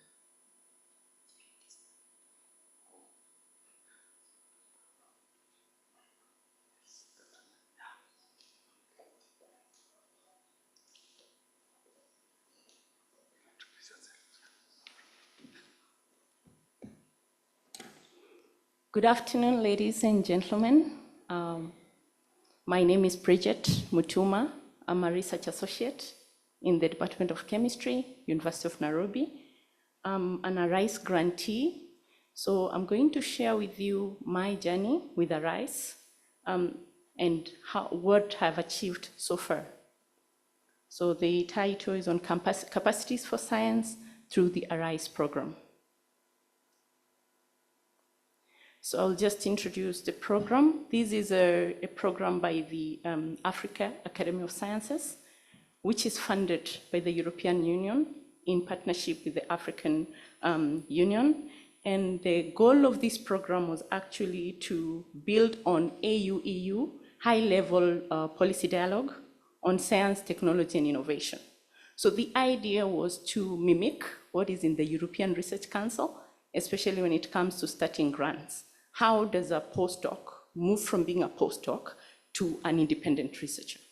So this program was calling upon postdocs who want to be independent researchers to apply to establish their labs or their groups in Africa. So the objective of the program was to enhance capacities for emerging African research leaders, to strengthen institutional research management and support systems, and to support the generalization of cutting-edge research that contribute to transformation in Africa. So in this call, this was done back in 2021, the Africa Academy of Science called for several people to apply, and from this program, they were able to choose 47 principal investigators from 38 countries. So there are some African countries that have got 2 ARISE fellows, and this is a grant that runs for 5 years, 500,000 euros to establish a lab and grow your research addressing the country's problem. So I am the only Kenyan who was funded through this ARISE 1 project. So my project is looking into plastic waste conversion to low-cost carbon nanoreactors for use in monitoring environmental pollutants and nanoplastics. So we all know plastic waste is a problem, but in Africa and Kenya, it's more eminent. And of the plastic that is generated, we only have 9% that is actually recycled, 12% incinerated, and 79% is disposed in landfills. And so it's projected we'll have more plastic in the ocean than fish by 2050. So my project looks into what happens with the plastic once it degrades. Because when you put it in the sunlight or through mechanical forces, it breaks down into microplastics or nanoplastics. So nanoplastic, you can take a piece of your air, divide it by 1,000,000, that's the size of the particle. And this has been found in the human placenta, human blood, human brain. There's a lot that is happening. And so the goal of the project to address SDG goals, such as clean water and sanitation, good health and well-being, as well as sustainable cities and communities. So in this project, I was able to determine the amount of microplastics, for example, in Nairobi River and in Mombasa, which is still ongoing, so we are not done because it takes a lot of time. But what we've done with the materials we have already extracted is that we have repurposed them into nanomaterials, which is porous carbons and carbon nanotubes. And then from these, we're using it to actually clean water, remove pollutants, environmental pollutants, and nanoplastics. So some of the works involve repurposing of these to nanomaterials and also using semiconductors as sensors and photocatalysts for the degradation of these nanoplastics and other environmental pollutants. So in this project, when I got this grant, I didn't have a single equipment for this work. And so some of the things that this funding has made me able to do is, number one, be able to set up a material science and nanotechnology lab at the University of Nairobi, Chiromo campus. So if you have time, you can pay as a visit at the Chiromo campus. This is the first nanotechnology lab, so building upon infrastructure, not only at the University of Nairobi, but in Kenya. So it has got both synthesis equipment and several characterization equipment, which are not anywhere else in this country. Then we have looked into human capacity building. So through this project, I'm expected to train 4 master's students and 2 PhD students to completion by the time it ends in 2027.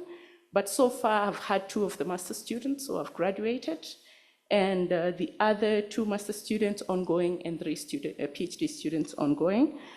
Through the issue of science advocacy, the idea for the ARISE is, how do you evolve? Because sometimes as postdocs, you can spend 10 years doing postdocs, one after the other, 1, 2 years, 1, 2 years, forever. So they're trying to see, how do you evolve from that to leading a team? And that calls for networking. So through this program, it has built my capability to network, not only locally, but also internationally, therefore raising the issue of science advocacy. And also looking into enhancing my scientific visibility and research publication. So at the beginning of the grant application, they needed to see 4 things. Number one, what exactly, they looked at 4 main areas: global health, innovation and technology, capacities for science, and the other one was to do with artificial intelligence. So you have to fit in either 1 or 2 of these pillars, and then you need to show how you're going to set up whatever you want to set up, because this is, you're growing something. So how do you set it up? What is the budget for it? How many students do you think you'll be able to train in that approach? And what are the impact that you will have? So you can have the lab and train, but what impact? This calls to you looking into what are the networks that you think you can achieve through this. So the criteria for this kind of grant is a bit different, because it's an early career starting grant, more or less like the ERC starting grants, which is between 1 to 7 years of your PhD. So it needs to see that you have actually transitioned from being a PhD and postdoc to independent. That means you need to have published by yourself without your PhD supervisor or your postdoc supervisor to show that you can actually lead an area of research. So that's one of the key insight for that. Now, from this platform that is given by the Africa Academy of Science, they partner with so many institutions, because it's based in Kenya, but it represents the whole of Africa. So through the engagement with the French National Center for Scientific Research, they have several meetings, and one of the kind was catalyzing East Africa science through scientific partnership. And in this, they engage partners in different institutions to be able to see if they can collaborate and network and work together.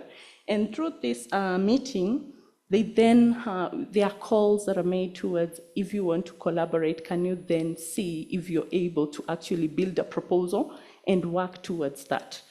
So through these, I've been able to find a collaborator, for example, in France, and be able to, we are working on how we can partner together, but this is made possible through the ARISE program and the CNRS. So it's just a platform to grow from where you are to becoming an independent researcher. So this mobility was made possible by the French embassy here in Kenya, and I can say that indeed it has been very instrumental because of the skills that you learn, especially learning from an established ERC researcher, learning to see how to manage your research better, how to grow and evolve into science policy development as an early career researcher. And this is one of the key highlights for this project. So while I was there, the Africa Academy of Science is actually in partnership with the European Research Council for a RISE 2 initiative. I don't know the information about when they'll make the call, but this shows there are also other opportunities now for people who want to also pursue funding opportunities, not only from early career, but also consolidated, so that through the Africa Academy of Science, you can be able to actually enhance your research here in Africa. So some of the relevance and the impacts of this project so far is it's building on the agenda for building capacities for science and innovation and technology, which addresses EU innovation agenda, as well as the high-level policy dialogue on science, technology, and innovation. It also contributes to human capacity building while boosting research infrastructure, but at the same time addressing a real problem, which is plastic waste and how to solve it using nanotechnology. It also encourages the development of methods of effective plastic waste management, as well as nanotechnology development policies in sub-Saharan Africa. So we have got the nanotechnology policy that says that we'll have a nanotechnology institute here in Kenya by 2030, but I'm not sure how far we are at. So that means this project can actually enhance in terms of building the policy capacity for that to occur. However, of course, there are innovative products coming from this because we engage the community. We go to Mombasa, we get the water, and you have to engage all the people who are dealing with the boats, select the few so that you're able to get the information for the microplastic. So in this, you need a lot of more funding for the products that will emanate from this work. And I believe that the Horizon Europe, this is a great opportunity, and this is one of the great things I like about these workshops, because you learn all these calls, and I'm looking forward to applying for now moving from starting to consolidated for the Horizon Europe. So I just put forward 5 things that I think are very important for excellence in research and innovation. I consider it like playing golf. You're just learning from a beginner to an expert. You have to practice and practice. And you're playing, there's a short distance, I don't know the correct terms, there's the long distance. You need to, each requires its own approximation technique. That's the same thing with the grants, in my view. But you need your research work to be very innovative, to have the multidisciplinary approach. That means you can't work alone. You need to work across faculties, across institutions, looking into international cooperation, because some of the facilities, especially in nanotechnology, they are not yet here in Africa and in Kenya. So you need to partner with institutions internationally to grow your capacity.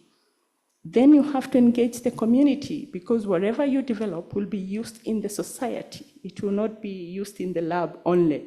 So community engagement. And the last one, which is the most important one, is resilience. Especially for young researchers, you need to be very resilient. You get a no, you start again. You get another no, you start again. Plus mentorship. You need to find mentors that can actually mentor you in the direction that you want to go to. For example, here we have Professor Sheila Okoth. She's done a lot. I think it's important to look into mentorship. Who can you look into? Who can you approach to mentor you to be a better person? Yeah. I think that's all I have to offer. Thank you very much.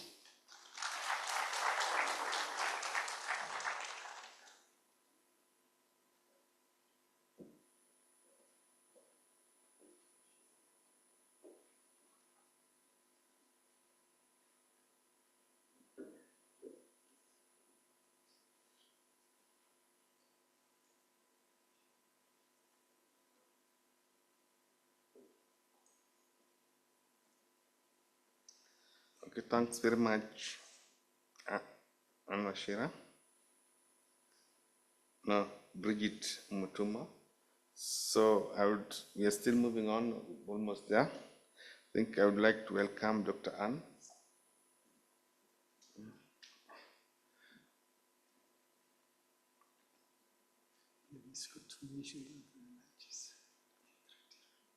Yeah, also we had a program of going for lunch, but it's not yet ready, so that's why we just have to extend a bit. Yeah, sorry for that. Thank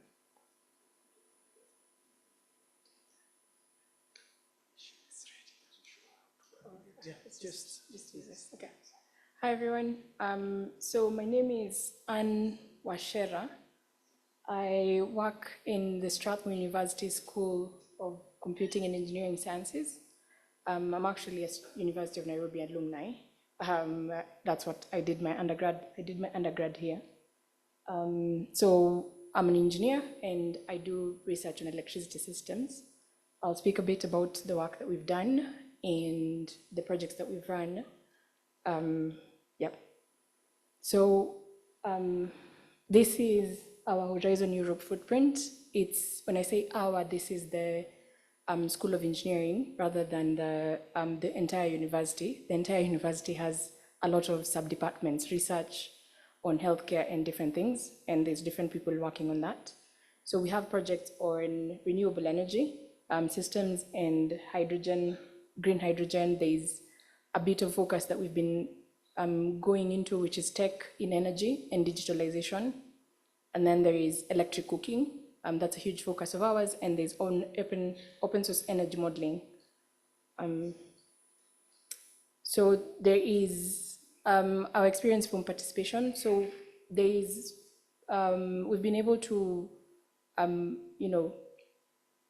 build quite a significant number of partnerships.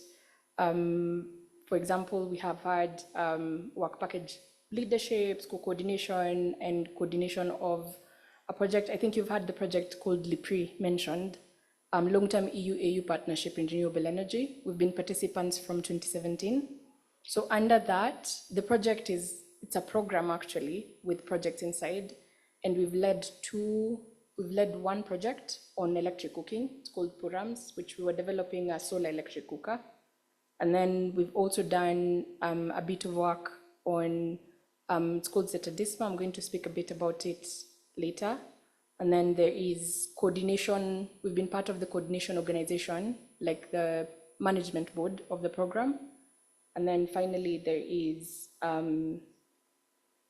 there's also a geothermal project. So we did a map of geothermal systems on the continent. So this, in general, what it really helped us in terms of learning how to do financial reporting, ethics compliance, and impact tracking. As a team that's very young, if you've noticed, I'm relatively young for the ecosystem. We're trying to build our capacities in research in renewable energy systems. So there's also scaling our governance capacity. So because overseeing multinational projects like the Purams one, which was Mozambique, Kenya, I think we had Portugal and also Spain. So overseeing multinational projects also like improves your capacity to do more of the same. So more experience from participation. So we've had other projects, like I mentioned, Zetadisma, which is mini-grid digitalization, and then One Planet, which is water, energy, food nexus. That's the intersection of water, energy, and food for localized energy resource and demand assessments. So what this just means is trying to see the applicability of technologies that have been developed elsewhere, or even just improving the technologies that have been developed elsewhere for contextualization on the continent. So there's been like a lot of, for us, exposure to leading methodologies to enhance, which has enhanced our ability to contextualize and apply different things within the African environment. A very important thing is, out of all this, we've been able to develop our machine learning and AI capabilities, and we're kind of working to set up our machine learning and energy machine learning and energy systems laboratory. So contribution to EU research innovation agenda. We were in Brussels actually 2 weeks ago And part of that is being part of the ecosystem where like the decisions are being made, the contributions, so that in short, to make sure that when the priorities are being set, the interests and the context of the continent are actually included. So it's very important to also like be part of this process, because as Africans, it also gives us an in into what we can kind of into the ecosystem, so that we are also able to like set the agenda. So participation outcomes for us, we have a solar clean cooking prototype that we developed and tested, and I think we are currently in discussion with other organizations on how we can, because we did it in Kenya and Rwanda, how we can actually adopt them, Kenya, Rwanda, and Mozambique, how we can move the adaptation into other African countries. There's Smart Mini-Grid digitalization tool, that's a project called Citadisma, and all of these are different projects. So 1, 2, and 3 are under LIPRI. Like I said, it's a project of projects. Then there is African Geothermal Resource Mapping Tool. So we were mapping geothermal sources in the country, both all the way from low enthalpy, that's really low energy content, to like the really high enthalpy ones. And then there is Green Hydrogen Transition Roadmap and Policy Framework. It's called Just Green. This one contributed highly to Kenya's green hydrogen report, green hydrogen strategy. And then there is Open Source Modeling Framework. This is a modeling tool for water, energy, food ecosystems. And then we also led the development of the Monitoring, Evaluation, and Learning Framework for LIPRI, and also part of our team, given that we'd spent quite a bit of time in the ecosystem, were part of the training of the other African partners on financial reporting. And I think overall, there's been development of materials for training students, researchers, policymakers, and just quite an amount of content that we've developed that's currently housed in the university for use inside, for training students, and also like capacity building of researchers. Other outcomes is one of the things that we've learned, and also we've kind of, I'm an engineer, so we tend to focus a lot on the technical. So one of the things that these projects help people like me, who like are very, very heavy on building innovations and stuff, is learning how to contextualize your work in a societal perspective. So most of the projects that I've ended up working on, we always try and ensure that there's inclusion and mentorship of women and youth, just ensuring that the developed innovations and are done in such a way that there's local empowerment. And then the findings for us, we work closely with the regulator. So for us, it's we work very closely with Kenya Bureau of Standards and the energy regulator EPRA to try and provide policy information and contextualization using the outputs of the research that we've done. And then at an institutional level, this has strengthened our grant writing and research management capacity, enhanced our competitiveness and credibility in the other calls. And then also we've had quite a number of strengthened partnerships, so much that these days, if we see a call, it's just a case of emailing another partner and asking, hey, are you interested in doing this? So part of the joining a call, even if, like what I encourage everyone here is that even if let's say you join a call and the amount of money that you're getting is not that much, just the participation is extremely crucial, because then it introduces you to a larger network that you can reach out to whenever you see a call. Like I saw the EURAXESS one, and I thought, oh, one of my colleagues in Germany might be applying, and I texted her and she happens to actually be applying. So I put her in contact with a colleague of mine. There is also, for us, for legacy, there's been we have a sustenance of like research networks. So we have like really, really large research networks that we're part of around the world. And then there's also like ongoing proposals out of the things. So it's kind of, you finish a project and then you realize, okay, there's this thing that we can actually apply for from another funder. So there's been a lot of cascade in terms of you get this project, it cascades into the next one, it cascades into the next one. And one of them is, I currently have commercialized one of my research projects. It's called SunSafe. So SunSafe is a sizing tool for solar systems, and that's kind of one of the outcomes of one component of LIPRI kind of cascaded into it. So if you'll have any questions about that, my website will be at the end of this presentation. You can just look me up, and then there's more details on SunSafe there. So what are the challenges? The main challenges is, as you heard, LIPRI is quite a large consortium, and we're part of the program management board. So LIPRI has 84 partners, actually. Yeah, LIPRI has 84 partners. That's quite a number of different partners, and from all over the continent and from all over Europe and the continent too.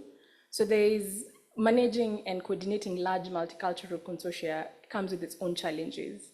I think one of the things that I learned is that mannerisms are very different. The things that I consider rude sometimes will be rude, it will be like okay for someone else, and the things that someone else considers rude will be something that I do on the day-to-day. So there's a lot of like context, contextualization of the relationships, and that happens slowly. So over time you kind of learn these are the norms in different places.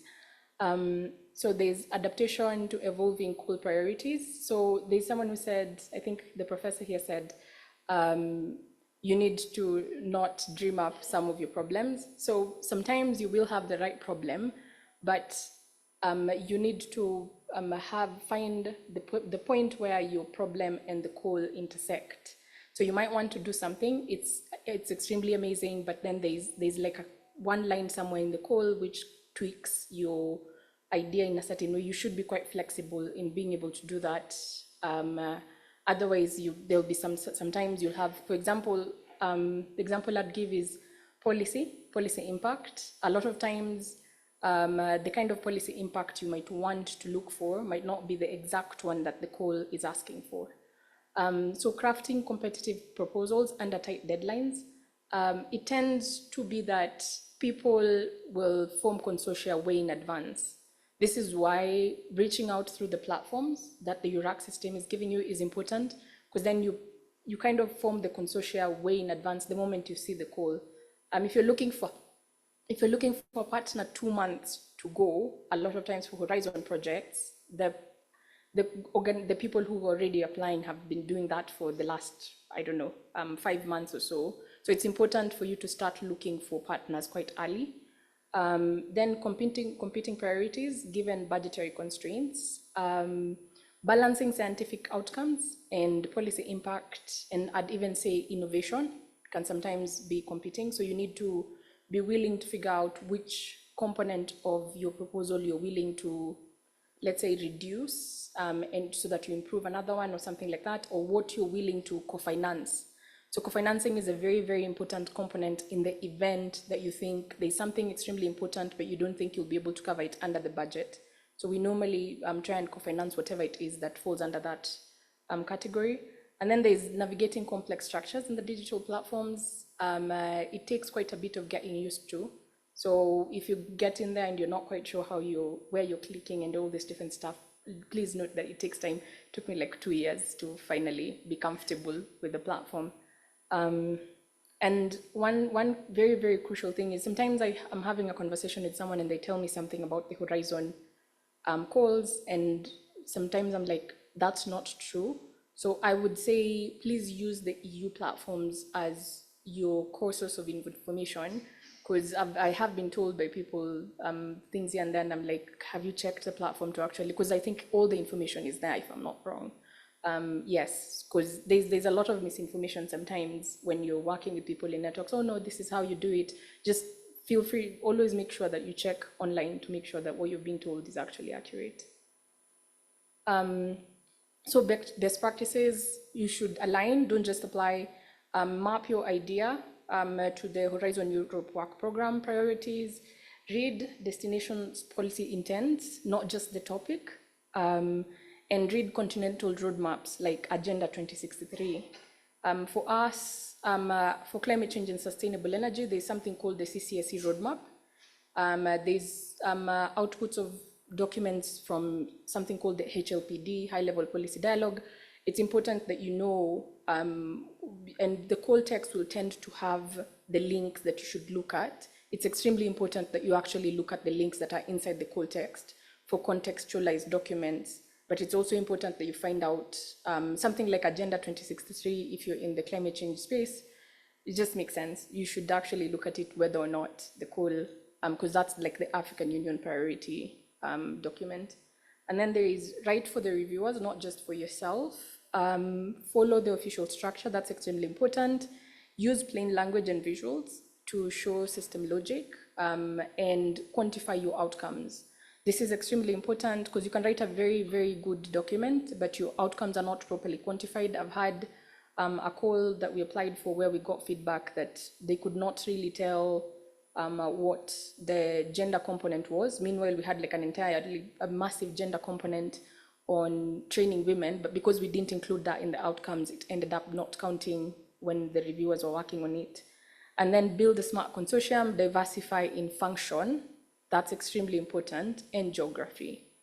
Make sure you check which geographies have been requested for. So if they've said 2 African partners, 2 EU partners, make sure that you, 2 African partners from different countries, just make sure that that is actually one of the things that has been provided in your response. Then there is demonstrate sustainability and capacity. So you should plan policy uptake, business models, training pipelines, open access data sharing. This is especially if you're in the crowd and you're thinking of energy projects, this is extremely, extremely important. So our context here is, as you're reading this, is energy. Then demonstrate links to existing institutional assets, such as letters of support. We found that this is very useful. So if you work with government partners and all these other organizations, try and have them draft like a letter of support to actually say that this is useful from a policy perspective, because that's actually a bigger, let's say, policy support to show that, okay, this will actually go into national documentation or national interests. Yep. Then use your experience to show credible track record. If you do not have experience, if you're from a big university, there's someone in your university who has quite the track record. That's where the mentorship comes in. Please make sure that you talk to them. And then use tools and networks, the funding and tenders portal, join communities. Lipari, for example, has an online community that you can use to connect. I think I'll add the link here before you share out the presentation. I've just realized I didn't do that. And then create proposal clinics. So once you start the proposal, please have scheduled proposal check-ins. So small group reviews where participants refine different sections together. It's extremely important to do that. Don't just give one person the application to write and then all of you forget. It tends to be quite a hectic job and it needs multiple input from multiple directions. So summary is, in terms of finding partners, early engagement with potential partners in workshops and other environments. So workshops like these ones, but I'd say if you're part of a project and maybe you're not the PI and the PI is attending different workshops or something like that, please, I would encourage you highly to ask if you can join them or if you can attend online, because the attendance kind of teaches you quite a bit. There are things that you can only learn by being present. So once a project is running, kindly just make sure that your presence is felt, because there's always this, especially for the technical people, the engineers and all this, I'm just doing my, I'm in my lab, or I'm doing my installations. So when it comes to those other things, there's someone else who's dealing with it. I highly encourage you to not do that. Try and be present and look at, like how people are interacting, and try and interact with people and network with them so that you get into the ecosystem a bit more solidly. And then there is talk to people and tell them what you do. I feel like scientists really struggle with this a lot of times. You should know. You can just Google me, yeah, right? So try and make it a habit to tell people what you do. Don't make an assumption. For example, I think I had someone talk about, there was someone who's talking about food systems. I think there's sometimes we're making up like applications for food systems and we don't have like the scientists in the food system network. Now that I know what they do, I'll probably talk to them. So it's always extremely important that you tell people what you do. Then for evaluation, prioritize research quality and impact, and I'll kind of underline impact there. Impact is extremely important. I think there's an assumption that people make sometimes that, impact, the project is impactful, so I don't need to state that it's impactful. Please do not do that. Make sure you explain why your project has impact. Don't make an assumption that someone already sees the impact, because sometimes it needs to be explicitly stated. And then ensure alignment with EU priorities. Like I said, please make sure that the documents that you're referencing are especially the ones on the EU that have content on EU ecosystem. That's like the CCSE roadmap. I'll keep coming back to that for the climate change and sustainable energy ecosystem.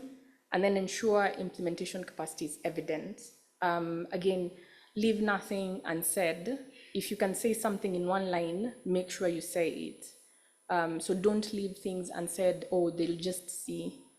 Yes, implementation capacity can be in the form of CVs, but you can also like summarize sometimes and say, this is why each of these people is here. And then application success, what we've had, given we've had what, around 5-6 Horizon projects on energy alone.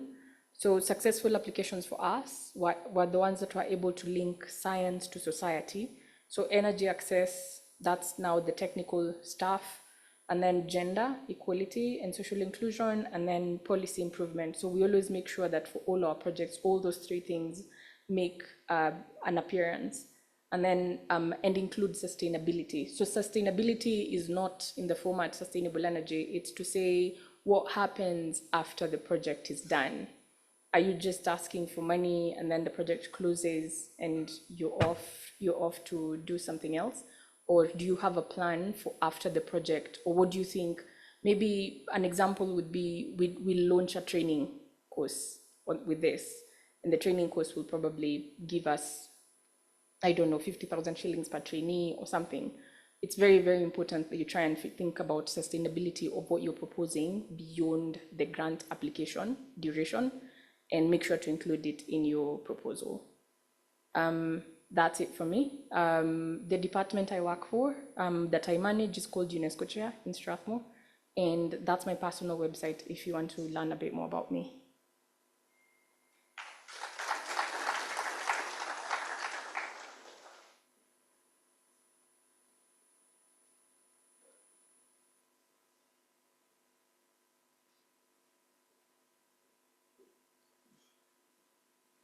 Okay, good afternoon.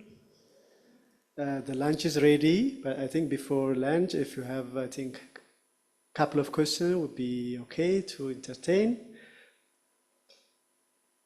We can still continue while we are having our lunch as well.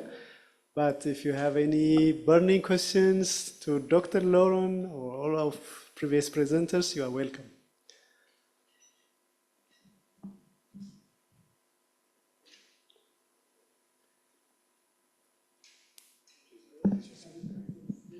All right, I'll be very brief. Mumbiko Kingori is my name. I come from the Youth Cafe, a youth-led and youth-serving think tank. Mine is a brief comment. We are part of the Africa-Europe Innovation Platform, and we are developing the playbook, which will be a one guide for young innovation. So if you have a great innovation, we are beneficiaries actually of this one. And good to see you, Dr. We were together in Brussels. So if you have, or you know of a young person who have done a marvelous innovation that is driving and is causing impact, kindly get in touch with us from the Youth Cafe. Thank you very much, and good presentation and a good event. One more.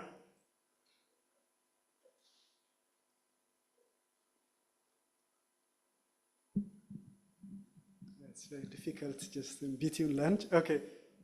Here is one question. Thank you.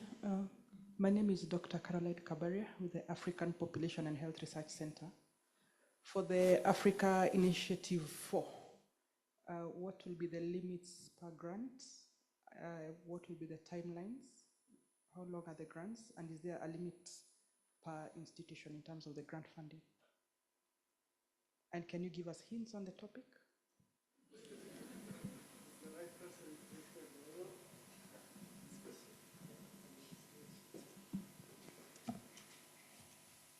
As it is part of the same program, Horizon Europe, so the rules will remain the same in terms of type of funding, duration. There is no limit. You already got several grants. You were on the chart. I didn't mention you, but I think you're in top 5. So you can apply, there's no limit. But I cannot tell you really about the topics because I have not seen the full list. I know a few of them, but it will not be that relevant. But you can consider, as it is 2 years of budget, and just looking at the previous Africa Initiative 3, where for 1 year budget we had 24 topics, 500 million euro earmarked in all areas. There was one topic on generative AI for Africa, looking at specific languages and data sets. There were topics in health, there were topics in climate, in energy, agriculture. So some will be, again, platforms that we want to continue. So bringing together the stakeholders, the funders, to share information, disseminate the outcomes, but also identify the needs for further investment. And then some are very specific topics. And I really cannot give you and I'm not allowed anyway. So it is being filmed, so I will not start giving you a list because in Europe, we have not done that communication. So, but we call it inter-service consultation is going on. So there is a draft that is being discussed with all services, it's being discussed with the member states. So it may change a little bit, but normally it's 95% there. And so some are being put for people to start preparing. So it's, but I'm not, as an official, allowed to tell you precisely where this information is.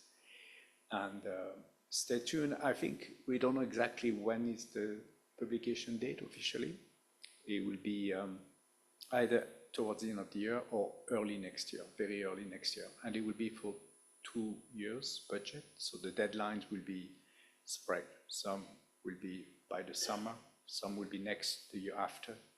So, and we will start a campaign as soon as we have more clarity on the time of publication.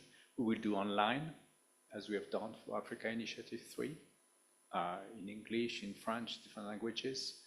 And there will be some specific call by my colleagues for specific areas where they do webinars, and also an opportunity to meet partners. Usually it's hybrid. And we will do also events in countries. We will probably come back to Kenya early next year. Okay, I think there is a question in the very back, and then we'll go for lunch.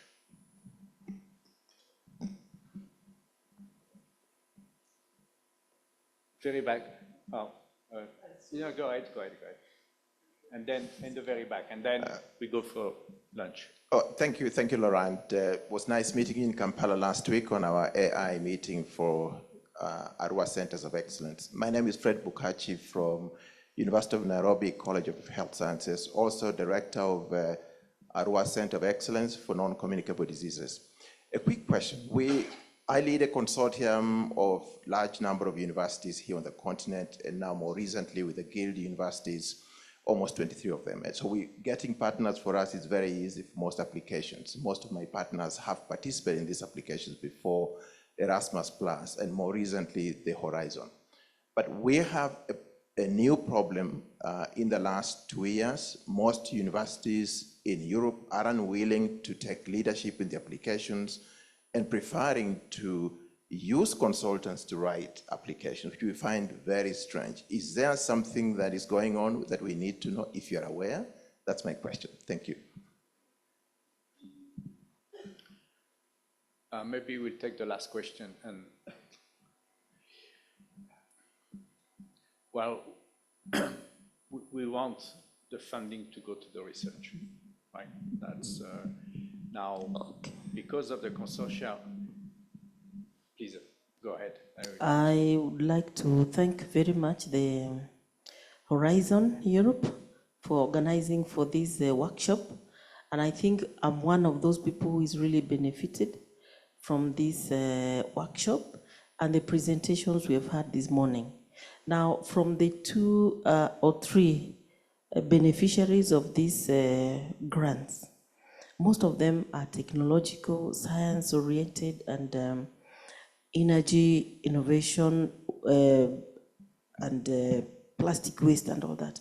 I was just wondering, another question has been answered here, has been asked by him, so I wouldn't like to repeat that, but I was just wondering, I belong to psychology, and I've not seen anybody who has benefited from the field of psychology, and how exactly we can fit into Horizon Europe if we came up with very, very practical kind of research that can do a lot of impact, because we realize that at the moment we have a lot of mental health issues that are affecting people globally across the world, and more especially Kenya. So my question is, how can we as psychologists, counseling, and those with mental health fit into Horizon Europe?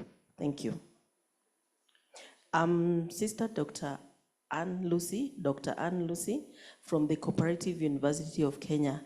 I'm a faculty member in the Department of Psychology. Thank you.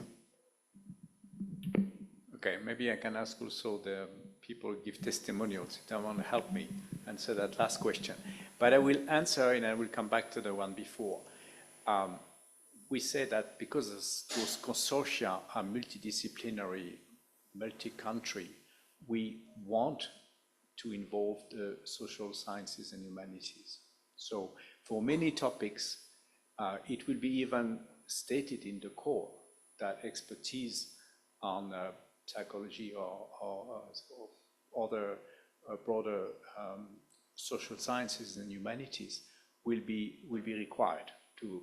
So if you are, for instance, on artificial intelligence, there is a lot of psychology about understanding how this will be penetrating the different arenas, are the issues, how do we anticipate those issues. So you need not just the hard sciences, you need also to bring people from the social sciences as part.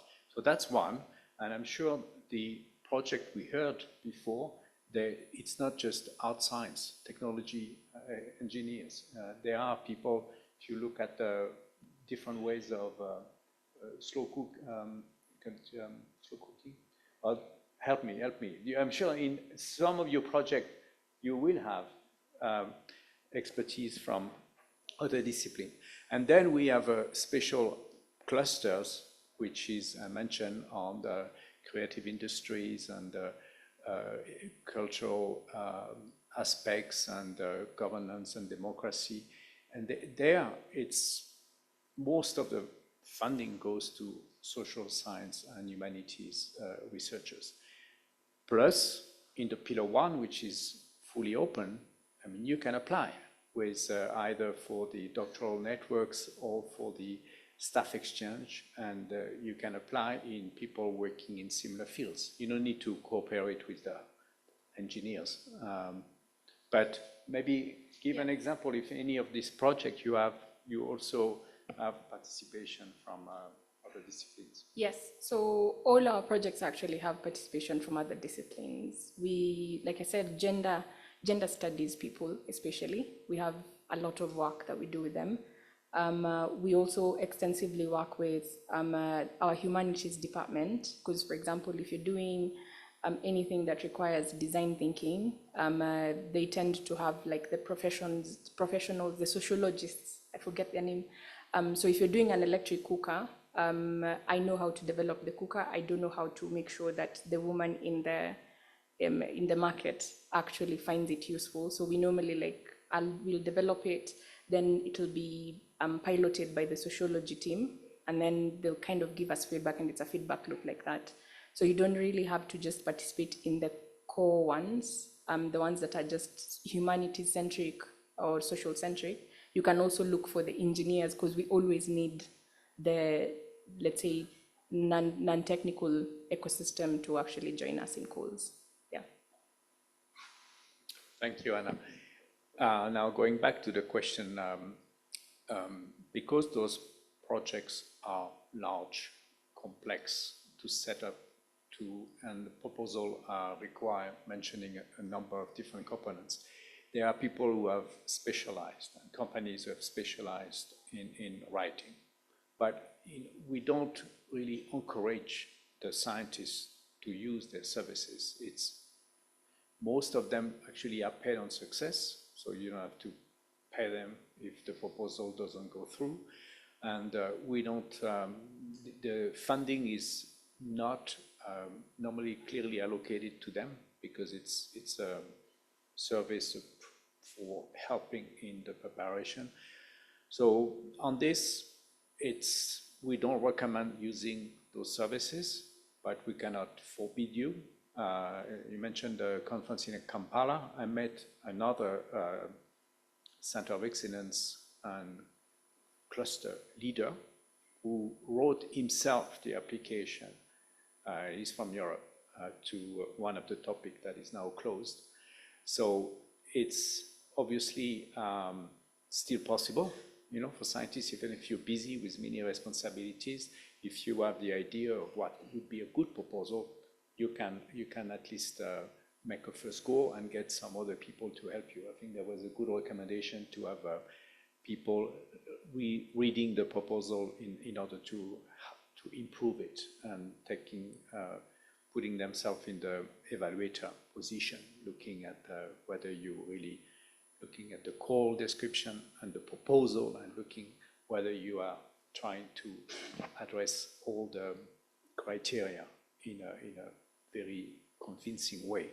So I hope I answer your question. I'm surprised that most of your partners really don't want to write, don't want to coordinate, because coordinating still puts you in a position of not really power, because you need to respect the work of everybody and distribute it, but you get visibility and you get recognition for that work. But it's true that for scientists who just want to do science, being a coordinator of a project is not always very attractive, and that's all I can say. But again, we can maybe, Fana, do you get that comment from people who like nobody wants to coordinate because it's too complicated? They just want to be a partner? Fortunately, I didn't hear about that. It's a new information for me. No, but I'm aware for many years there have been companies specializing in helping consortia write a proposal and ask funding. Normally it's only in case of success. So they pick also the consortia. They will only work with groups who they feel have a chance to get the grant, so they will get some money from some return on the time they spend. That's what I want to say, but I don't think it's well, maybe I'm wrong. I'm based in Addis, so I'm not so much in contact with the people writing proposals. Yeah, please join me thanking Dr. Laurent and all these morning presenters. And it's not finished. We go for lunch, and then we come back at what time? Because 2:30. 2:30. At least we need to have 1 hour. So for those online, 2:30, we start again. See you then. Just in front.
Okay, I hope you enjoyed lunch, and we are now ready to restart. Maybe this nice music could, thank you very much. So now it's my pleasure to introduce my colleague from the Italian Embassy, the Science Councillor, Fabio Santini, Dr. Fabio Santini, who will give a short presentation to show that beyond the European program that we presented, there are a number of programs by individual European member states that also contribute to boost the cooperation between Kenya and these different countries in Europe. So Dr. Fabio is coordinating the group. They meet regularly to exchange information about the activities. So he has accepted to speak on behalf of the EU member states. So please, Dr. Fabio, the floor is yours. So good afternoon, everybody. Thank you, Laurent, for the introduction. So I'll go directly to the content of the presentation. This will not be an exhaustive presentation of all the possibility offered by single member states for scientific cooperation in Kenya. It's just a very quick overview. And in this presentation, we will only cover 6 member states. And you see the list here, they are in strictly alphabetic order. There is no ranking in the order. So we'll have Belgium, France, Germany, Italy, Hungary, and Sweden. We start with Belgium. You see there are 5 institutions in Belgium that are funding research, mobility, and opportunities for collaboration. The first one is the Belgian Science Policy Institution, who is the national institution for research and innovation. Then there are also other 2 regional institutions that support research. They are for the region of Flanders and Wallonia. All of these support research in various manners, like you can have mobility programs, you can have research programs, you can have short exchange on both ways, for Belgian experts to be in Kenya and for Kenyan experts to be in Belgium. Then there is the 4th institution, who is mostly focused on innovation, so they mostly encourage development from research to market, to business, so mostly startup or applied research. And the last one, the Federal Public Service on Health, is mostly focused on food security, food safety, so animal health, plant health. If that is the subject of your work, that's the institution to be in contact with.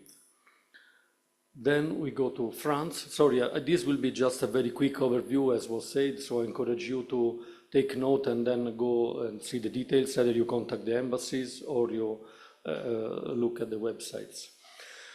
So France, we start with the program offered by the Embassy of France for PhD scholarships. There were 18 PhD scholarships funded in 2025. Some are fully funded, some are partially funded, and some are for PhD student mobility in French institutions. For the 2026, for next year, it seems there will be a small reduction in budget, but I think the program is still active. So you see the contact of the embassy in case you want to get more information on these PhD programs. Then France has a long-standing partnership with Kenya through the National Research Foundation, NRF. They have this program called Pamoja. I think I don't need to explain you what Pamoja means. It's a program for joint research projects. The amount given is about 20,000 euros per project, and now the 5th edition of this program is ongoing, and the next edition is going to be prepared. It will be out, if I'm not wrong, next year. There is no specific topic. All the topics are welcome. So I said before, I heard before that our colleagues from the science, from social science or humanities, they feel represented. In this case, all the fields are open. Then there is a specific fund from Team France Fund. It's called Fund Keep France, which is mostly a developing funding, mostly focusing on agriculture, on health and forest management. And this is this program was quite big. You see 1 million euro per program, roughly. And then again, I'm sure most of you are familiar with the NZE Engineering and Science Complex that is funded by France here at University of Nairobi in Chiromo campus. This is a 35 million euros program, 30 million on loan and 5 million on grant. And in addition to the infrastructure, in addition to the building and the excellence of the Center of Excellence, there will be also programs for women in STEM and also in developing a joint curriculum between France and Kenya. Let me conclude this presentation on France by saying that there are 4 research institutions, French research institutions represented here in Nairobi. You see the list here: CNRS, CIRAD, IRD, and Science Po. They have a representation office in Nairobi. It means if you want to get in contact with them, there is a representative physically present here in Nairobi. To establish connection with France. And then there is one regional actual research unit from IFRA. They, as far as I know, they mostly deal with social science. They are actually also developing research here in Kenya. Then there are other funding opportunities connected with the French research institutions. Of course, the Erasmus program, and also there are French institutions who support in writing, in preparing the Horizon Europe applications. We discussed extensively this in the morning. It's very, sometimes it's very complicated to prepare these proposals, so there is these public agencies that support the development of these proposals. Okay, with this we finish with France, and then we go to Germany. Germany is very well known worldwide for being a very center of innovation, a country who is fostering research and development. We see here some numbers. For example, there are more than 17,000 patents every year from German institutions. There are more than 28,000 research companies. There are more than 100 public research centers. So really, Germany is very active in this field, as you all know. And what is interesting to us here is their international projection. You see that there are more than 30,000 international researchers supported by German institutions. And most of this activity is done by 3 institutions in Germany. The Alexander von Humboldt. If anybody of you speaks German, I excuse myself for the pronunciation. Then you have the German Academic Exchange Service, DAD. We will speak more about them. And then this Deutsche Forschungsgemeinschaft, sorry. We will also speak briefly about them later. So the Alexander von Humboldt Foundation is supporting scientists. I think there is also a representative here in Kenya, here in Nairobi, so you can find more information about them. I will speak more extensively about DAD, the German academic international institution. They have 57 regional offices worldwide, and one is here in Nairobi, in Upper Hill. If you're not familiar with them, I encourage you to visit them. They offer mostly doctoral programs in different ways. One, the most simple way is you apply for a PhD program in Germany as a foreign citizen, and they provide support for your activity in Germany. Or again, as PhD level, you can have a binationally supervised program in which, let's say, roughly half of the work is done in Germany, half of the work in Kenya. And there are specific agreements for this kind of PhD programs. And then you can also have research grants in Germany for PhD students that are having their PhD here in Kenya. They have a period of study in Germany, or also postdocs, they can have a period of study in Germany. So here you see the application requirements for all of these three type of scholarships. I don't go through all of them. I just want to point out that the work that is done, that is foreseen in Kenya in a research program, is not funded by the German institution. So they only fund what the research done in Germany, but not if you need some field research here in Kenya, it's not supported.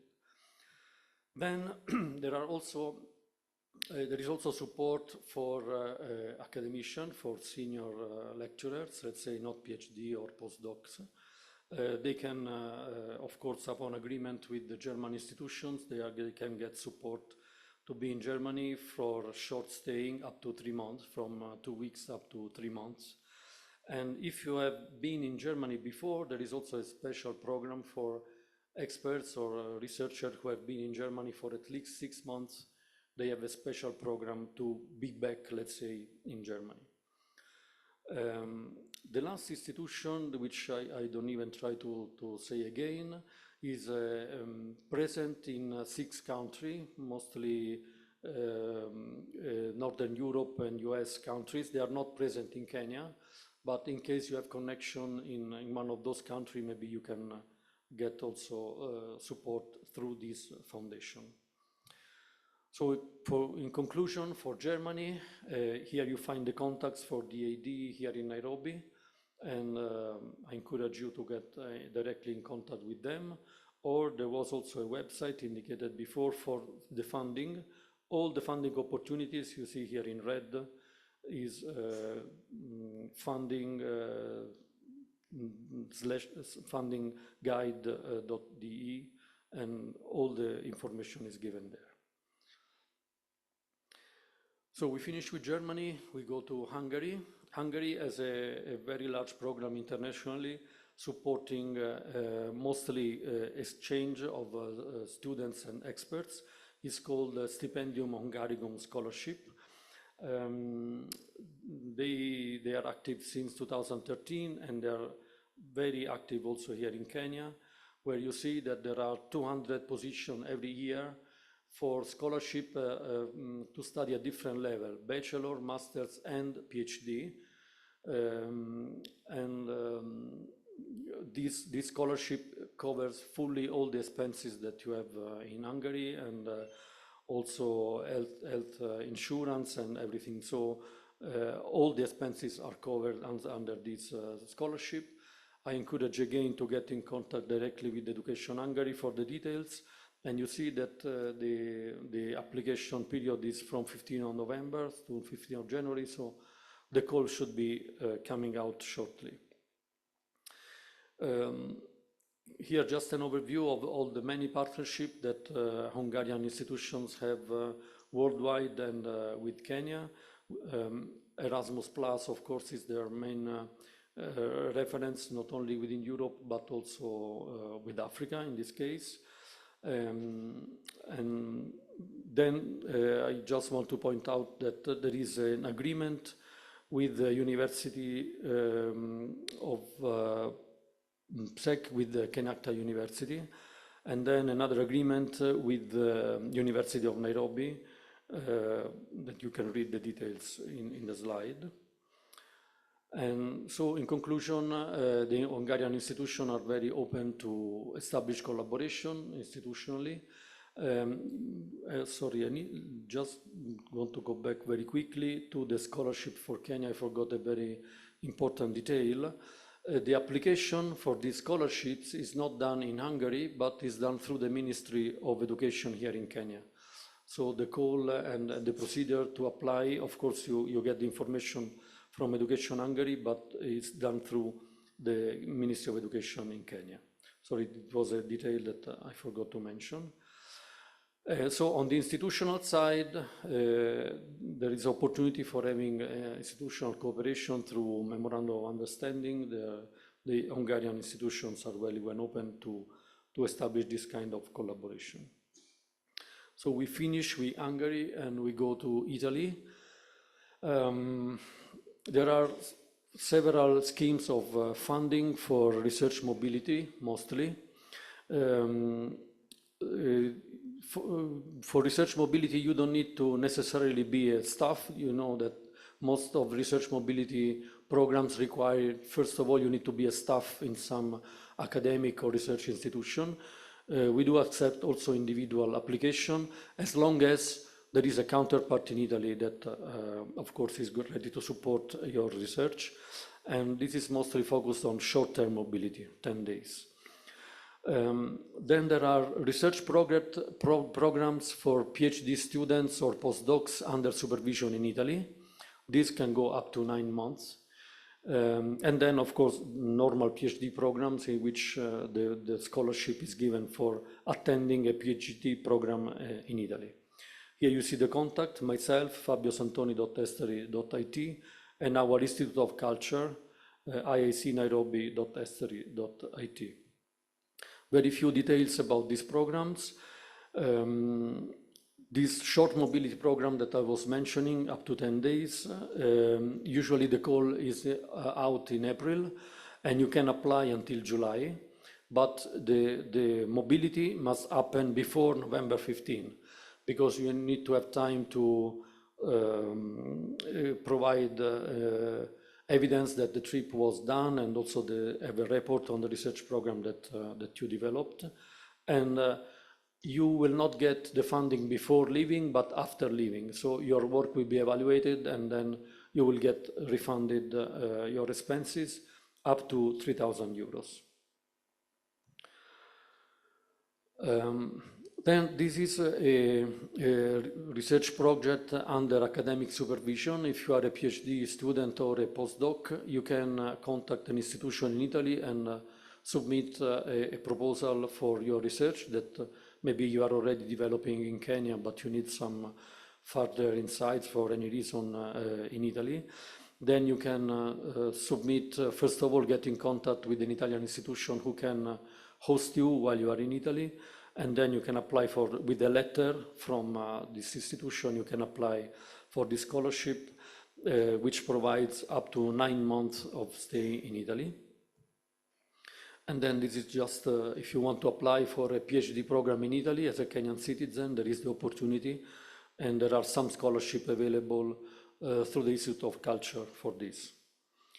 Let me conclude by, just as a quick overview, there was a program funded by the Italian government last year, mostly on, we call this transnational education program, but within the education you can also have some established contact for future research programs. Now, the way the program is structured is aimed at building networks of universities. So we don't target single universities or single countries, but many universities in many countries.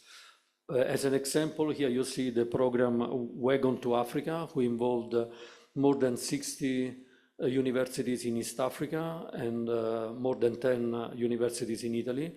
And you see all the countries that are involved there. And I choose this program because the focal point for the program in East Africa is Jomo Kenyatta University of Agriculture and Technology. And then you see the other program, Afia Moja, you see it's spread all over Africa. There is not a specific region, and also in Italy is very spread. So the way it works is that it supports short mobility programs for Italian experts to come in Kenya and from Kenyan experts and students to be in Italy. So this call is already closed. I don't know if it will be renewed in 2026, most likely it will be, but I have no indications on the possible dates. With this, we conclude Italy and we go quickly to Sweden.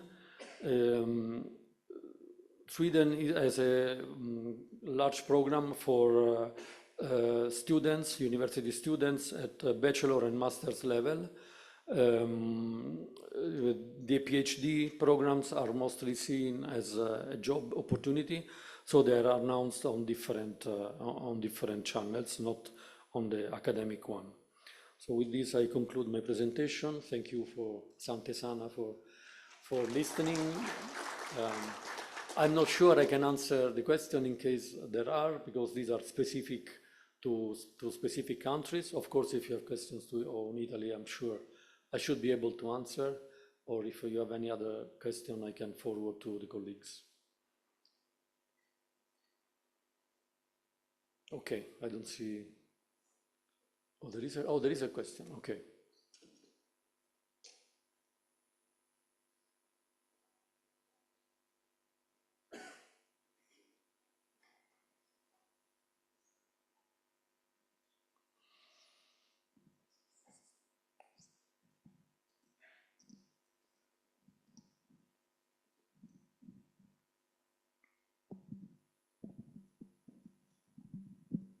Okay, thank you very much for the presentation.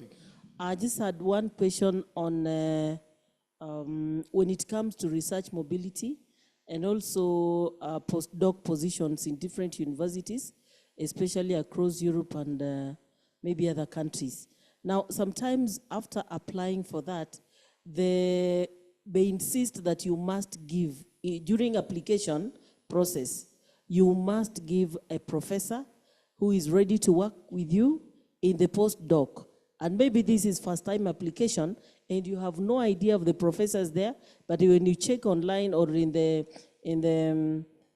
internet on the professors who are there, some of the links or the emails they give do not go through. So you are not able to speak to any professor, you're not able to speak to any person who can give you a lead so that you can put the name of the professor there during applications of the postdoc programs. So I don't know what we can do for us who are this other side, because we may not have the links or we may not have the names of people within the specializations that we could be applying for. Thank you. Okay. Yeah, thank you for your question. I agree that maybe it's not really structured. This information is not available in a structured way on our websites. But I'm sure every single country has their own program. Now I can only speak for Italy. First of all, you can contact the embassy. Now I'm there full time exactly for this reason. And just last week, I created a connection for. Actually, it was a strange situation. There was a Kenyan citizen who was in Italy, but he needed to have a connection in Kenya, but through an Italian institution. So the embassy is ready to help in this, to find the connections in Italy. I'm sure also the other embassies are available to provide this kind of information. And also, again, for Italy, there is a website which is called Study in Italy, where you can find all the academic programs given in Italy, so you can filter them through the discipline or through the faculty and easily find where the specific topic in Italy is taught or there is research on that.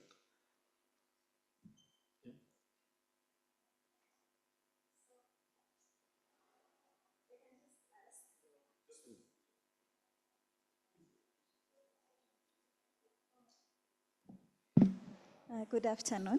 My name is Dr. Mariam Swale from Technical University of Mombasa. So a question is about age limit. So I saw for PhD is 30 and for I think postdoc was 40. Sometimes that's a challenge, especially for women, because sometimes you have to take a break to have children, take care of them, or maybe you started studying late. So apart from that, like is that very strict, or is something that can be considered? Again, I can speak for Italy. I think the requirement is very strict. I don't know why there is this restriction, but it is there, unfortunately, and there's no way we can, if there is that limit is there. But for the short-term mobility of 10 days, I understand it's just 10 days, but for that one, there is no age limit. So maybe you can, at least at the beginning, use that one to see what's there. Thank you. My name is Dr. Masika Eric from Kenyatta University. Thank you so much for the presentation. Just a quick one on the language. Most of these countries' language is not, English is not the first language of instruction. Is there a level of English or language proficiency for the country apart from English, or you can join with my English? Thank you. Yeah, all over Europe there are programs taught in English, completely in English, or in all countries. You have programs in the country language, but you also have programs that are fully in English. These at bachelor and master's level. But when you go to PhD, of course, everybody speaks English, and there is no barrier in that sense. Also, if you are a scholar, you are already in an institution, English works all over Europe, there's no problem. So maybe for everyday life, learning a survivance kit of the language in the country in which you are, of course, is useful, but is not mandatory. Many people in Europe speak English, and you can make it very easily.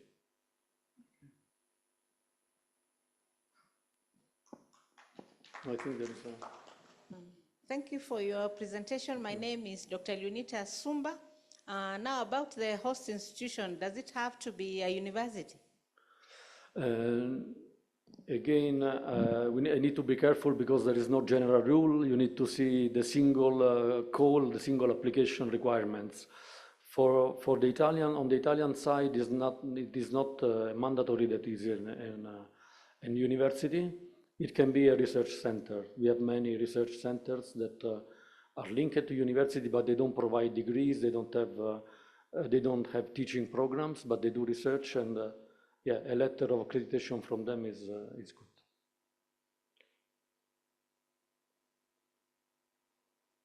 Okay, thank you again. Thank you very much.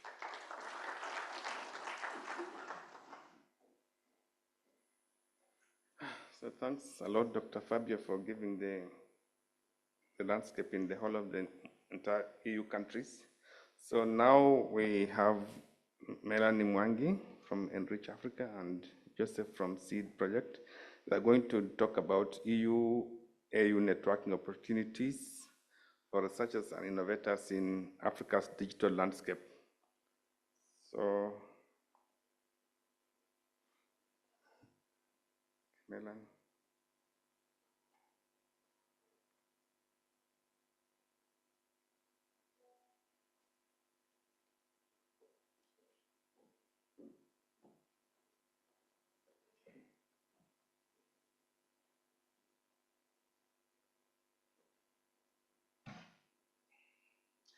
Hi, everyone.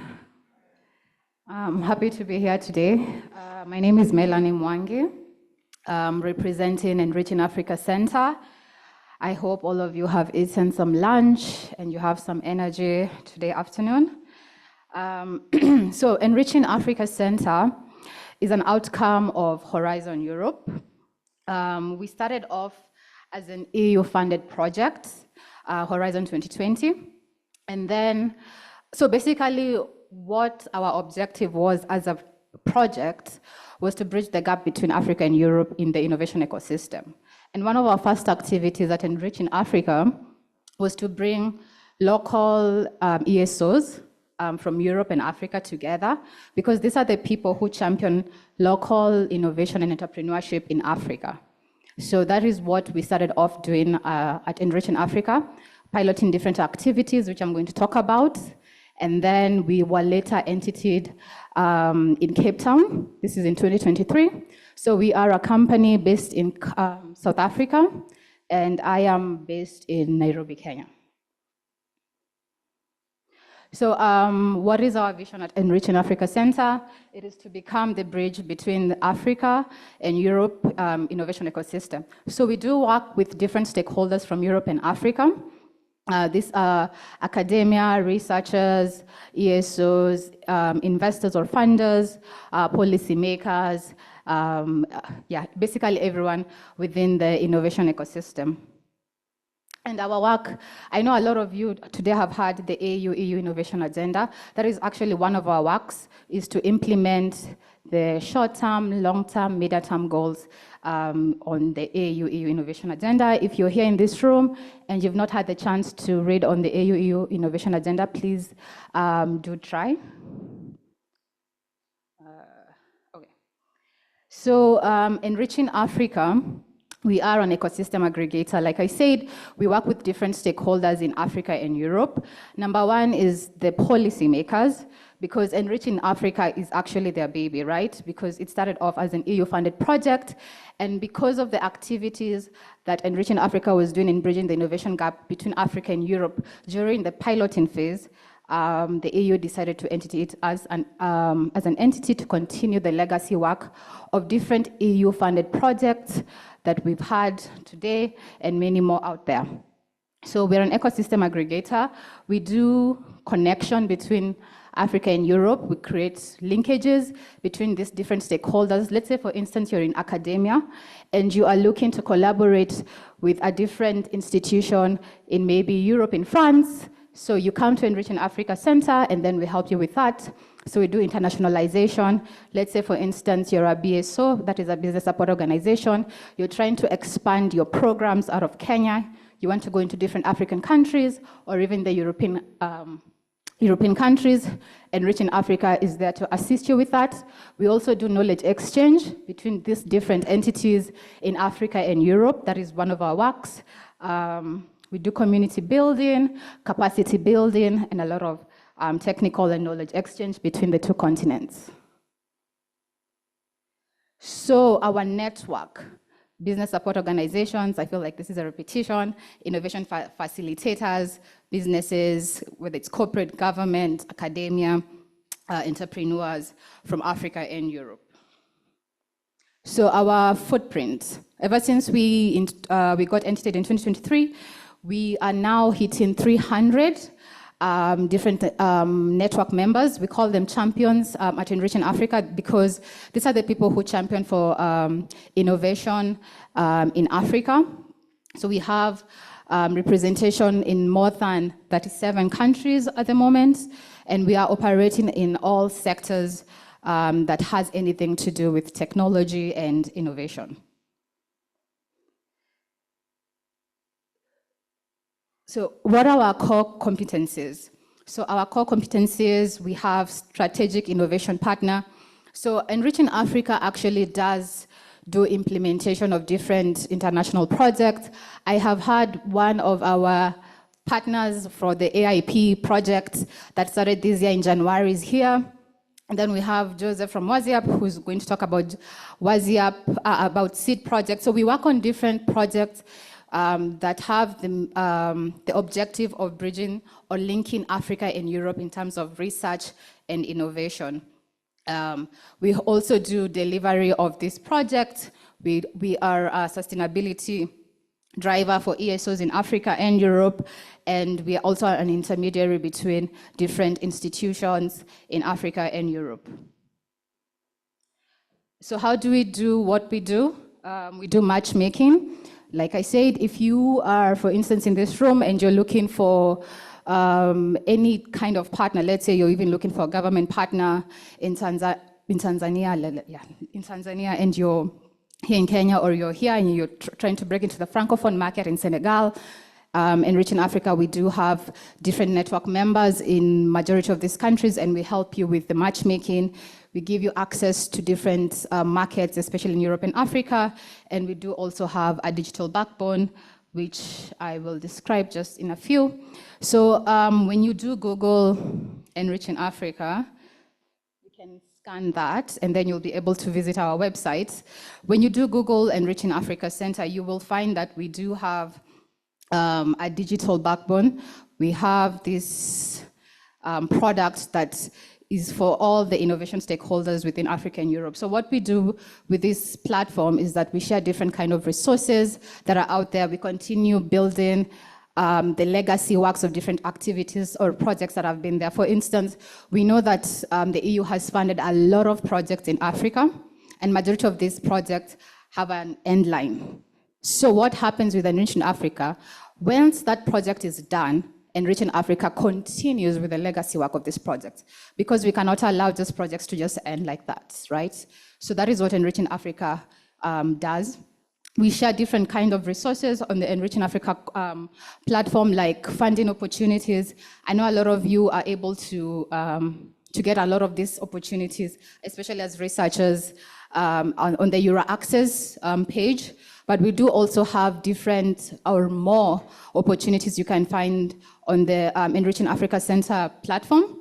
You do have to be registered into the platform, and then you can pick that you're an STR actor, that is academia, and then you'll be able to have access to all this. You can also share this with, if you are a technology hub within a university and you have innovators or entrepreneurs in your lab, they can get a lot of materials and resources for startups. We also have that. Yeah, so please do, if you have the chance, please do visit the Enriching Africa Center website, and you can have access to all this. Then we have, so when it comes to matchmaking, how do we do matchmaking? We do matchmaking in different ways. Number one, we have the twinning program. So the twinning program is where we bring different institutions, whether it's ESOs or VCs or academia and researchers together. So for instance, this year we've been running a twinning program where we've brought different institutions. For instance, we have UCT, we partnered them with CISPA from Germany, and they're working on a project on cybersecurity. We partnered Kenyatta University, Women's Economic Empowerment Hub, with a university in Lithuania, and actually she was here to visit her twin. So with the twinning program, what we do is that we bring two different institutions together. If you have the same need, if you have something that you can work together, like a project, we bring you together, we help you come up with a scope of work, the both of you, and then in time, we fund some of these exchanges. So we have funded, this year we have funded over 8 exchanges for different institutions in Africa and Europe. Nigeria partnered with like Molo Ventures is partnered with IPN, that's the biggest university in Portugal. So that is one of the things that we do in matchmaking. We do B2B partnerships also. So for instance, we have different, we get a lot of requests from businesses, especially in Europe, that are trying to break into the African markets. So we also help them with that. We connect them with the right partners in the African markets. And we help them even with things like market insights. Then we do have opportunity sharing, something that we do at Enriching Africa Center. Every other week, we send weekly funding opportunities to our different network members. And then when it comes to access to markets, this is another activity that we do at Enriching Africa Center. We have soft landing programs. So soft landing programs is where we have call for applications. We've had a couple of them this year, and then we pick particular markets. And in these particular markets, let's say for instance, we have a soft landing in Ghana, we pick the Ghanaian market, have a call for application. So if you're a business, you're in academia, or you're an innovator and you're trying to figure out if Ghana is the right market for you to expand into, or if you just want to visit Ghana and find out if you can get any partnerships and things like that. Those are some of the things that we do. So we pick different stakeholders after the call is closed, and then we pick these guys, we do capacity building with them, we help them find out if this market is a viable market for their products and services, and then we take them to that market, and then we do B2B matchmaking with the Ghanaian market according to your needs, what you tell us that you need. Then we have learning expeditions. Learning expeditions is a little bit just like soft landings still. So for the soft landings, we mostly do like between 4 days to 1 week. Learning expeditions might take a little bit longer, 1 week to maybe 2 weeks. So learning expeditions, we take you to let's say now you're going to Uganda. So we take a couple of people there and we take them to visit different stakeholders within those markets. And then, and then if you want to expand into that particular market, we help you with that. We also do trade missions and exchange programs at Enriching Africa. So what is our strategic role when it comes to EU-funded flagships? I'm going to just repeat, if you'll allow me. Enriching Africa started off as an EU-funded project, right?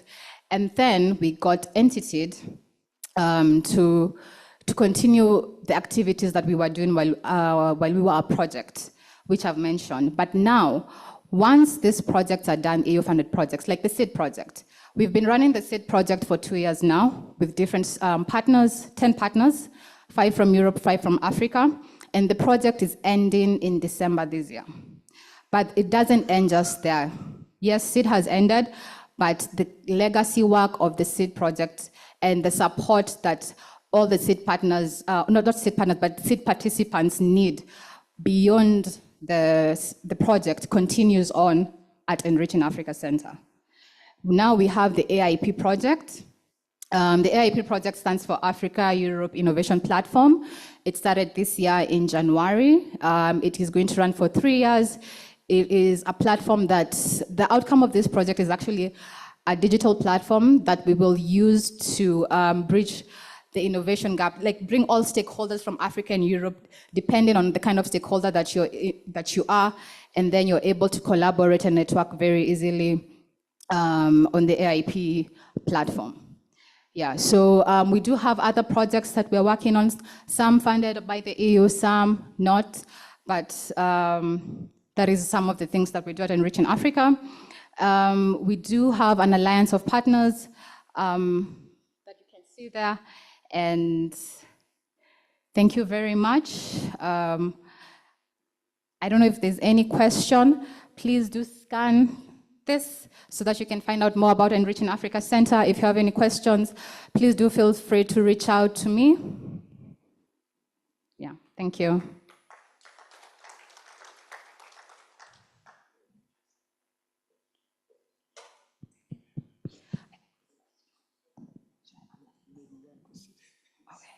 Okay, my name is Dr. Faraj Yatundu from Southeastern Kenya University, Seku. I wanted to know, I've looked at the linkage that you've given, and one, do you charge anything for the linking? Two, I've seen you've actually said, for instance, if we have an organization in these foreign countries and they may want to get into our Kenyan markets, then you are able to provide the information. So I wanted to know if you've actually developed a database. For instance, like in this country today, we have quite a number of universities. Like for example, where I come from, the university is actually in an ASAL region, and we do a lot of dry land agriculture. And let's say we may have an institution that may want to get an institution in Kenya that can actually do dry land agriculture. So do you have that data? Yeah, thank you. Thank you. First question, do we charge for the linkages? So for Enriching Africa, how we work is we work with our network members. So you have to be a member of our network so that we work together. And it's very easy to be a network member. When you just go on the platform and then you register, put your details, you are basically a member of Enriching Africa Center. So here's how it works. We do charge subscription for our network members. We have the free membership, and then we have the paid membership. So free membership, you get a lot of access to this, but we always prioritize our premium members. So for premium membership, we charge 500 euros annually. But I should say that for now, for when it comes to academia and researchers, we are not charging them for now. This might change. And we do not charge for the linkages. We don't charge. Our work is basically to bridge that innovation gap. So some of these things, we don't charge for that. Second question on database, we do have a database of the different stakeholders that we work with and what their needs are. So once you go through the registration process on the Enriching Africa platform, you will answer a lot of questions. We do, not questions, but a needs assessment, basically. So what this needs assessment does, it tries to figure out what are your challenges, what are your needs, what are you looking for when it comes to partnerships, what can you bring into the network? And then we do, what is it called? We verify that the information that you've given is correct, because another thing that we're trying to do at Enriching Africa is to build trust between the different stakeholders within the African market, the European market, and vice versa, right? Because there's a lot of trust that is lost out there. So that is one of the things that we're trying to do. I don't know if the answer surfaces. Okay, good. Thank you.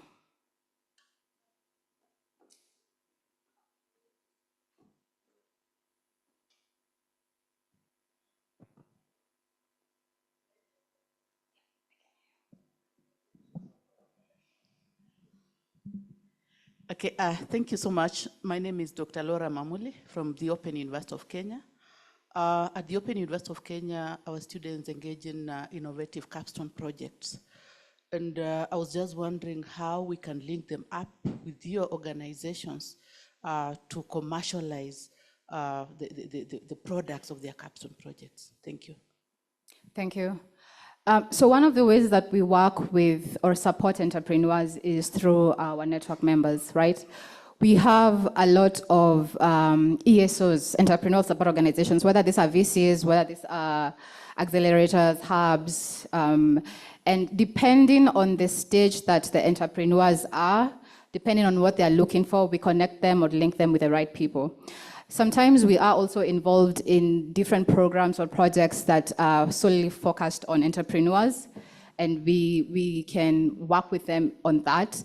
But majority of the time, when it comes to Enriching Africa Center, we work directly with academia, ESOs, and funders. That's how we work majority of the time, yeah. But I will definitely love to have a discussion with you after this, yeah. Any question? Thank you.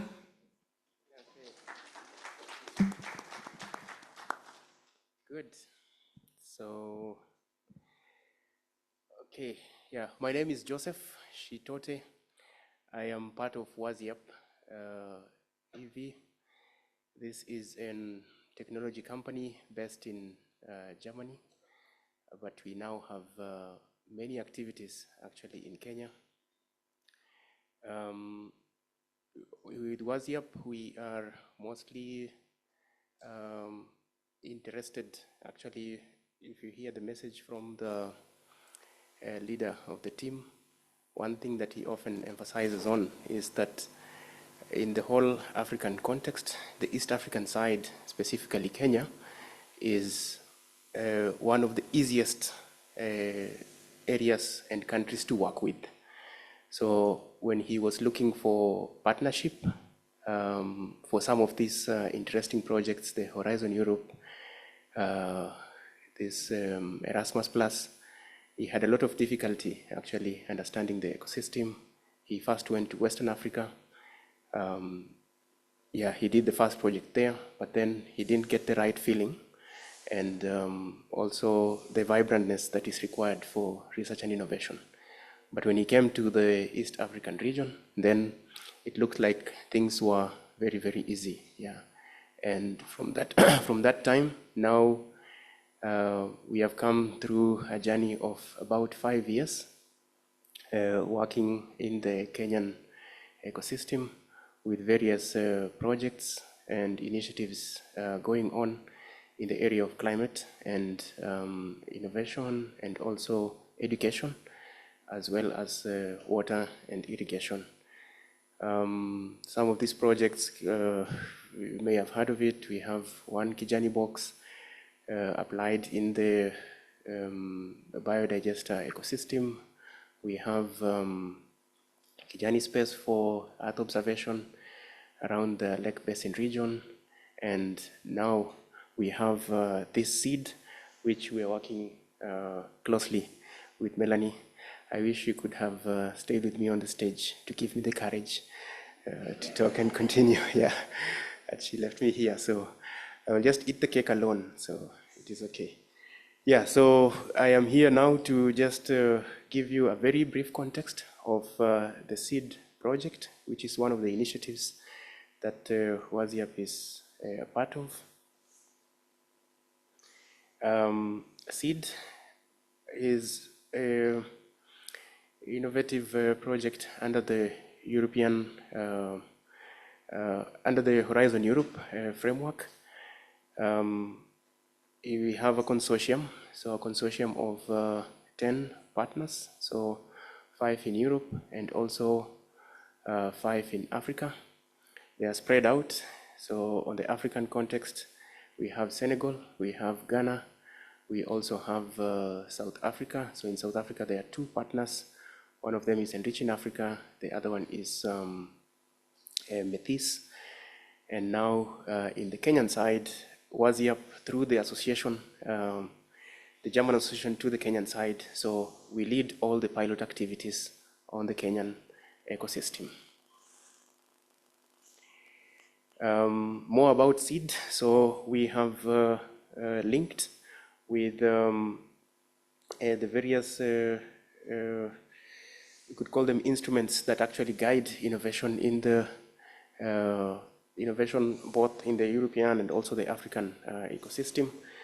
So that means that we observe the EU Global Gateway priorities.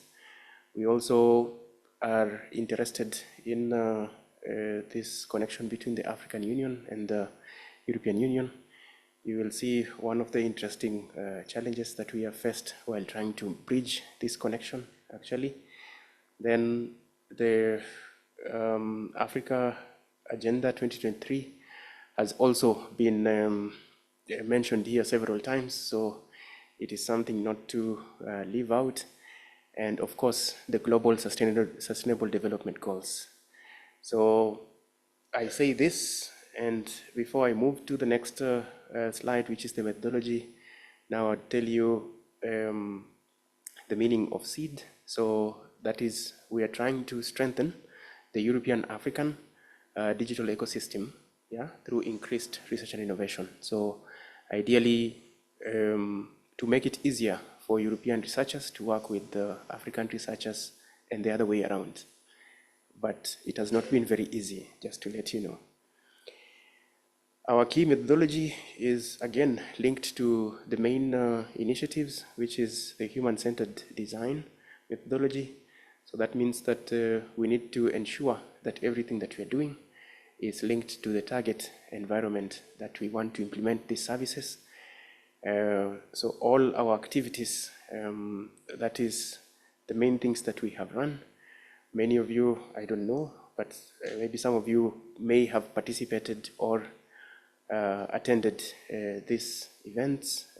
We have done boot camps in the last year, and this year also we have organized webinars to try and enhance this connection.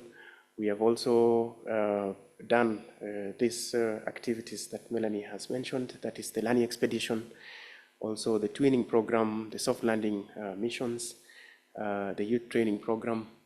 In each of these pilot locations that we have mentioned, we have discovered many things. The last one just ended on the Kenyan side, and I was leading it.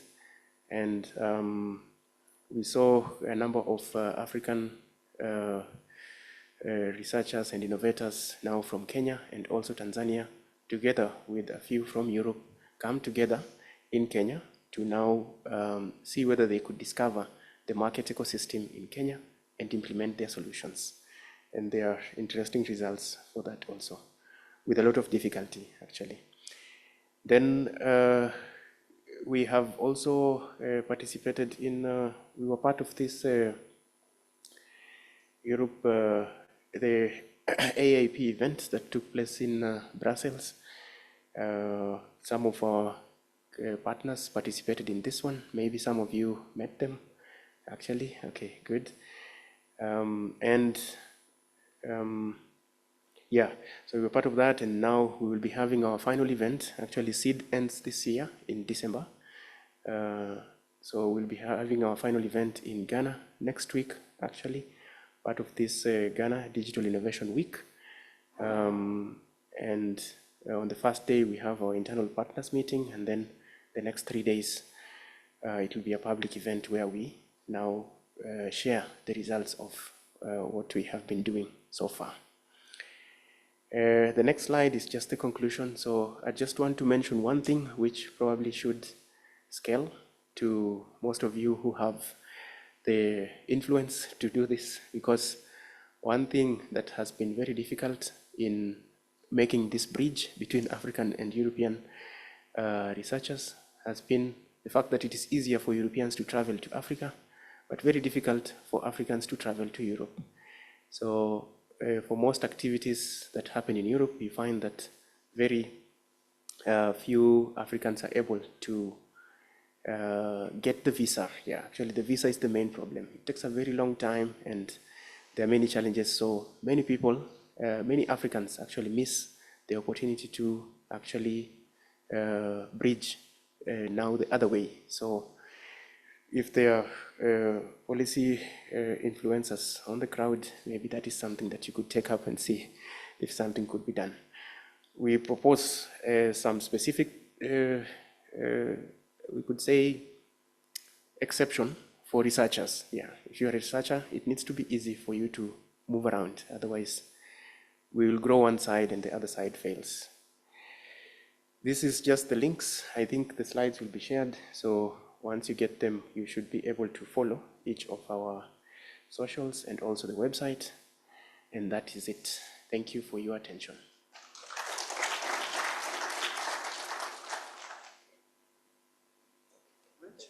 I think to make it very complete, I would like to invite Mr. Mumbiko from AEIP just for a couple of minutes.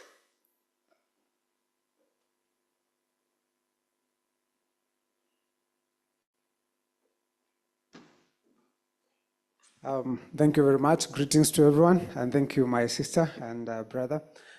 So I'll try to take very few minutes as told. I was not in the program, and thank you very much for that.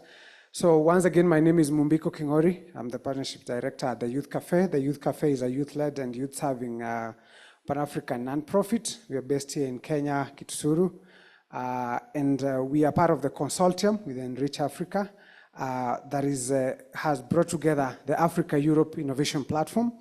And what is Africa-Europe Innovation Platform? It's a one-stop shop that links platforms. We host resources for all Africa-Europe innovation stakeholders. So if you're an innovator in the room, or you host innovators, or you know some, you're the right place. You can talk to us. You can talk to our platform host here, Enrich Africa, and you can be able to be assisted. Of course, I'll talk a little bit more about what we are doing in the consortium, and we are coming up with a playbook. Apart from other things, we are representing the youth voice. Of course, we are coming up with a youth playbook. This playbook will be a one-stop shop, an analysis of the major innovations done by the African youth. Of course, I know there are many definitions of the youth. We are guided by the African Union and the Kenyan Constitution, 18 to 35. But of course, you can be youth-serving, and if you can be able to bring up an annex to that. So in that platform, we'll also be looking, I know there are many academias here, because the I platform, of course, is meant for policymakers, civil societies, startups, investors, funders, academia, and business support organization. Specifically for the platform, if you're an academia, we are also inviting you. You can apply to be a reviewer, and of course, we can, we can also recommend, and we can say that you are part of the review, and this is also a way of getting into it.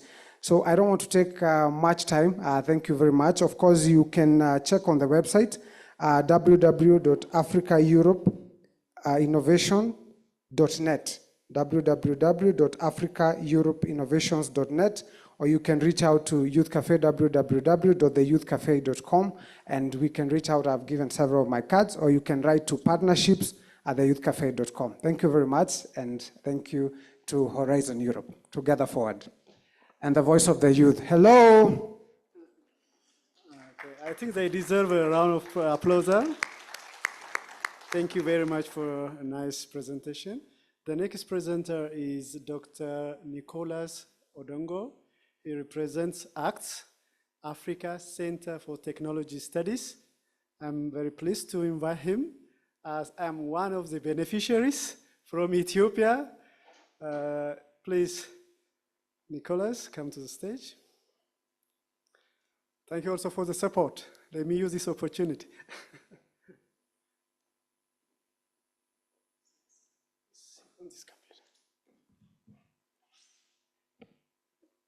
I think they left the best for last, so sit up.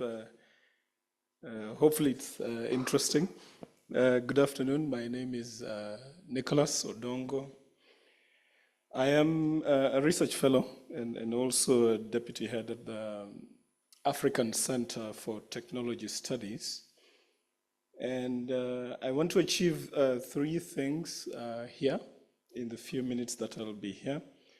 One is to introduce the center. And number two is to introduce another funding source that you may not be aware of, maybe you're aware of.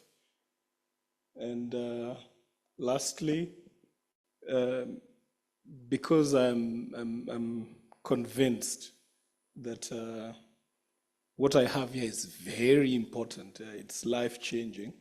So I'm thinking I'll share a bit about the grants management that we've done at the center. So yeah, this is just a summary of what I'm intending to speak about. And I am alive to the fact that there's already a lot of information overload. So I'll try to summarize it. The slides will be shared, and hopefully you'll have time to look at them and maybe benefit from some of the information there. So the African Center for Technology Studies is an STI policy think and do tank. The think part is the research, the do part is the commercialization and upscaling and stuff like that.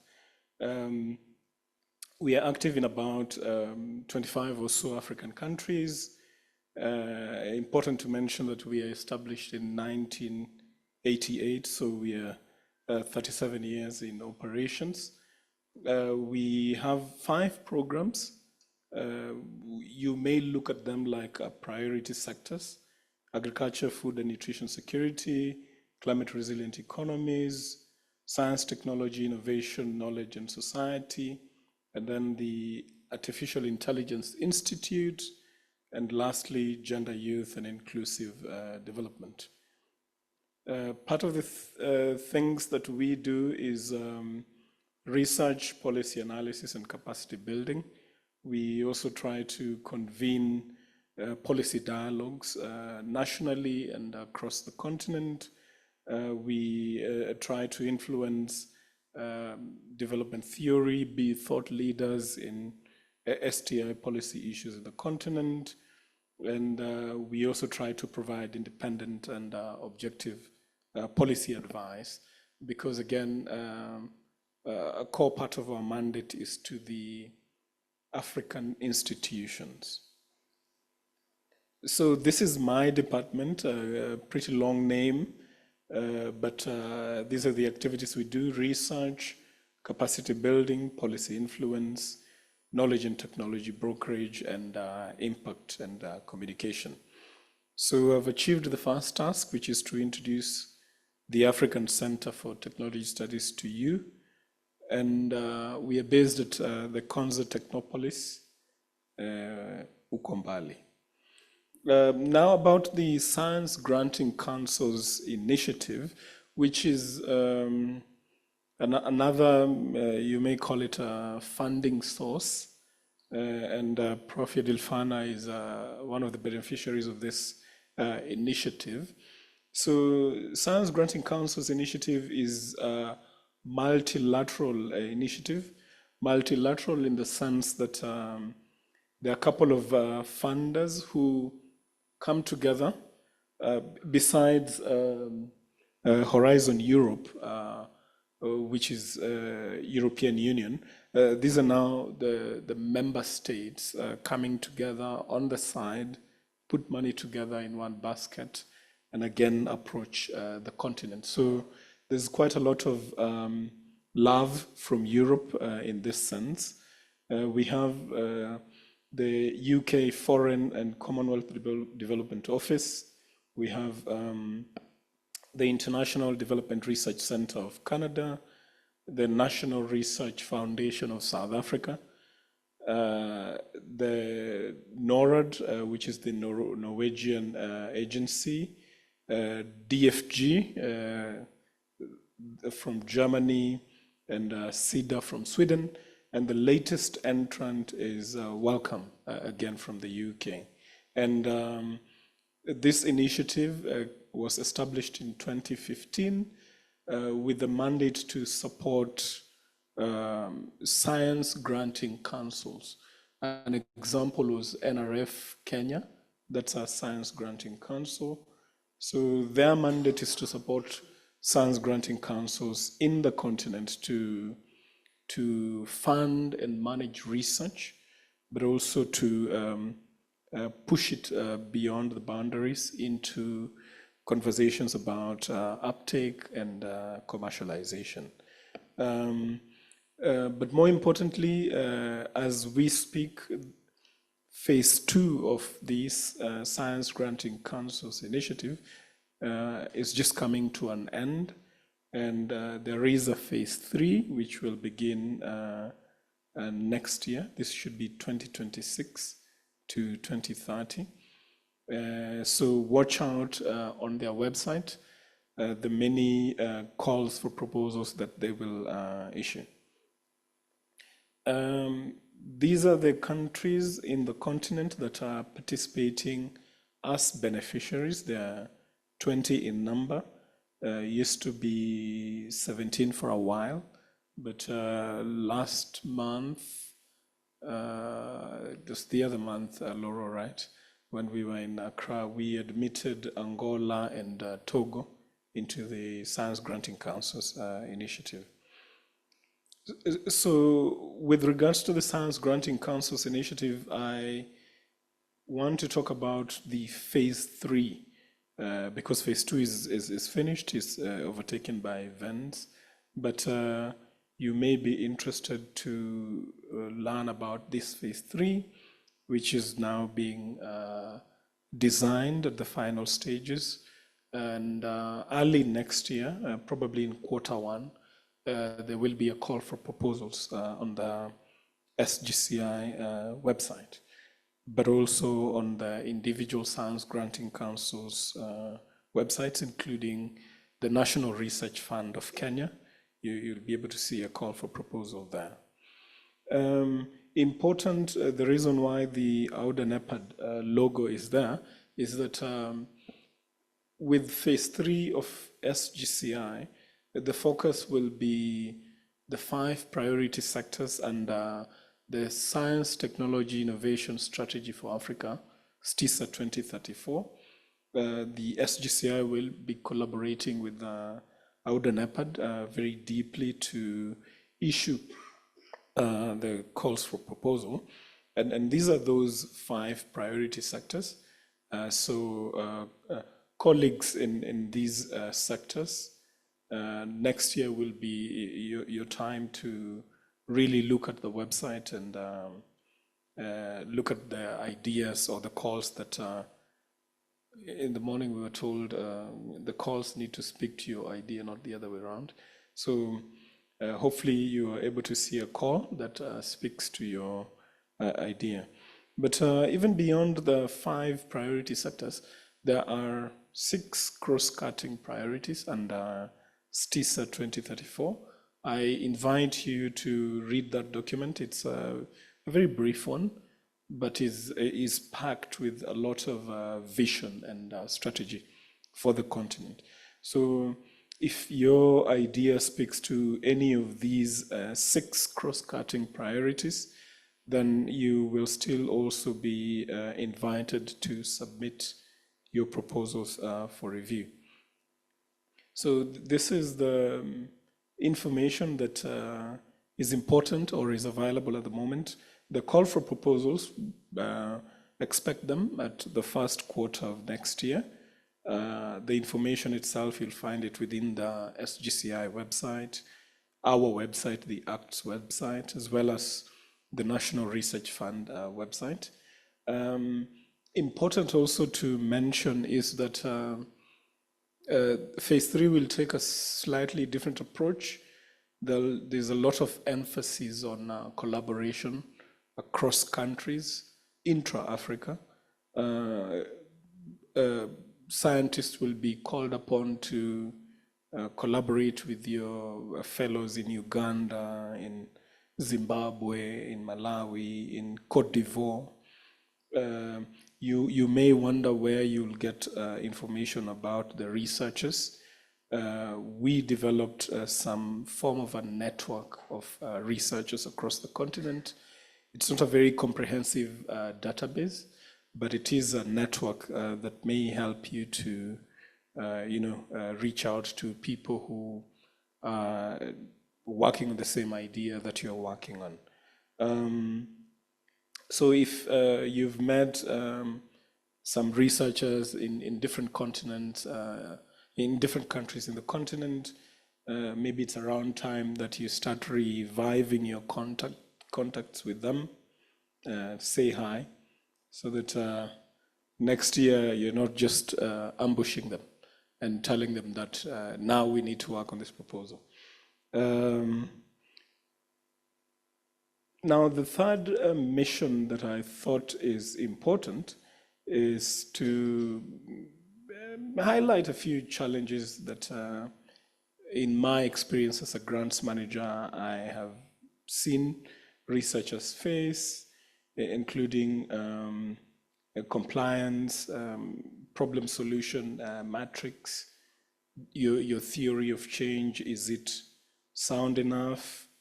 What are the strategies for working with the private sector, for involving the community, for making sure that your impact is visible, for also ensuring there's inclusivity in your research idea, in your project, for managing grants, addressing procurement issues, handling project management, identifying the right partners, managing those expectations, because again, there's a lot of shift towards collaborative projects. You've seen also with the SGCI, funders are collaborating, so even researchers therefore need to collaborate. Some of the practical insights that I thought important to mention, on the budgeting side, I feel like researchers sometimes don't cost their items accurately. Sometimes within a university, different departments, they struggle to work together. The work plan itself, early in the morning we talked about activities, they need to make sense, but more importantly, it needs to flow. You need to show how your intervention is addressing the problem and in a sustainable way. Again, another insight that I thought important to mention is that most of you are scientists, so project management may not really be a cup of tea, but it's a very critical role. And as you're crafting your project team, I think it would be very wise to make sure that you have a project manager within your project. It may seem like a small project, but the project manager is very important to address issues like the procurement concerns, the reporting, which is very time consuming, but also just following up with the funders, addressing the concerns that the funders may have, so that you as a scientist, you as a PI, can focus on the science. What the African Center for Technology Studies can offer, and there are only 2 slides left. One is to support on commercialization and technology transfer. That means we provide IP support, registration, management. We also provide technology readiness assessment, support, responsible artificial intelligence development and deployment, and sometimes also joint proposal development for upscaling of innovations. This is a case study, and this is the last slide for one of the projects that I've been managing since 2023, and it's coming to an end next month, where we supported 82 research and innovation projects. Prof. Yedilfana is one of the 82 PIs in that project, supporting more than 50 research institutions, at least 40 public universities. We have a database of about 450 researchers, and then therefore we have developed a network of researchers. And then this project was across 17 countries in the continent, but next year now it will be 20 countries in the continent. So there's quite a lot to share, but because of information overload and time, I would like to rest it there. The rest may be read through the slides. We can discuss and learn from each other. But thank you, Horizon Europe, for this opportunity. Thank you. Let's join me thanking Dr. Nicholas for his nice presentation. Yes, maybe just one question if you have, otherwise we directly go to the participant portal. I don't see any hands. Okay, very quickly. So you can understand why I give him some extra minutes.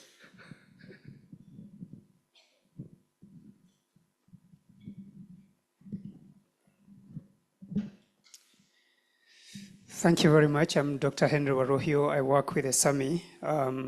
ESAMI is Eastern and Southern African Management Institute, operating across 10 member states, serving close to about 44 different countries in the continent. And I invite you to just look at our website, because in about 2 weeks' time, we will be doing exactly what we are talking about here, because we have the research colloquium theme that is coming up. It's on research ecosystems within the continent, looking at the outputs, the social impact that this really has had. I think listening to the various presentations, very exciting things are happening in and around the continent. I think if I look at ESAMI established under 10 member governments, within that cluster, we have 307 universities. I think my quick numbers tell me we have about close to about 2,600 universities in the continent. And our dream is that these institutions should be able to work together to co-create knowledge and to co-generate the same knowledge, innovate, but also much more importantly, demonstrate the impact our research is having at the societal level. And I'm glad that we are really talking about moving beyond the research outputs into, because I sometimes actually wonder whether we are counting the right things that we need to be counting at the university level or higher education institution. It's very easy to say I've published 20 papers and journals, published in highly peer-reviewed journals, but that research still sits in the library. And I think time has come for higher education institutions to step out of the comfort zones to be able to solve real, meaningful societal problems and demonstrate their impact.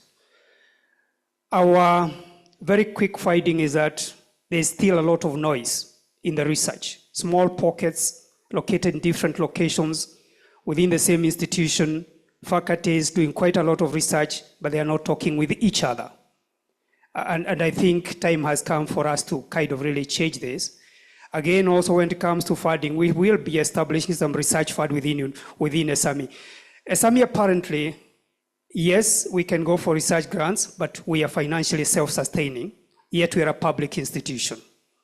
The particular research colloquium that we are going to host, we are financing that, not without any funding from government, but with funding that is generated by us, so to speak.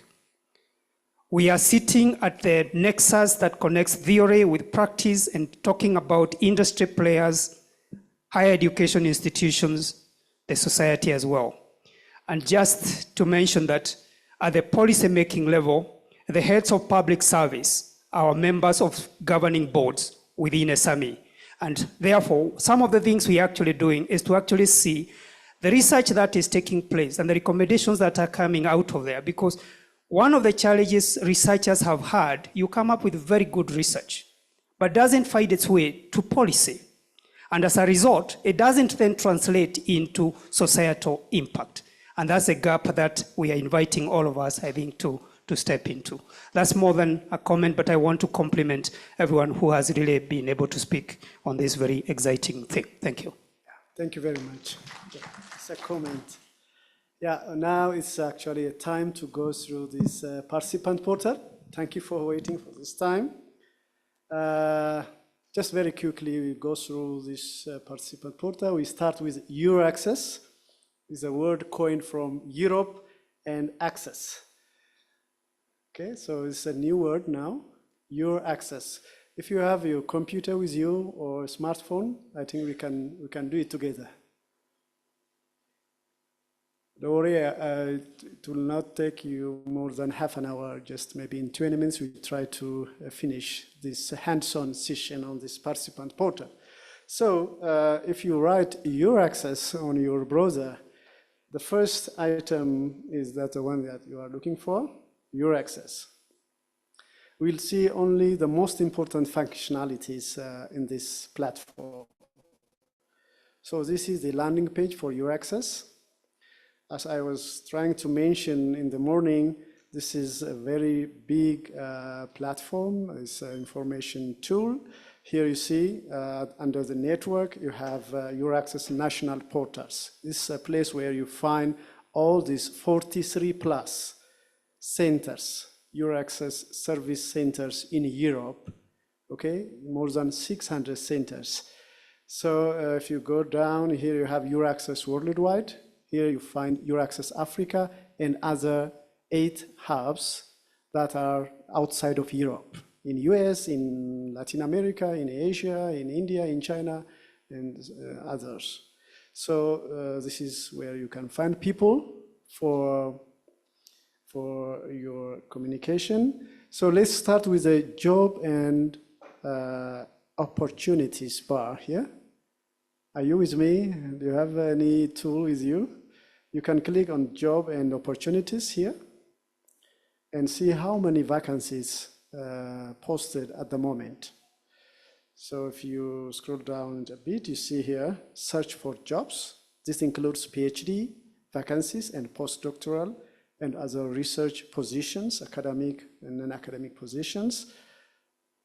Here you find search for hosting. For example, if you have a postdoctoral grant, or if you get ERC grant, and if you are looking for a host institution in Europe or in Horizon Europe associated country, you can find here many institutions that could potentially host you during the project period. If you scroll down further, you see many informations. So usually EU funding, there is no problem with information. Maybe you find a lot of informations, any relevant information for you that you may have any kind of questions. So in the Horizon, you'll find all the details about the Horizon Europe. Here you find our ERC, here you find about the MSA. See, further down, you have a lot of informations. If you ask me how many pages you have in EURAXESS, we have more than 64,000 pages. See how much, this is really big data, big platform. So let's see in the search for jobs, you click here, search for jobs, and see how many vacancies at the moment. It varies time to time, but this time there are around 6,228 jobs. Last month it was around 10,000, so it varies. When it expires, they removed it, and it's all are currently available job positions, including PhD and postdoc and other research positions. So you need to be systematically searching for your items. Okay, here you have a filter. You can filter by offer type. Is it funding? Is it hosting? Okay, you can also filter by country, that particular country. Here we have 56 different countries. So you can click here, you can filter by research field, you see. This is, is how you systematically filter and reduce the number of the items from 6,000 to maybe a couple of items that are very close fit to your expertise or to your interest, right? Is that clear? So this makes it very, very simple. And you can also filter with the sector, higher education, large enterprise, private and public, there are many options that you can filter here. And with positions, I think this is the most important filter item. In positions, if you are looking for bachelor or master, PhD or postdoc or research support position, okay, name it here. Now let's see for PhD and postdoc. Out of these 6,000, how many of them are for PhD and postdoc? I think we can just, with this only, this position or with this parameter, let's filter and see how many are there at the moment, which are active. Okay, 1,646. If you're interested in specific to PhD, you may reduce even further. For postdoc, you can reduce even further. With a country, you can reduce it further, right? So this way, systematically, you can fine-tune your search and end up with a small number of items, right? So this is about funding and opportunities that you find in the EURAXESS. The other important thing I would say is you are looking for a partner, right, in Europe and other part of the world. So this also helps you to find or propose collaborators. For that, you need to come here and network. You need to go to EURAXESS Africa, EURAXESS Worldwide, then EURAXESS Africa, then another. So this is a long way, right? So for short, I recommend you to directly go down at the end of this, okay, at the bottom of the landing page. You see, here are the very quick, for the quick search. Here you see partnering. Search for researchers. We have more than 16,000 researchers in our database who are express their interest to partner. Search for organization, more than 25,000. It's not only the list, but if you are also interested as a researcher, you can provide your profile here, or you can also provide your institution or your company profile so that it can be visible by other researchers in Europe or beyond, right? So this is, we go for free. So you are privileged to create your profile. You are also privileged to create your institution profile so that you're visible and maybe people will see you on this EURAXESS and communicate or contact you for future collaboration in Horizon Europe, whatever, in EU funding opportunities. So let's start with the search for researchers. Let's say you are looking for researcher, okay? Again, we have some filter items, okay? Otherwise, it's not easy to get what you want. So systematically, you can filter with this research field. Let's say researcher profile. Are you looking for a junior researcher, R2, medium, leading, established researcher? So it depends on your interest that you want to involve them in your project, so you can fine-tune your search. And again, by country, are you looking for a researcher in Germany, in France? Okay, you can specify your search here.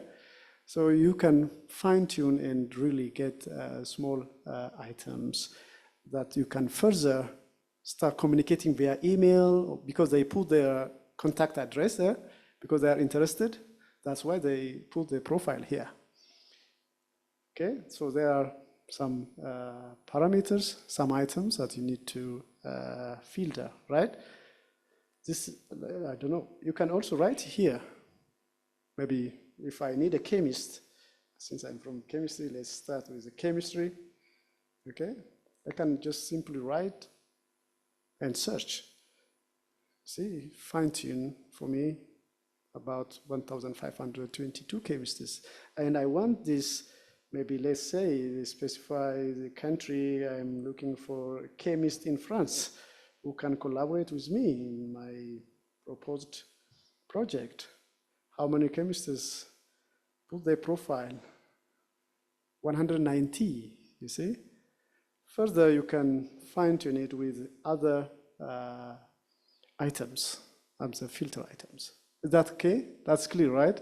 So this is systematically filtering the researchers that you are looking for to your future collaborator. But my suggestion is you better use the existing ones, right?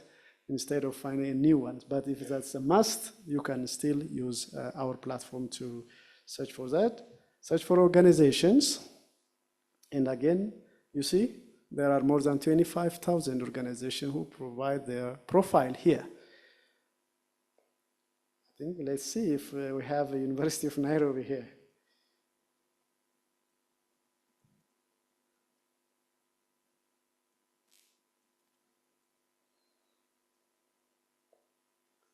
Yes, okay.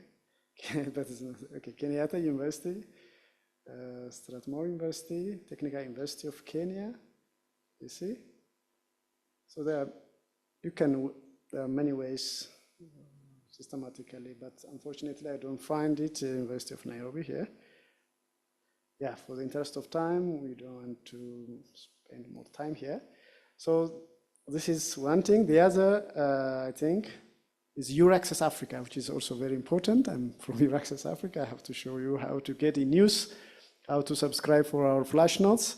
So I go to the network, then click on EURAXESS Worldwide, and then scroll down further, and you see all the 9 hubs that are outside of Europe. So the first one is EURAXESS Africa. If you click it, so you can see here our news and events, upcoming events, including, today's event, this event. If you click more on all the news, then you can find maybe hundreds of news we published so far. And for future, you can also, if you subscribe it here, for the subscription here, you can just click here on the yellow highlighted text and a couple of questions you need to answer, your email, your institution, that's it. Then you'll be a member of EURAXESS Africa, and we frequently send out the news and also event information. Right? So here, You have job and funding. Okay, similarly, you can also use this section for partner search. You can click here at the middle, right? For public, you have many publications from EURAXESS. Here we have useful information about a lot of things, so we will not go in detail on each of these things in interest of time.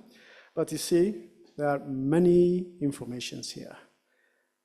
I think I recommend you to give some time here, not today, but some other time, thoroughly and digest what we have in the EURAXESS. So you get a lot of relevant informations and supports. Living in and working in Europe, if you want to get information about coming to Europe, living in Europe, okay, working in Europe, you will find all the relevant information once you secure maybe your grant, and if you want going to France, and if you want to know about France, about the research, about travel, about visa, all this kind of information, you can easily get it here. Okay, for career development, information, recorded videos, a lot of information. Just give some time to go through all these sections. For researchers, for organizations, initiatives, and networks, okay? So I think, for interest of time, I stop here. Now let's go to the participant portal, which is, I would say, the most important one. That's where you find all this call of proposals and also search for partners, and that's a place where you submit your proposal. Are you with me? Very good. So one thing that I shouldn't overlook here is that in addition to being a member of the EURAXESS Africa, you can also log in, okay? I told you already, right? Put your profile here. Just, unfortunately, I already signed it, but for you, I think you see login, right? You see login at the right corner. So if you log in, you'll have an EU login account. Just you provide your email in the institution, a couple of minutes, and you'll have an account there. That is the most important thing. And when you have time, you can enrich with the details, with a photo, with some description about you, your profile, so that people can see you and can be interested in collaborating with you. So I think you promise, okay, you do it, right? Later. Now let's go to EU funding and tender portal. EU funding and tender portal. You write this text in any of your browser, then the first item is the one that we are looking for.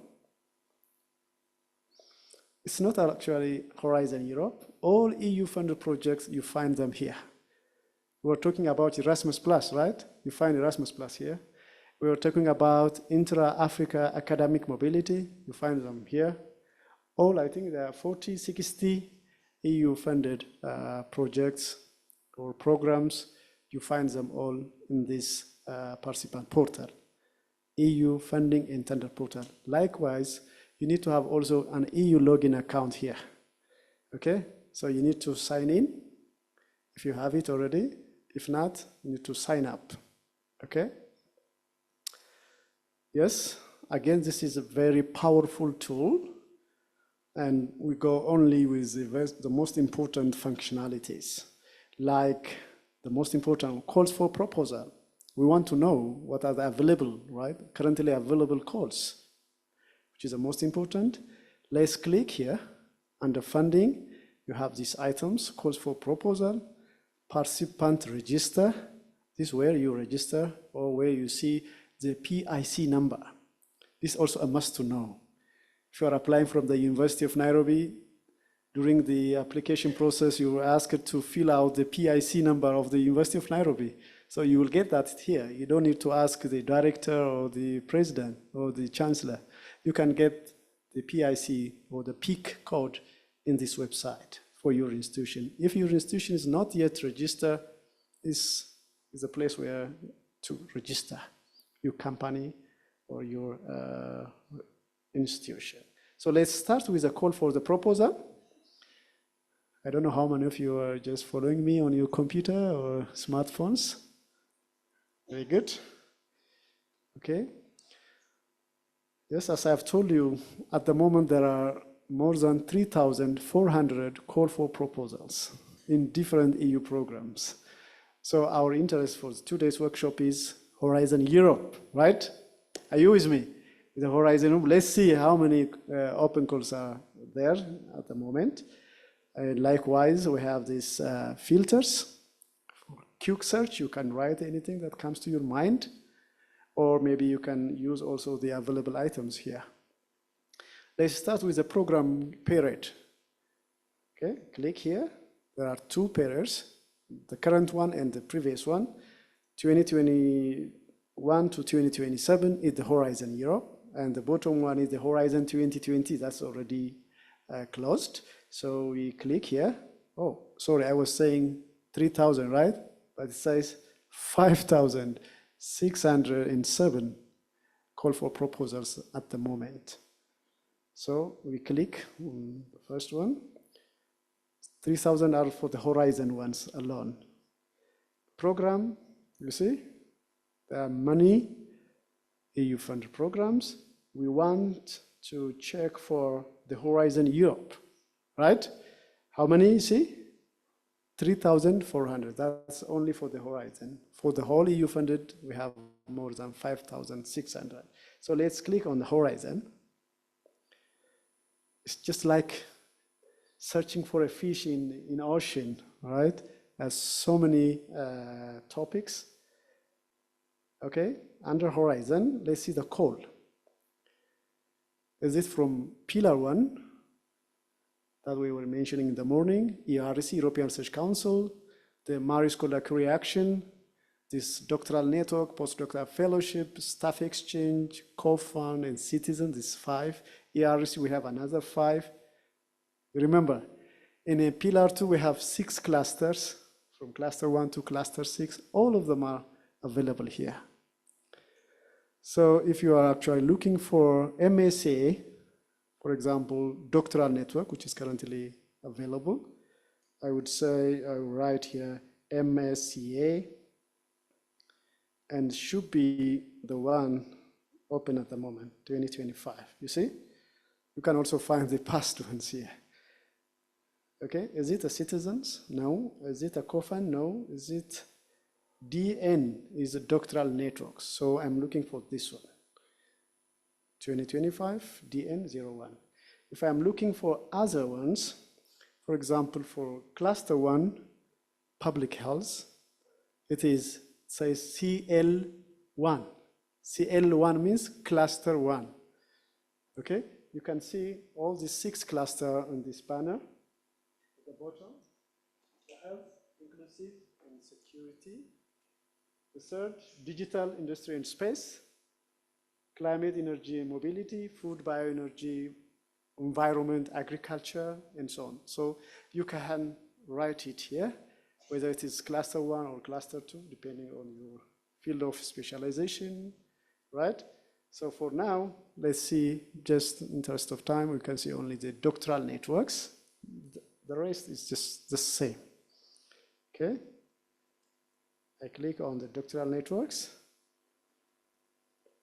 and I got it here, at the right side. MSA Doctoral Networks 2025. You click it to see more information about this.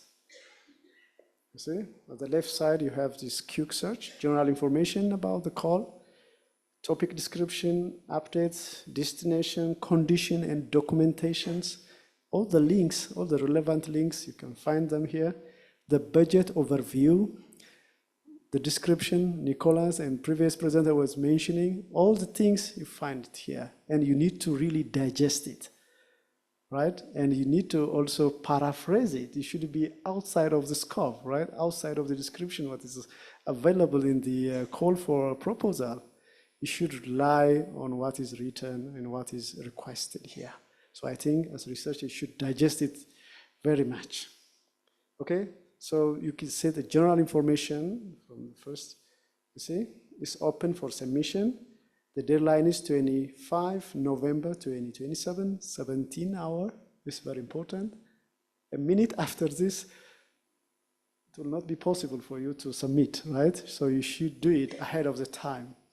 Shouldn't wait the deadline, right? Yeah, so there are so many informations. They don't have any information gap here.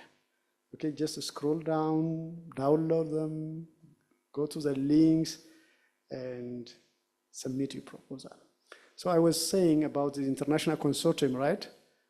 You see here, if you scroll down further, you see partner search announcements. At the moment, 41 researchers and organizations express their interest to collaborate with this topic, just with this topic. You see? So if you click here, you can find them all here. And if you are the one who was coordinating, okay, you can identify your potential partners, your potential collaborators among these 41 even, right? Okay, let's see what they wrote there.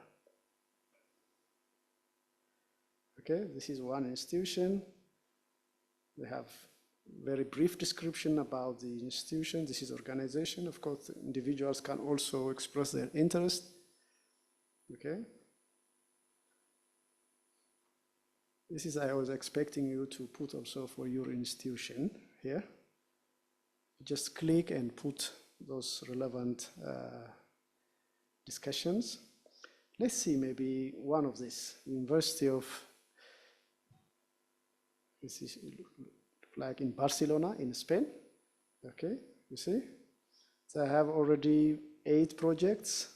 Okay, you see some information about those previously secured, previously won projects or ongoing projects, so that you can see whether it is really fit with your expertise or with a person or an institution that you are really looking for to be part of your project that can handle some of the work package in your proposed project, okay? So this will also tell you their capacity, their capability, right? Their resources, infrastructure, not only human capital, but also their infrastructure, so that you can decide to collaborate with them. You see, they have already 11 EU-funded projects. So this is just a criteria, you know, to select among organizations who express their interest to collaborate in this particular call. So in each of the call proposal, you'll end up with the same thing. So you can further enrich your discussion or communicate with the contacts, okay? You find them. If you show more, okay, you see more information about that particular institution. Is that okay? Yes, but I think for the interest of time, we cannot click on submission and go through all and everything. The other functionality that I would like to show you is that participant register, which is also important. Just click here. Find a registered organization or register your organization if it is a new one. I hope now you can get it, University of Nairobi, because we are hosted here.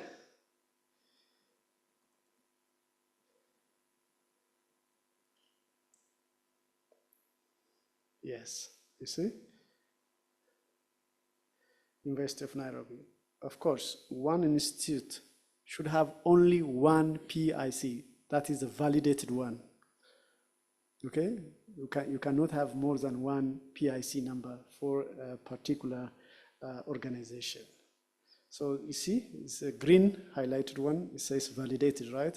So it's passed through a lot of steps, a lot of documentation, a lot of authentication. After that, the European Commission dedicated section will approve and validate that PIC for that particular institution. So this is for another one, you see? University of Nairobi Enterprise as another company or another institution. But this one, University of Nairobi, it says declared, but not validated. You see? So the right PIC for University of Nairobi is the first one, this number, PIC 9998, something like that. So you are actually, you'll be asked to fill out this number while you are submitting your proposal during the submission process, right? So this way you can find your organization. If it is already there, that's fine. You take the number. If it's not, you need to go to the next link to register. That is here. It has some 6 steps. It's not really easy, but this is something that you can do it. It may take some time, but at least if you declared, you can submit your proposal before you get validated. Then when you have in this agreement stage, when you contract the agreement with the European Commission, at the time you can finalize it. You can complete all these processes and get validated. Before you get validated, no money will transfer to that institute. So you need to make sure that you get a validated PIC before project is started. Okay? What else? Yes, a partner search. I think we already touched upon it during the doctoral networks. But again, we can use this filter search to find a particular partner in particular call for proposal. Okay, either you can use this quick search or go through again with these items. Are you looking for a collaborator in Pillar 2 or Pillar 1 or specific call for proposal? You need to really go through this. The type, are you looking for a person, a researcher, or an organization? Okay, let's say BOZ in this case, and the program. You see, these are all the EU-funded programs. Our focus is the Horizon Europe. Okay. Topic, maybe now we can change it, okay, from MSA to maybe Pillar 2, Cluster 1, let's say, which is health. Yes. And I don't want the past ones. Yes, I want to see the currently available ones. Let's see one of them, which belongs to the Africa Initiative 3. Okay, there are 71 items in the health sector, in public health. Okay, you can click one of them. I would prefer to look at the public health one. Where is that? Disease 3, yeah, that's fine.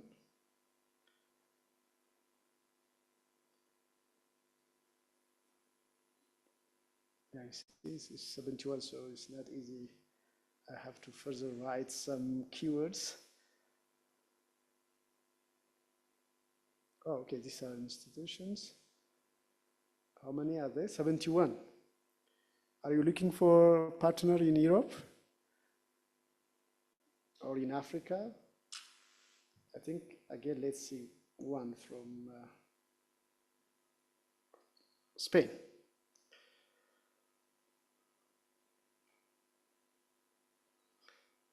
Among this destination, Disease 3 is for, Laurent can help me. They clearly specified the type of viruses.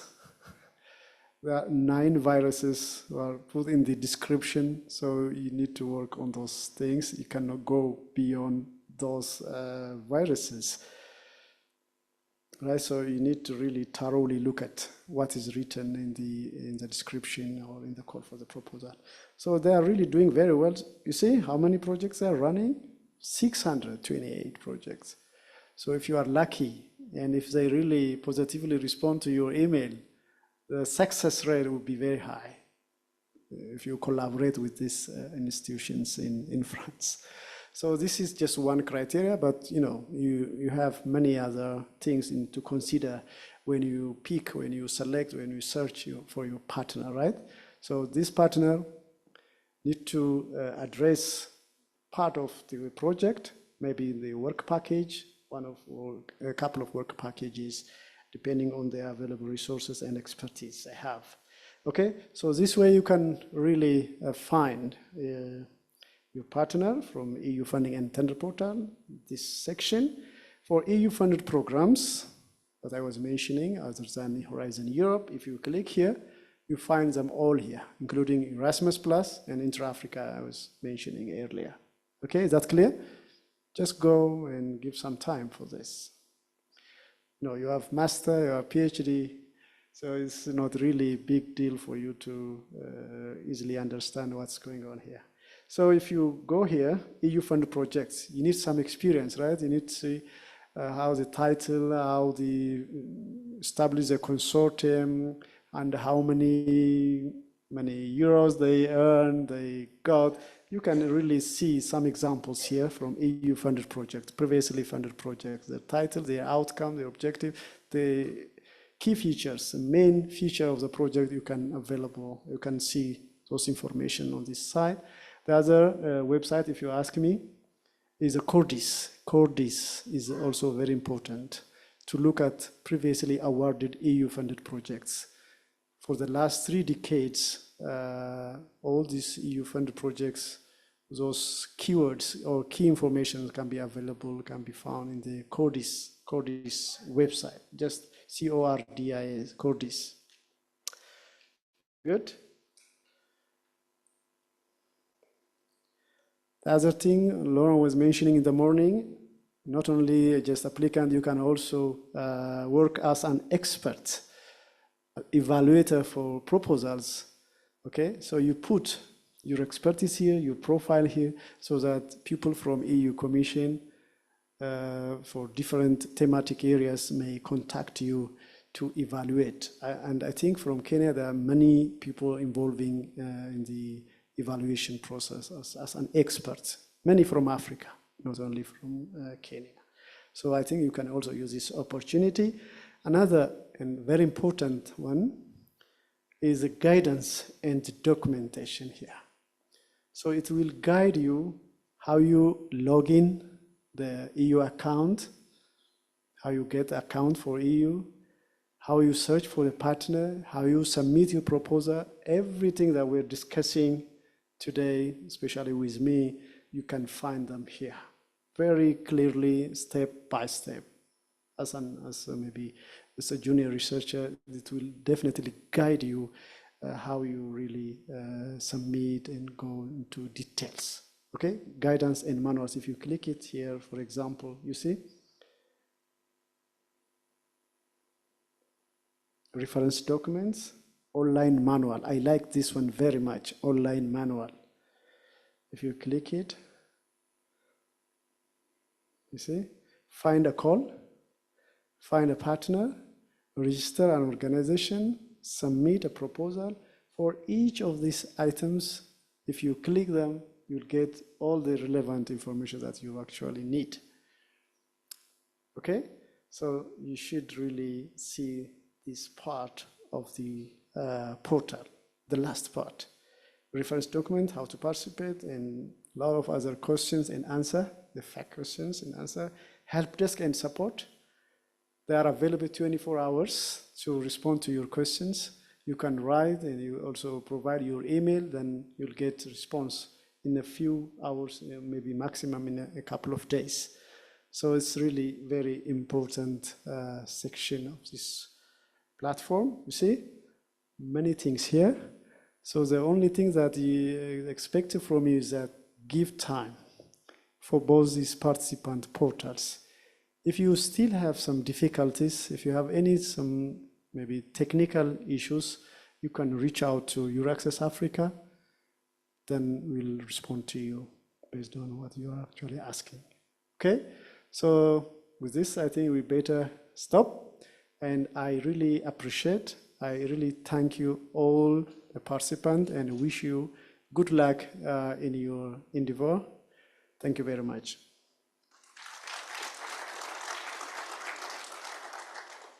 Maybe Dr. Laura for closing, and also Kizito from EU Delegation to Kenya. Well, I think we can take 3 questions. Yes. 3 questions before we go to the tea break. We have 1 question here.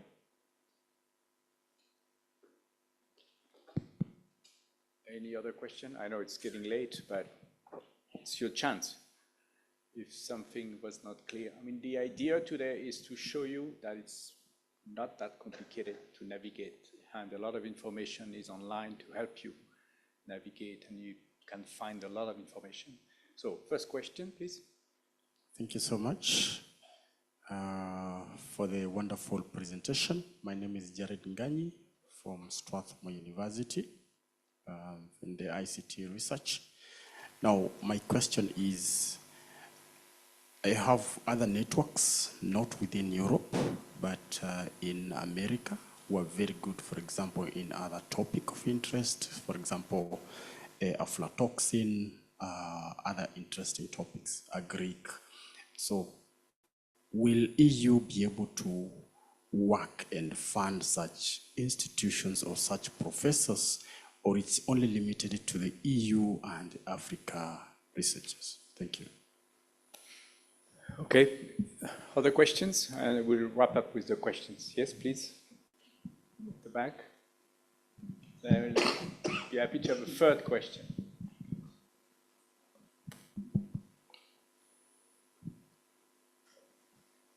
You always have a question. So.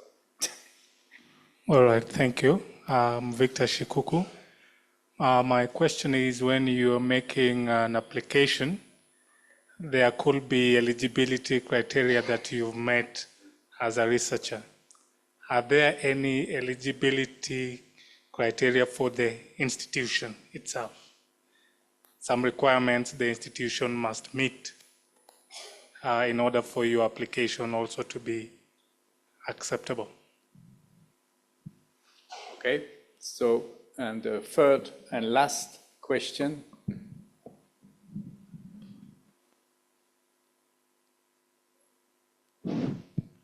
Okay, my name is Sister Dr. Ann Lucy. From the Cooperative University of Kenya, and as I said earlier, I belong to the Department of Psychology. That is under Cooperative and Community Development at the Cooperative University of Kenya. Now, I just wanted to ask a question, apart from whatever I'd asked earlier. When it comes to this funding, PhD, master's programs, and probably bachelor's, must these students who are applying for funding go to countries in Europe and America and Canada and whatever, or the same funding can be done in the home country? Let's say if a student is in Nairobi University that is already registered by Horizon Europe, that PhD can be funded from Nairobi University, or must the student travel to Europe? Or if the student maybe is applying for this funding and does not belong to the university that is recorded under EU, this Horizon Europe or EURAXESS, like Nairobi is, Strathmore is, you've talked of Jomo Kenyatta University, but there is a student, a university like mine, the Cooperative University, I don't think it's there. I even almost asked you check whether it is there, but I don't think, the Cooperative University is there. So if we have a student who wants to take a PhD program in maybe computer science, or maybe something like data science or whatever it is, or mathematics, and is not in the member universities that have registered with Horizon, can the student be funded from Kenya and study at the Catholic University PhD, or the Cooperative University, or any other university? That was my question, and it was really a concern. I didn't want to go with that question in my mind. So thank you very much for listening to me, and thank you so much for this presentation. It was so enriching, it was so inspiring. We are really very grateful. Thank you so much. Thank you very much, and I appreciate you always have a question. But I realized that you didn't follow the presentation on your phone or on your tablet or laptop. You didn't bring it. But I hope tonight or tomorrow morning, you go on it from what we explained, and you look whether your university is already listed. If it's not, that answers the question over there, that how do you register? So as you heard, you need to register and receive what's called a PIC number, which means PIC? Participant Identification Code.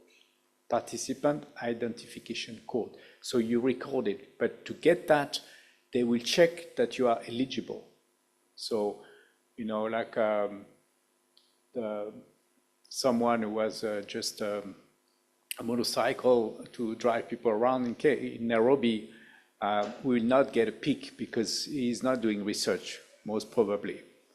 So there are some criteria. You need to prove that you have some research capabilities, right? And then they will ask for the legal act establishing your organization. They need to know there is a legal personality behind, right? And then when it's checked, you get your number validated. Otherwise, it's just submitted. Once you have this, that doesn't mean you suddenly have access to a lot of money. It means that you are an eligible participant to submit, first to navigate through this system, to express interest for specific call when you search for calls, and then you can apply for find partners and apply in a proposal. If you apply to a proposal and are selected, then there will be a grant. So either a grant just for your organization, if it's a fellowship, for instance, that's one. But if it's a research project, you will be part of a consortium. And depending if it's a research consortium, or if it's a staff exchange, or if it's a capacity building on higher education, there will be different type of costs which are eligible. So the answer to your question about whether because you have a number, you can have access to funding to pay any students, no. You need to be part of a project that has an envelope for this.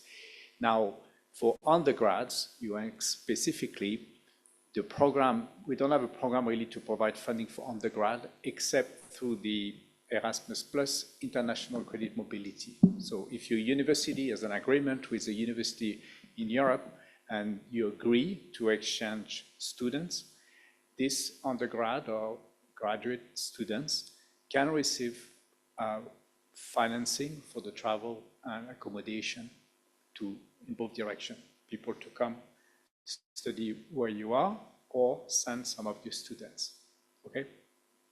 So this was this question. I think I answered your question. And you were asking, now I forgot the first. Yes. Oh, yeah.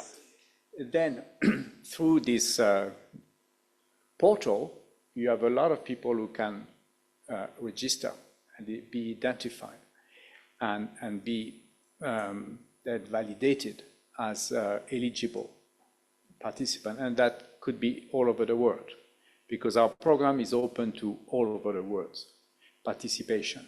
But the condition for financing will be different. If you're based in Africa, you systematically receive funding if you're part of a selected proposal. But in other countries, like for the US, no, except in the health sector up to now, because NIH funds Europeans, so we have a reciprocity agreement where we can fund entities based in the US. So if you are in the health sector and you are part of a program with an American counterpart, they will be entitled to be funded and you can work with them. But for other countries which are not associated, you know, countries are associated, I mentioned, like Japan is associated or negotiating. They will be at the end of the year. South Korea is currently associated. So there can be a University of Seoul part of a project and they will receive funding because the Republic of South Korea contribute financially to the program. So they add to the 95.5 million. It's actually much more, probably 130. So in this case, partners from those countries can participate and be funded. I hope I answer you, but you can expect, because we don't fund American teams except in the health area, I don't expect many of the US universities to be recorded. Some just to be partners without receiving funding, but accessing the network of other partners. But I would expect there are less US universities listed compared to university from Kenya, because you have access to funding. So it's interesting for you to be listed and participate. Is that clear? Are we ending on a positive note? And on an optimistic note, like people feel like, yes, that can work for me, right?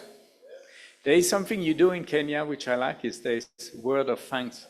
When you pull somebody who has to say something, to share impressions. Is that correct? Vote, better.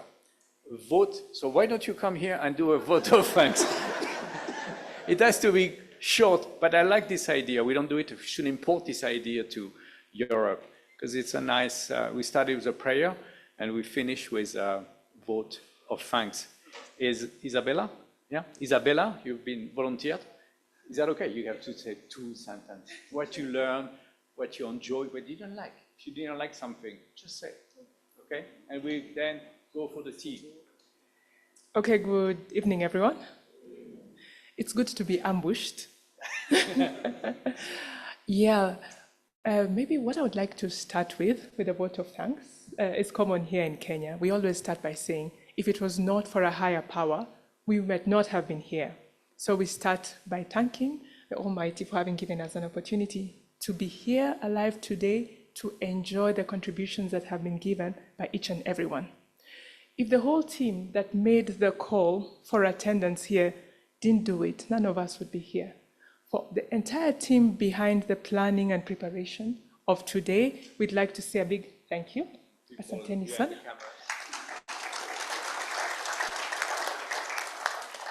Yeah, I've been given a good cue. I'd better say it before I forget. Yeah, they are the technical team behind the camera, some of them in front of the microphones, passing it around, that have made it a really wonderful occasion. And remember, we were told there are about 1,000 people online.